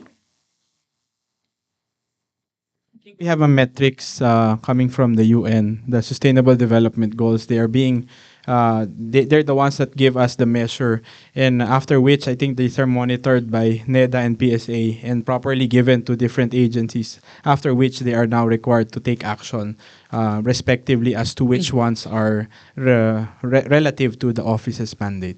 Okay. Okay. Can we afternoon. take the second question? Good afternoon. Just to reinforce the earlier question on performance standards, I think he was referring to entity level performance, not at the SGD level, which is macro and country level standards. He was referring to entity level, corporate level. So I think we have to make that clear. Now, my question is, to people in the government who are the regulators, do you think sustainability practices, including sustainability reporting, should be mandated or regulated, or is it better for you to inculcate corporate citizenship among businesses, which is a more positive way of encouraging them to engage in sustainability activities? And what is the extent of regulation? From the gentleman. If I may take that question again. With regard to that, I think the direction really of SEC is to ultimately require all corporations to file their respective sustainability reports. However, we are still studying as to the cost and benefit of requiring that, because as you can see, PLCs have the manpower and also the resources to give the data. However, what about the MSMEs? Do they have the means as to give us the data on all the aspects of sustainability? So that's what we're measuring right now, or what we're considering right now. So maybe in the future, but we really encourage companies to file voluntarily their sustainability reports, even if they're not mandated. Okay, in that sense, I was a participant in a manufacturing summit conducted 2 or 3 years back, and manufacturers are complaining about the high compliance cost on their part, that they even have to sacrifice their budget for research and development just to comply. I think this is an additional compliance cost. So is that the trend of the government, putting more pressure, putting more cost, adding more cost to comply? If I may take that. Basically, we will consider that. maybe we could alleviate some of the costs or help with the costs. We don't know. I cannot say for sure, but we will take that in consideration, given that it's really costly to gather information on sustainability. Just on the point of compliance, if I may plug again. So the way we see it in SECO and the way we try to encourage and promote sustainability reporting, that's why we started with PEZA, is we want those. Okay, we see it multifaceted. So we have the regulators, we have the users of sustainability reporting, and we have the private entity. That's why here for PEZA locators, as soon as they will be required for sustainability reporting, is they themselves actually identify their own standards. Okay, so it would be the industry who would identify what is applicable for manufacturing, for electronics. They would be the one identifying that, okay, we bind ourselves to these kinds of standards, because whether they do it or not, there is a cost, because climate change is happening, so there is a cost. So that's why it's some sort of, well, it's some sort of it's not self-regulation. It's really more of, because it's part of the business practice. Whether you do it or not, you have to do it. So we do it regulatory side, promotion, media, etc. So I think for have a better compliance may not be the exact term, is maybe to have a better collaboration. We would ask those people or those companies who will be subjected to regulation to basically be part of the movement itself and identify what they feel would be suited for them when the actual regulation comes in. Thank you. Any other comment from DTI? Thank you. So my takeaway there from the question or concerns as well raised is that compliance always has its burden or cost, but still, again, we need to comply under regulatory agencies and rules, precisely because everyone are involved in promoting sustainability. It has to be integrated in the costing of businesses, how to comply to these requirements, again, because of the impact to the environment. But keyword there is synergy and collaboration, how we can make the reporting really useful and it can drive performance and results. So thank you very much for joining this afternoon session on the acceleration of regulatory. Okay, may pahabol. Sir. Sorry about that. Just two questions. One on MSMEs, one on the sustainability reporting part.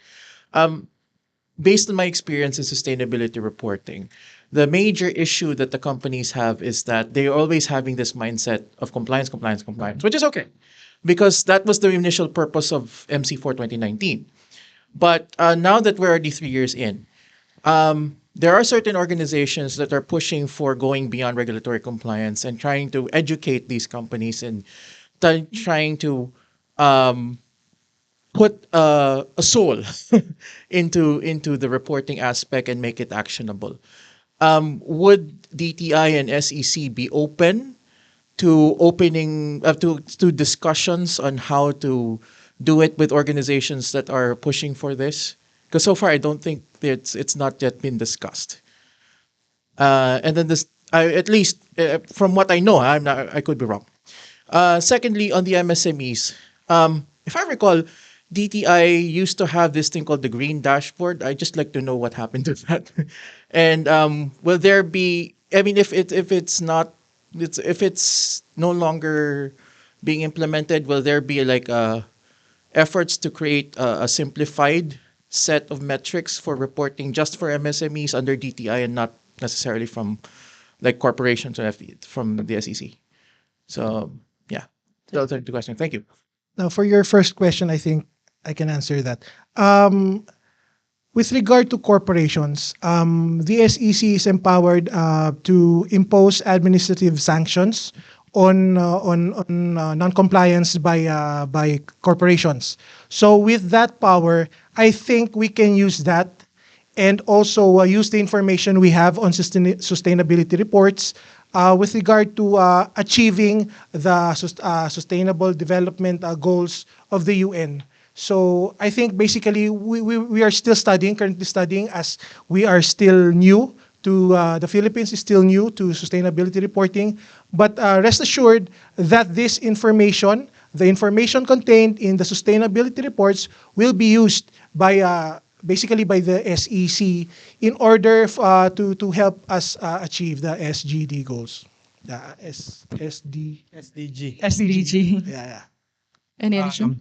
I think to the second question, I will have to check again with the office. But I did heard this particular green initiative dashboard for MSMEs, but I'm not quite sure if this is lodged with our office or with the one that handles MSME development, because there is a specific office, BISMED, Bureau of Small Medium Enterprise, that do handle initiatives for MSMEs. We'll have to check on that, and we'll provide you a feedback whether this is still ongoing or not. Thank you. Thank you, sir. So last question from the audience. So again, still related to the requirement for companies to disclose on their efforts on sustainability. And earlier you mentioned there's already in the roadmap a requirement to have all companies and not just listed companies to comply with submitting sustainability reports. From my experience, the current template only provides a template for all the data that they have to. So it's like a checklist exercise for companies at the moment. And there's like a footnote on, again, using SDGs, UN SDGs to guide them on identifying their potential opportunities for sustainability. Would the new guidance, again, for non-listed companies have more guidance for, again, using other standards and principles for actually meeting some existing best practices in global organizations. Like for I am from the AIMRBR centers. We actually train companies to follow the OECD due diligence framework, which again starts with identifying risks. And the last stage is the reporting and disclosure, which is the sixth step.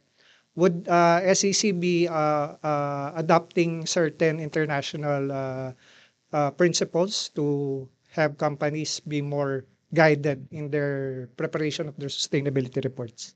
As for the basis for the 2019 guidelines, we based it on at least, I think, four international frameworks.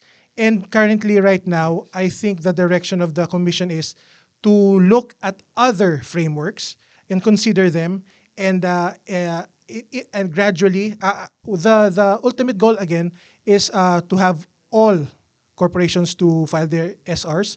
However, we will do it gradually, and it will be by industry. And so basically, with the new guidelines, I think we could improve on how to measure the different information or data that will be included in their respective SRs. Thank you. No more addition? So that concludes this third session entitled Accelerating Regulatory Landscape in Sustainable Export Trading. We wish all these gentlemen the best in their works that they do for regulatory regulations of companies and promoting sustainability in export trading. Thank you very much for your time. I hope you have learned a lot from this session. But before you go, final words or any announcement? And I'm wondering, how do you keep your passion for sustainability and environmental protection burning? I hope it is.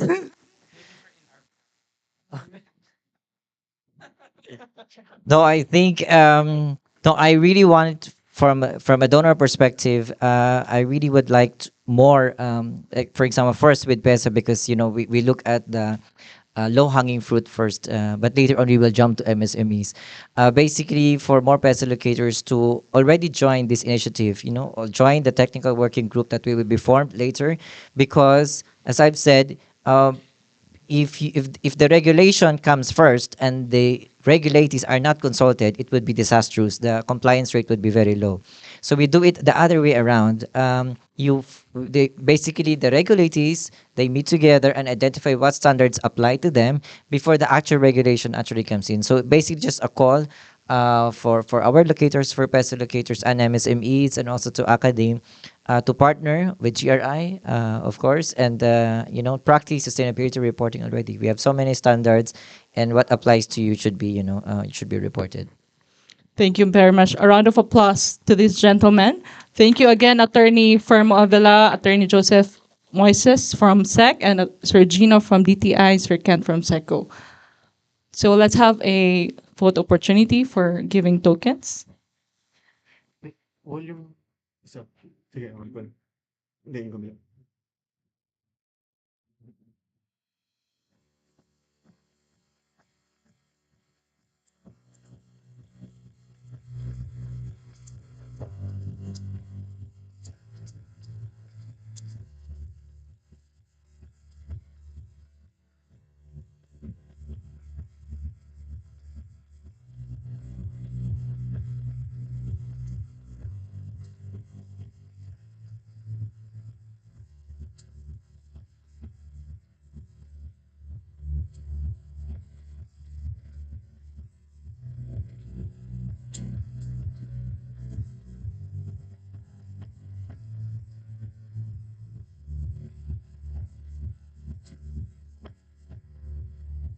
Right. Thank you very much, DC Tasi, and to our panelists.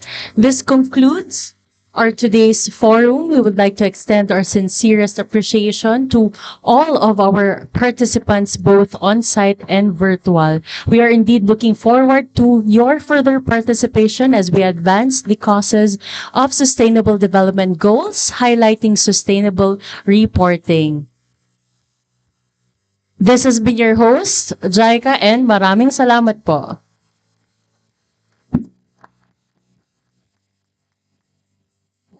For everyone. Um, may we invite everyone?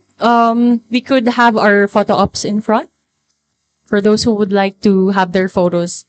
Thank you.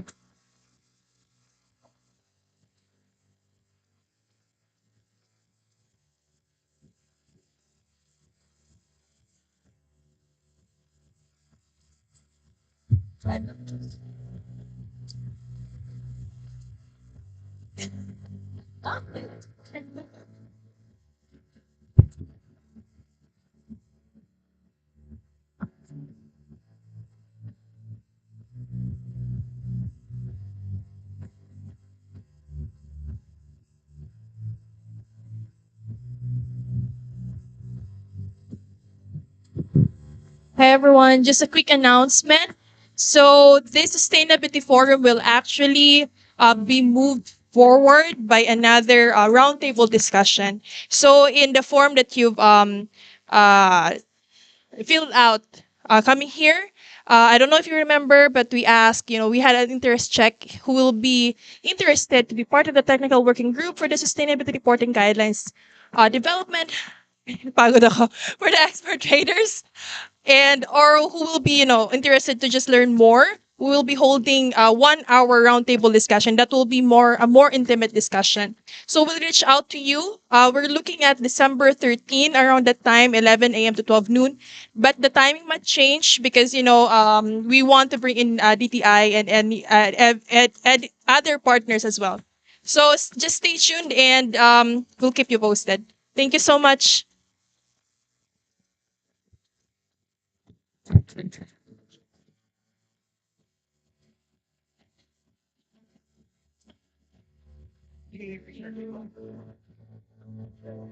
Um,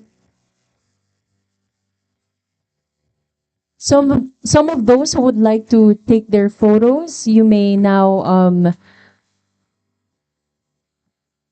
go to our stage. We have our official photographer, Kuyasani, to take our photos. Thank you.